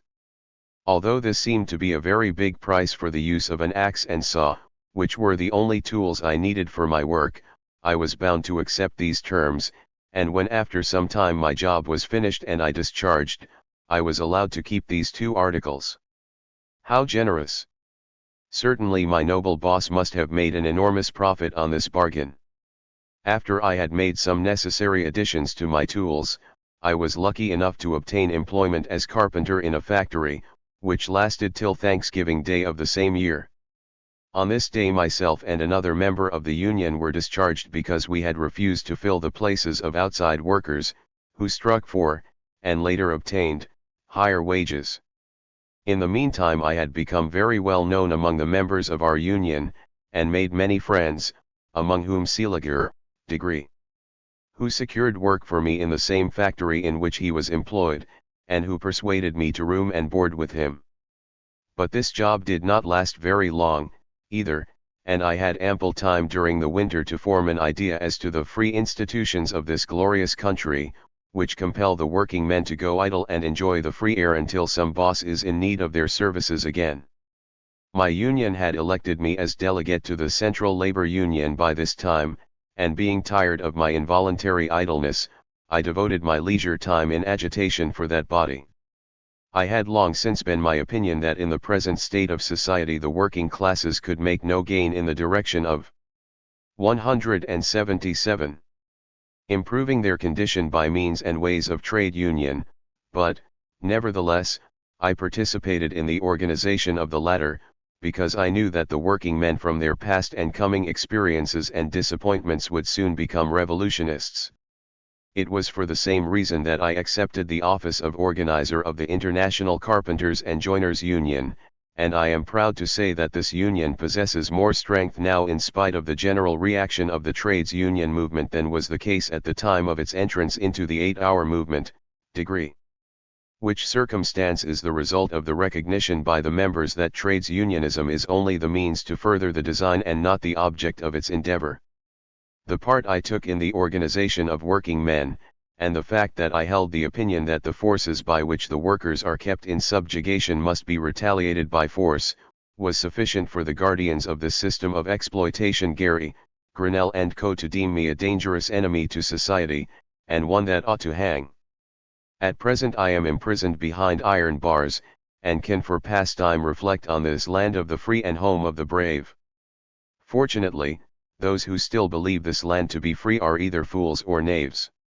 It is my conviction that every intelligent and upright man will admit that the United States of America are nowadays simply and purely the land of capitalistic tyranny and the home of the most brutal police despotism. To waste words as regards our trail would be to carry water to the sea, so manifest were the machinations and hatred against us. As regards my alleged moral guilt, which Judge Gary proclaimed in obedience to the wishes of the money aristocracy, degree *, I will here ask the reader 2 questions. If the police had not unlawfully attacked the people at the Haymarket, would the bomb have been thrown? If the police were not justified in violating the right of free assemblage, then would the unknown have had less desire and less right to throw the missile had I never existed? 2 factors in my history may be missing here. that relating to my boy love, and that which might shed light on my religious or non-religious views. Those who know best of my career in beautiful Switzerland have often guessed the motive of my frequent visits from Zurich to Bern. No doubt they were right in concluding that a daughter of the fabled Eve was in question. There are many perhaps who may be curious to learn something of my non-religious convictions. Well, the population of my native city was to a great extent liberal. Not only this, but liberalism was, during the period of my school years, nursed by the government, because of the Kulturkampf degree *, so I can thank luck that our school teachers inculcated substantial knowledge instead of beliefs in something about which nobody knew anything. And 178. United learning could explain nothing. Accordingly, though used to deplore the fact, that taxes on labor prevailed, I rejoiced in the conviction that penalties and taxes on thought had ceased. I availed myself of the situation and was naturally a free thinker, a domain in which greater men than I have trod, and still greater than they will continue to walk,